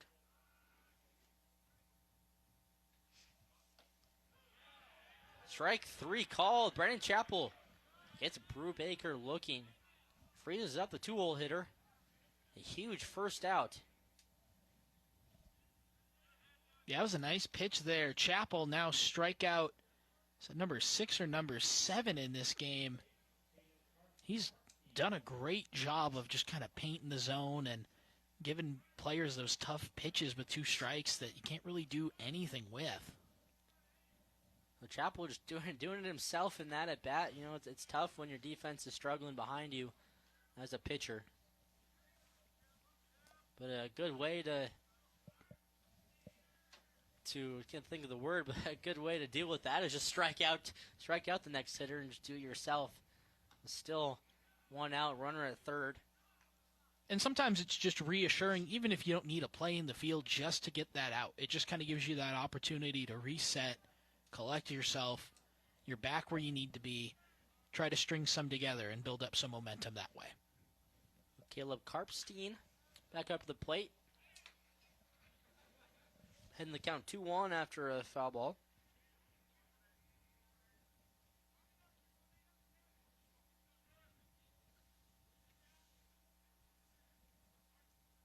A few unearned runs already so far in this inning. 2 errors by the Jackets. Good pitch by Chappell, just outside though. Not a bad spot. 3-1 though.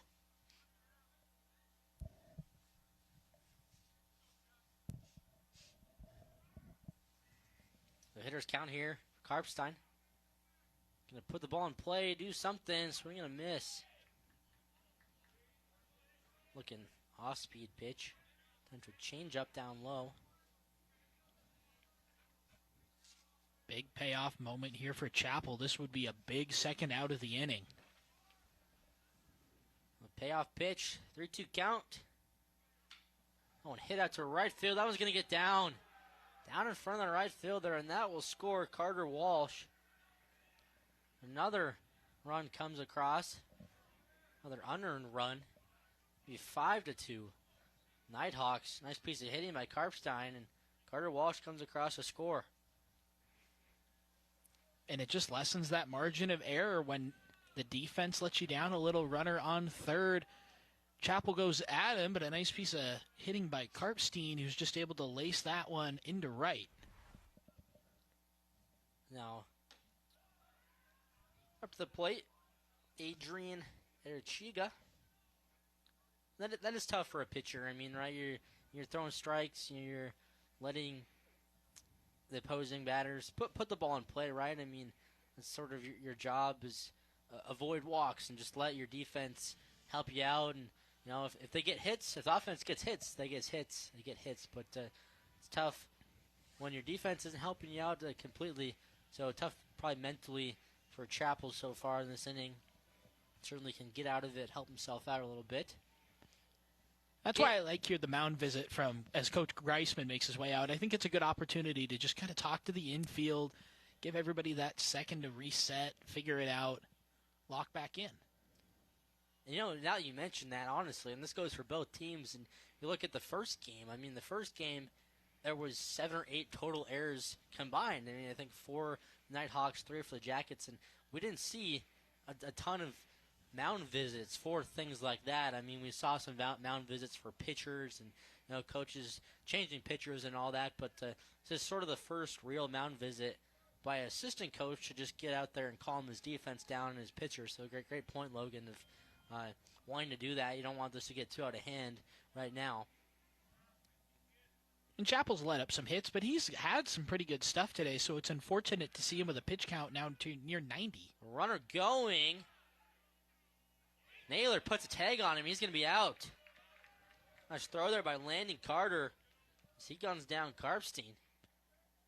Caught stealing. Huge play, especially the way the inning's going. A nice tag there by Naylor. Yep, got him right there, sort of in the middle of the body. And it's a tough tag to make when he's turning around while he's kind of collecting that. Not a natural second baseman either. As we mentioned, he's just switching into it. That was a nice play there. Did a good job to go get the ball and tag the runner as he was sort of diving into him. So now Chappell with a big opportunity to get himself out of this all of a sudden. To the 1-2 count on Irichiga. Get out of it. Pop up foul.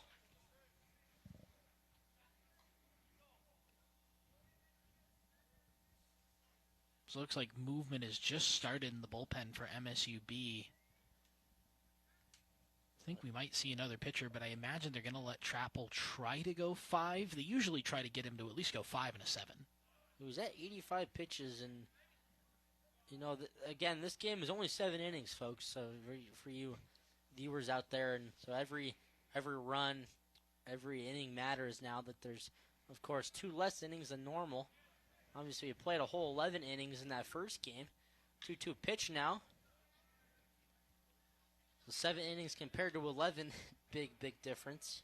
Chappell is a workhorse, though. In his last start, so he started the first game of the series against Western Oregon, which was kind of a change, but it was a 5-game series, so he did the single game.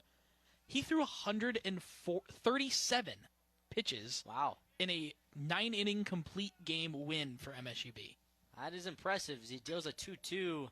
Erchega gets a hold of that one. That's going to find the gap in right center. He's going to go all the way, find himself a stand-up double. A good piece of hitting. Pokes that one out in the right center gap, and he's in scoring position. Nighthawks back in business after a caught stealing previously. Pitch was a little low in the zone, but a great job to club that. It was a sweet piece of hitting. A nice swing there. Oppo Taco double. Bring up Kyle Becker. The Chapel at 92 pitches, and I believe a few weeks ago, Logan, or when we were doing the Central Washington game here on SWX against the Jackets, I think he and Coxon both reached triple digits, I want to say, in those two games as well. So obviously, Coach Waddups ain't afraid to let his pitchers keep going. They regularly do. He's got a lot of trust in his starters and gives them the opportunity, especially Chappell and Coxon, just work their way through issues, especially with he's been playing very well. The defense has just partly let him down a little bit. 1-1 pitch. Becker swung through that last one. Fouls that off down the first base line. Be 1-2. Chappell has 7 strikeouts. I mean, that's a good number. 92 pitches now. Has only walked the one, but with 8 hits to his name, I mean, just a little too much contact today, leaving a little too much over the plate. We'll do it again. 48, nice play. Bobbles it, though. Gets the runner. Nice strong throw by Fortier. Stretch over there by right. As Becker's called out at first. That'll end the inning. Jackets, though, trail this one 5-2 as the Nighthawks put up 2 more runs to extend their lead.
Welcome back, everyone, to Dealer Park. You can see there great shots from the first base camera. And if you weren't on our broadcast earlier, but Dealer Park, named after John Dealer. This park opened in 2008, home of the Billings Mustangs, and formerly known as Cobb Field, which many of you older folks out there might remember it as. It's the great Cobb Field.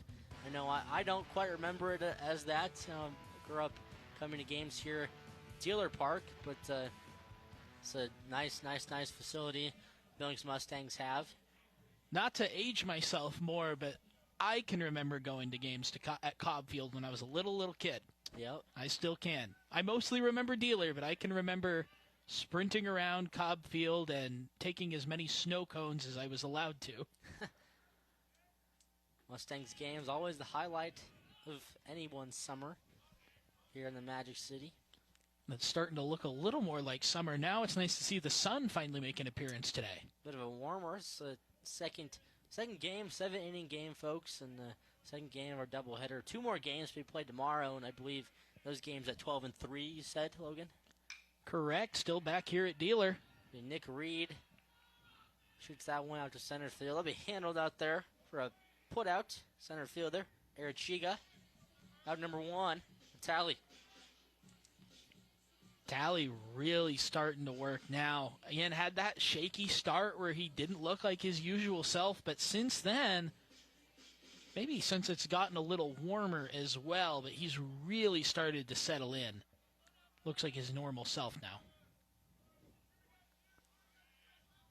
River Smith up, second plate appearance of the game. And at this point, I know we're still in the fourth, but as mentioned, just a 7-inning game, so outs are certainly, by the every out really matters at this point. 2 less innings.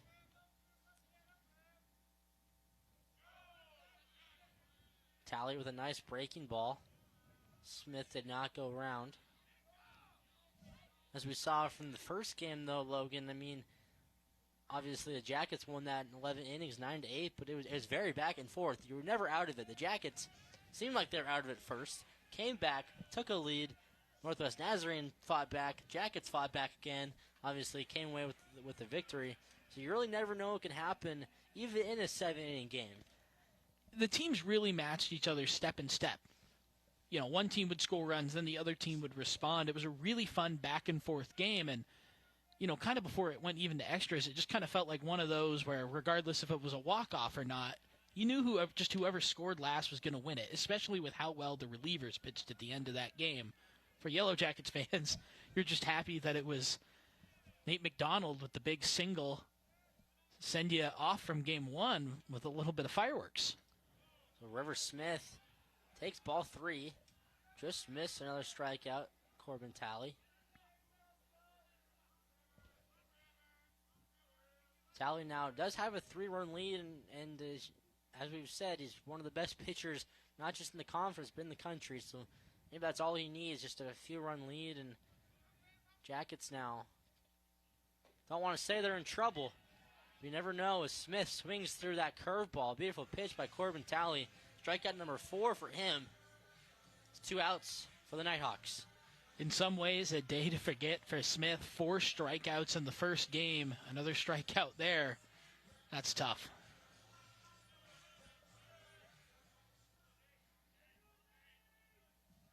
Back up to the plate, Nate McDonald. Walk-off hero in that first contest.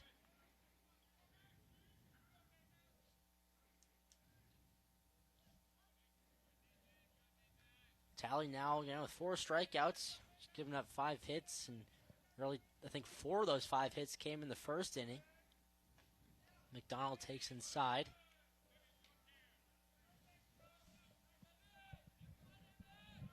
And he's able to generate so much power on his pitches. Really is impressive. The 2-0 pitch to McDonald.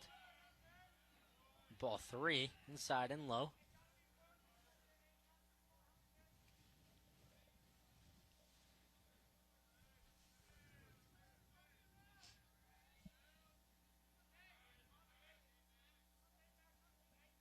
The 3-0 pitch.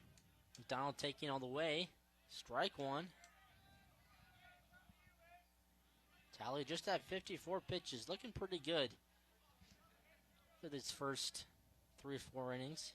Looking to get through another inning here. 3-1 pitch to McDonald. Lined up the middle. Base knock for Nate McDonald. This hit right there. Shoots that one right back up the middle at Talley. Jackets have themselves a 2-out base runner. And even if you're not able to convert this run at this point, you're just making Talley work. I mean, he was struggling a little in the first. The pitch count was high, but ever since then, it has been quick innings, minimal work on him. Nighthawks are certainly looking for him to go the distance and throw the full 7, so anything you can do to make that maybe not the reality, have him exit early, even if you're just adding a couple of pitches to the inning, is big. McDonald, nice hit there. Leads off at first base. Landon Carter, who does have a hit against Talley in his previous AB, comes back up to the plate. I finally decided the lefty pitcher that Talley reminds me of. He generates a lot of power. You see from that leg kick, there's not quite as much rotation. Fastball, breaking stuff. It's kind of a Mackenzie Gore for me. Okay, on foul out the right side. Just gets over the netting. Mackenzie Gore.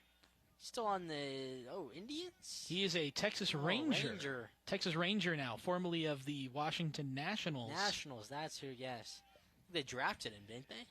He was part of the Juan Soto trade. Okay. The Juan Soto from Washington to San Diego trade. Okay. Now Soto, of course, on the Padres. or not Padres, went The from Mets. the Padres to the Yankees to the Mets. Excuse me. As a Yankee fan, I'm a little hurt about that, but I'm more concerned that you might be in the year 2019 still. yeah, sometimes I think so as well. Landon Carter, freshman catcher. 2-1 pitch to him, 2 outs. Carter gets a hold of that one. How about that? The freshman finds the gap. That's going to find the gap. McDonald being sent all the way from first base. He's going to stand up, scoring. Landon Carter, the freshman, the clutch kid behind the plate. 2 for 2 on the day. 2 hits against one of the top pitchers in the country. He's got himself an RBI. 5-3 now, the Jackets trail. Hitting with no fear. He's got a really nice swing and showed it off there. Nice power to get that one in the gap. Great hustle by McDonald. Didn't end up needing to slide in or make a play, but huge break for the Yellow Jackets, who are able to scrap a run back. Was stand-up double for Carter. McDonald standing up, crossing home as well, as that brings up Adam Rowland. And let's see if they can capitalize on that and maybe get another run across. Still trailed by 2 to the Jackets. Rowland's been out in center most of the day and has looked strong. Fielding the ball, still looking for the first hit on the day between both games. Breaking ball in there. Nice looking pitch, just missed the corner from Talley. Talley now is giving up 3 runs. All earned runs too. No errors so far on the day for the Nighthawks. 1-1 pitch. Fouled back by Rowland.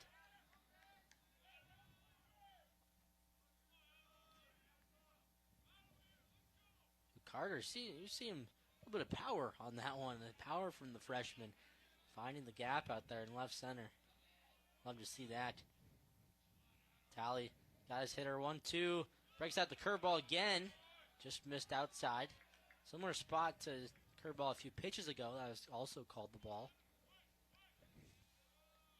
I like the way he's attacking the outside. Rowland been chasing a little bit. Hasn't had that pitch over, but you don't need to give that to Rowland. So 2-2. Strike 3. Talley. It's Adam Rowland looking. Gets out of it, but the Jackets scrap 1 run across thanks to Landon Carter as we enter the 5th inning.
Welcome back, everyone.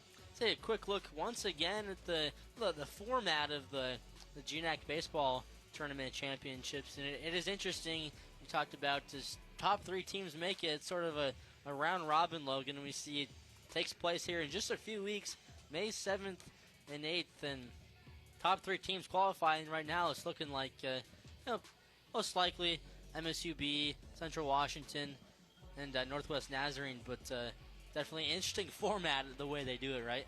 Yeah, certainly unique. Not something you usually see when you look at some of these other conferences in the West region, but does make it a particular challenge for some team to win through, especially with the winner not having that automatic bid. Your margin of error is so much smaller, and it puts a lot of pressure on your top teams to perform, Because at that point, if you're one of that 3 seed coming into the round robin, you've got nothing to lose. You can throw it all at the wall. A loss there for them isn't as devastating as it is for, per se, NNU, hypothetically, if they're the 1 seed when it's all said and done, because that's so much more pressure on your region hopes. So thank you for that, Logan. And we got ourselves a new pitcher on the mound as Brendan Chappell's day is done, and this is Cody Snow. Love that last name, but he's a junior. He takes the bump in relief for Chappell, who didn't have a bad outing. Defense wasn't the best behind him. 4 errors so far, but Chappell exits the game nearly triple-digit pitch count as well. That first pitch is hit to McDonald. He handles that. The high throw handled by Wright on the transfer. Bobbles that. Runner is out. Cody Snow entering the game. A nice start for Snow, who's a junior transfer. Another Wenatchee Valley College transfer in this Yellow Jackets crew of pitchers. Able to force a pretty nice little ground out there. Well fielded. Quick first out. And that was Elliott Brown who grounded out to McDonald. So that'll now bring up Liam Herrera, third baseman. 1 for 2 on the day. Snow, making his 9th appearance on the year, does have the lowest ERA of all Yellow Jacket pitchers at 2.51. Not sure if he's qualified with the amount of innings he has, just 14 and a third. Does, however, have more walks allowed than strikeouts. That's 12-9. That being said, he's pretty good at limiting contact. Opposing batters only hit .214 against him. Something to watch out for sure. See Herrera now. 1-1 after that ball.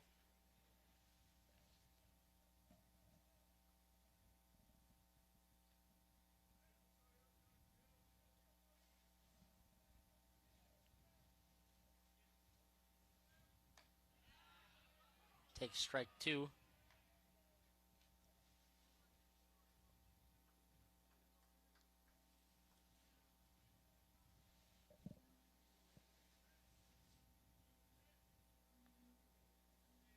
The 2-2 count now.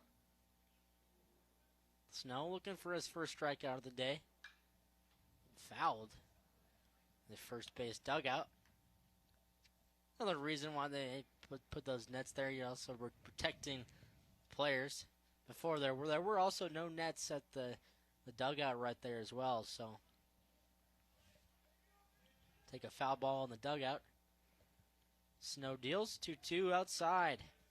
And I don't know if I've seen the nets in front of the dugouts before, but it does give that extra level of protection. I was wondering if you'd maybe see less guys at the front of the dugout, but they've still been up there quite a bit. A payoff pitch, 3-2 to Liam Herrera. Snow, Herrera up the middle.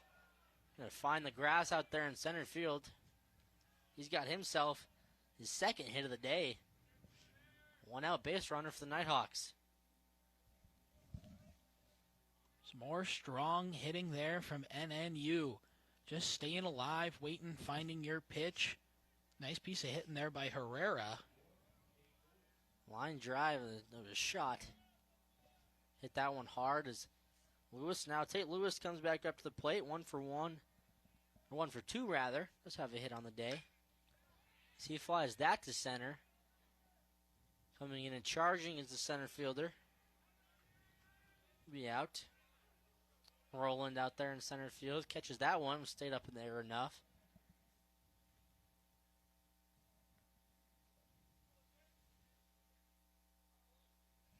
Bring up Jacob Mestis with 2 outs.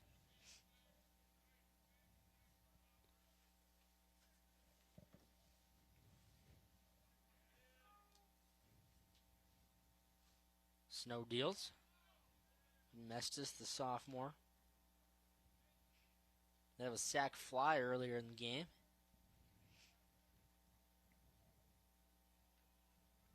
And I've liked a lot of what Mestis offers, especially defensively. He's a really athletic second baseman, but he's made a couple of really nice heads-up plays.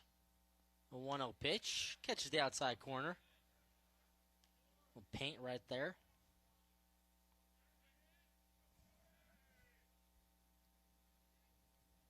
1-1.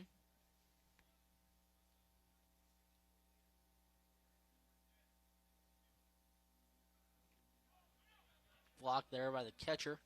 Job by Carter. Keep that one in front of him. The huge at bat here. Up next, the top of the order for the Nighthawks. Peter Snow, you don't want to turn it over to the top of the order.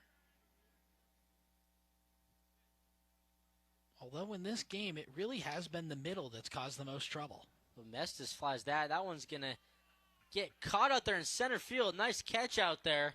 Beautiful diving play by the center fielder. But Adam Rowland out there in center field, the junior making plays. Diving catch ends the inning. Jackets still trail this one, though, 5-3, going into the bottom of the 5th.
Take another look real quick at the keys of the game we've been talking about all day.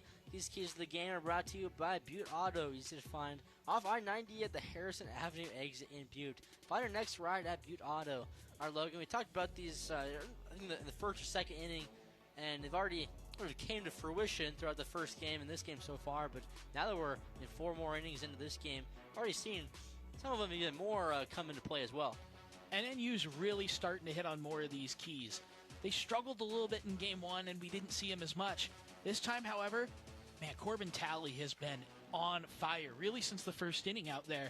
Meanwhile, with the speed, we've seen them be a little more aggressive with some stolen bases. We've also seen NNU swipe the extra bag every once in a while, and a bobbled ball or on an air, some heads-up base runnings really turn things around for them. Meanwhile, MSU-B, top of the order, is starting to find a little bit of rhythm. All 5, I believe, do have a hit, or at least 4 of them do. But nothing really behind them. The Jackets are kind of being left out to dry a little bit by that bottom of the order some today. Really, except for Carter and McDonald have a hit too, but there's a chunk in the middle that's been tough. Now Talley back out there again, and the 7-inning game, only nine outs left technically for the Jackets, and when you're facing one of the best pitchers in the country and in the conference, you gotta get something going. As Jason Wright sends that one out, he's gonna be caught by the shortstop there in shallow left field for out number 1. Caught by Carter Walsh. Job of hitting the range over there, and one of the few times Jason Wright's gotten out this game, this day really. And there you saw the Walsh's speed on display. That's a pretty decently well-hit ball. A lot of times that'll drop.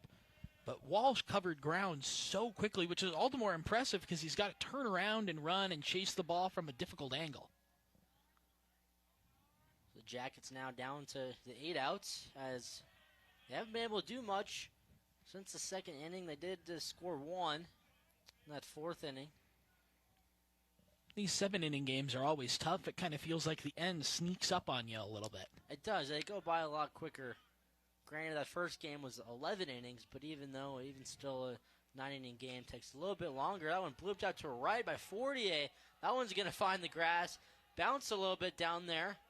So he's going to go stand up a second of the double.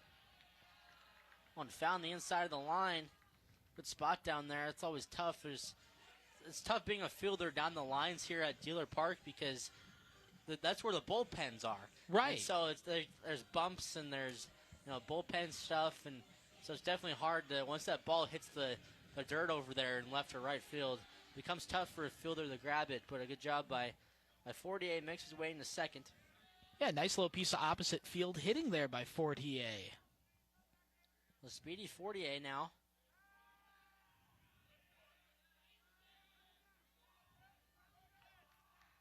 Tally checks on him.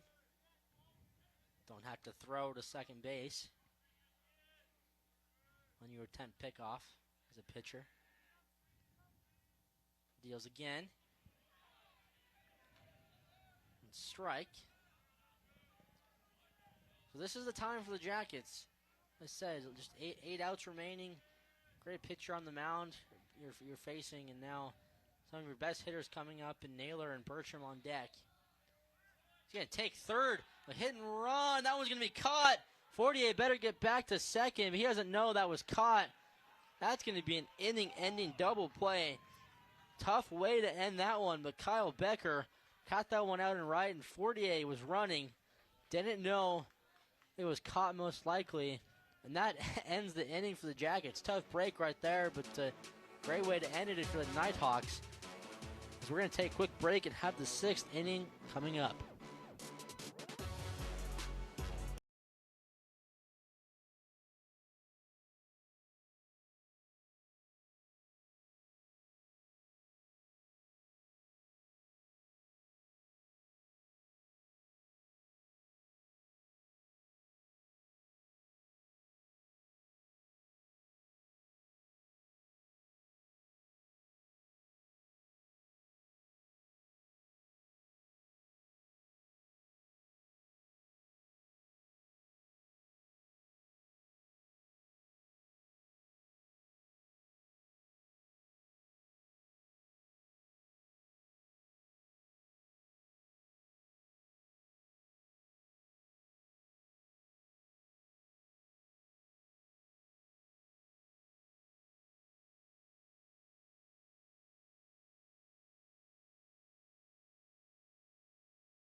Cody Snell back on the mound once again. Jackets still trail this one, and you know, Logan, they had a big chance their last inning, but a tough way to end the inning. Naylor, your best hitter, nice hit out to right field, but caught out there by their right fielder, Kyle Becker, and Fortier at second. He was stealing, going anyway. They just doubled him off. It doesn't really get much easier than that if you're a defense, I suppose, but it is tough.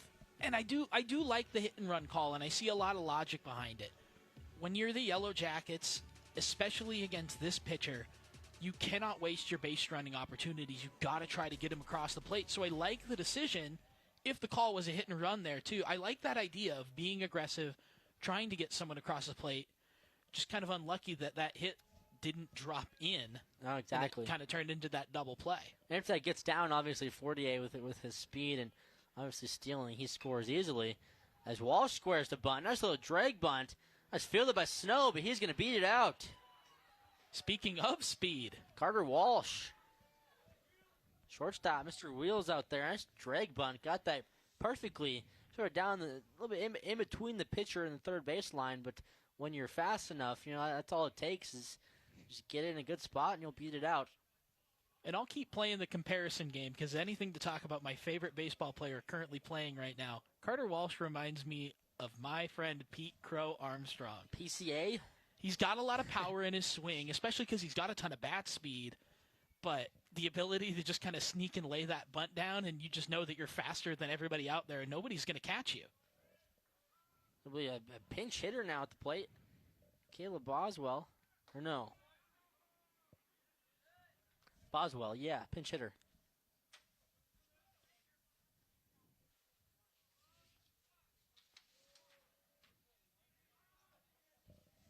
Boswell 0 for 1 in this one. I think he must have entered the game earlier, excuse me. Just pinch hit for the DH. So Brubaker. Yeah.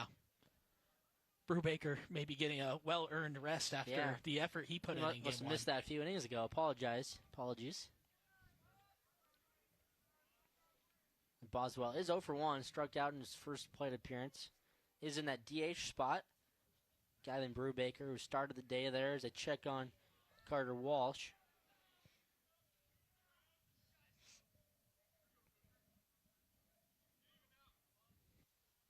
now if you're the Nighthawks, you've got a really nice opportunity to tack on some insurance. I wouldn't be surprised to see Walsh going.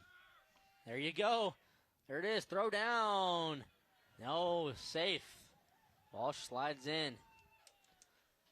Carter Walsh using his speed. Now runner in scoring position. Not a bad throw by Landon Carter, but sometimes wheels win. When you've got a guy that fast, you can get a not a bad throw or a good throw, but it kind of takes the perfect throw to get him, especially when he gets a great jump like that. Boswell.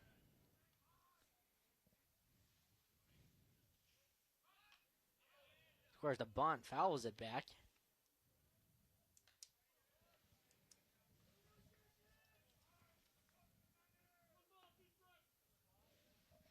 Chance to extend their lead here. Already up 5-3 are the Nighthawks. Top of the 6th out of 7 innings. Second game of a doubleheader.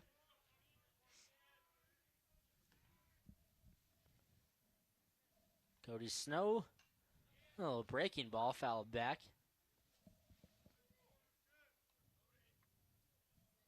Do it again.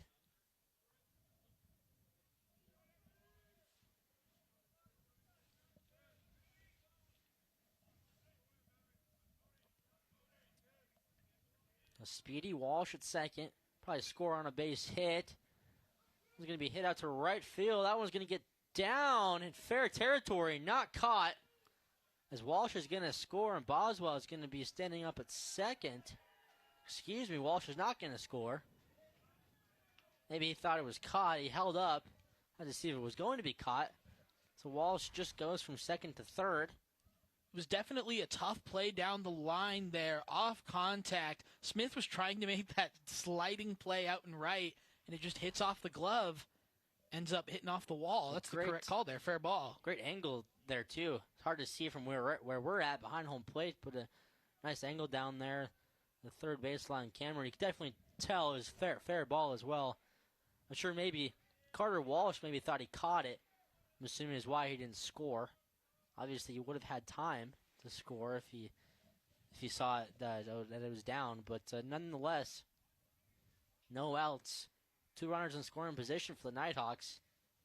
Got a potential pitch calm problem going on here.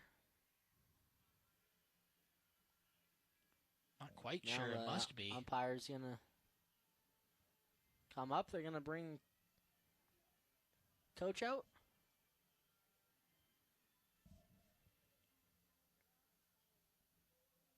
Not quite sure what. It must be a pitch comm thing, I assume. You have a reliever in the pen. I think that was a reliever that ran out the wristband, too. That is Andrew White, though, in the pen. The senior. Potentially enter this game. The Jackets find themselves in a little bit of a jam after two hits. Bunt single and a double down the right field line. It's a nice effort by River Smith to try and catch that. Going to come up with it.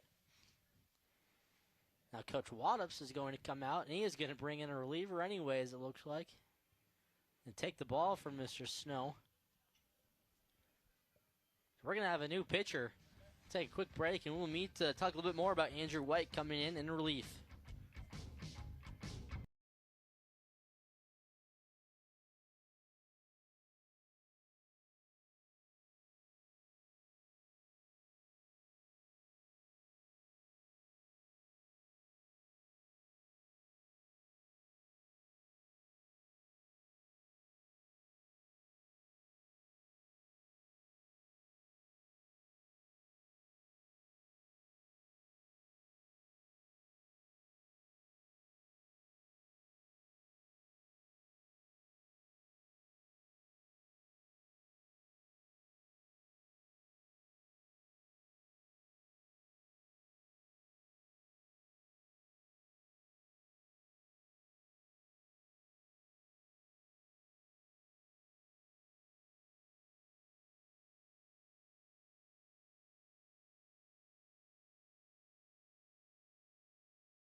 Andrew White coming into the game now, the senior.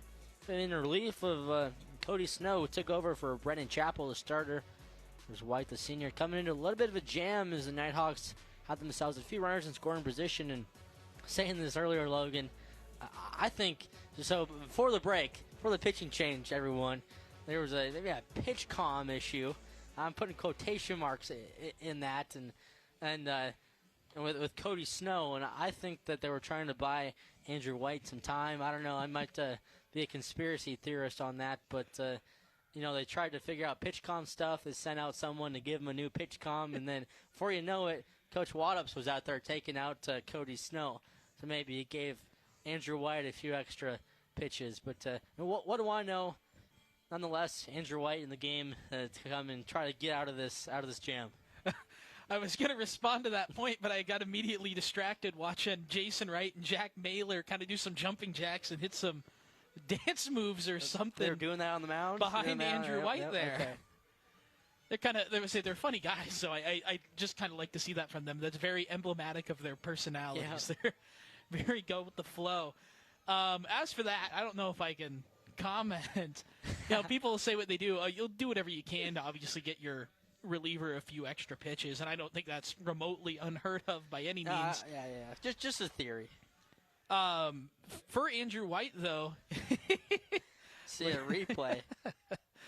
Having some fun out there, and it might be a little cold out there, but they're playing baseball. You gotta have fun, whether you're winning or losing. And it's been a long day for both teams after that long 11-inning game we had prior to this one. So. And Jason's a funny guy. He's a total goofball, and everybody I say really likes him. He's a great kid. You just see him do stuff like that. That's exactly who he is. I'm not shocked to see that from him. So we got now back to action finally, folks, after pitching change, some pitch comm issues, whatever you want to say about all that. But 1-0 count now to Caleb Karpstein. 2 runners in scoring position as well, and the Nighthawks haven't scored at this inning, of course, but they do have a chance to extend their lead, already winning this one 5-3. 6th inning. Jackets will only have a few more chances. Just a 7-inning game. So White looking to help out his team and get out of this. That one, just a rocket with the infield in, right by Fortier. That's just going to score 1 run. Cut off by McDonald, throws to first. Job by Karpstein to get back. That's going to be an RBI single. The Nighthawks would take a 6-3 lead in the 6th inning. That was almost a huge play by McDonald there, who did a great job cutting that off and firing it back to first. Andrew White entered in a tough spot, and almost immediately the Nighthawks convert on that new pitcher, get one through the infield. That was a well-hit ball. 6-3 now.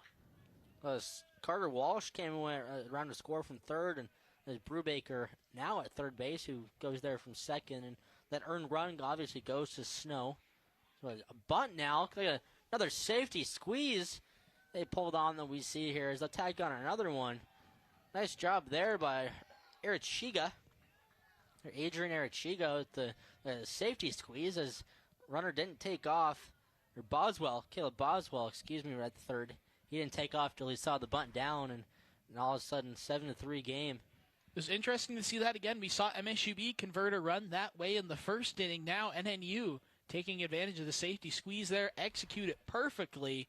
First out of the inning finally, but another run crosses and one more in scoring position. Again, that earned run does go to Cody Snow. Boswell reached the hit off of him when he was still in the game, but White, there's still 1 out. Nice play by White to just get 1 out on that athletic play off the mound.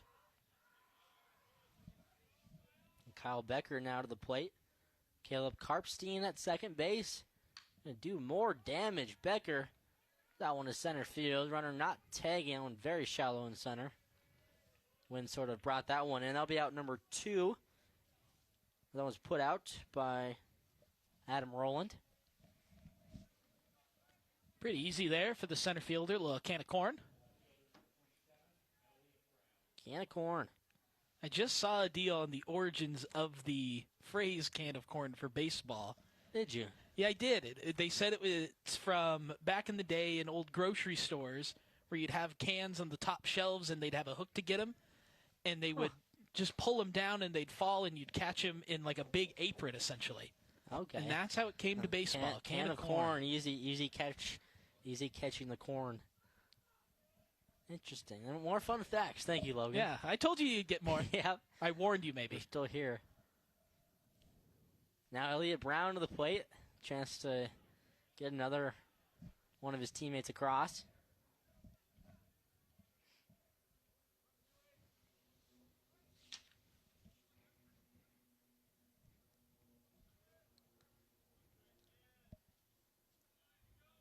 Andrew White behind the count 2-0. 2 outs. Flight out to the left. Left field, they're playing pretty shallow. That one's going to drop out there as well.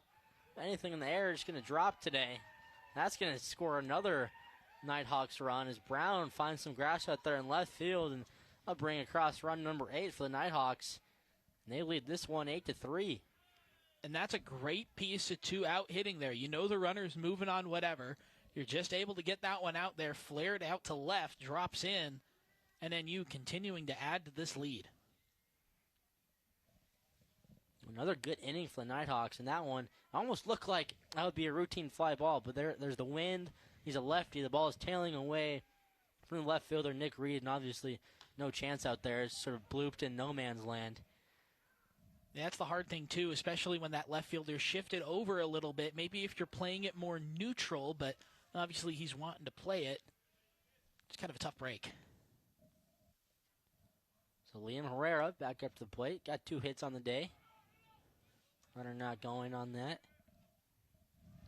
Now the Nighthawks have sort of all but blown this one open. And, you know, we haven't talked in a while about their starter and Corbin Talley, but I'd assume he'll probably be back out there. A long time sitting on the bench, though.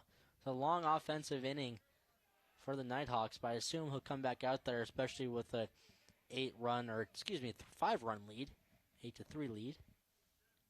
Yeah, and he gives you a good option here, and then you had to work the bullpen a little bit in game 1. Now, if you're able to get him to go away, as the Yellow Jackets have had to burn a couple of their best relievers, while meanwhile, NNU will get Talley to go the full way, save some arms for tomorrow's games, which those are going to be big ones. NNU, with those central double wins against St. Martin's, still needs to win 2 before they lock up a regular season crown, so...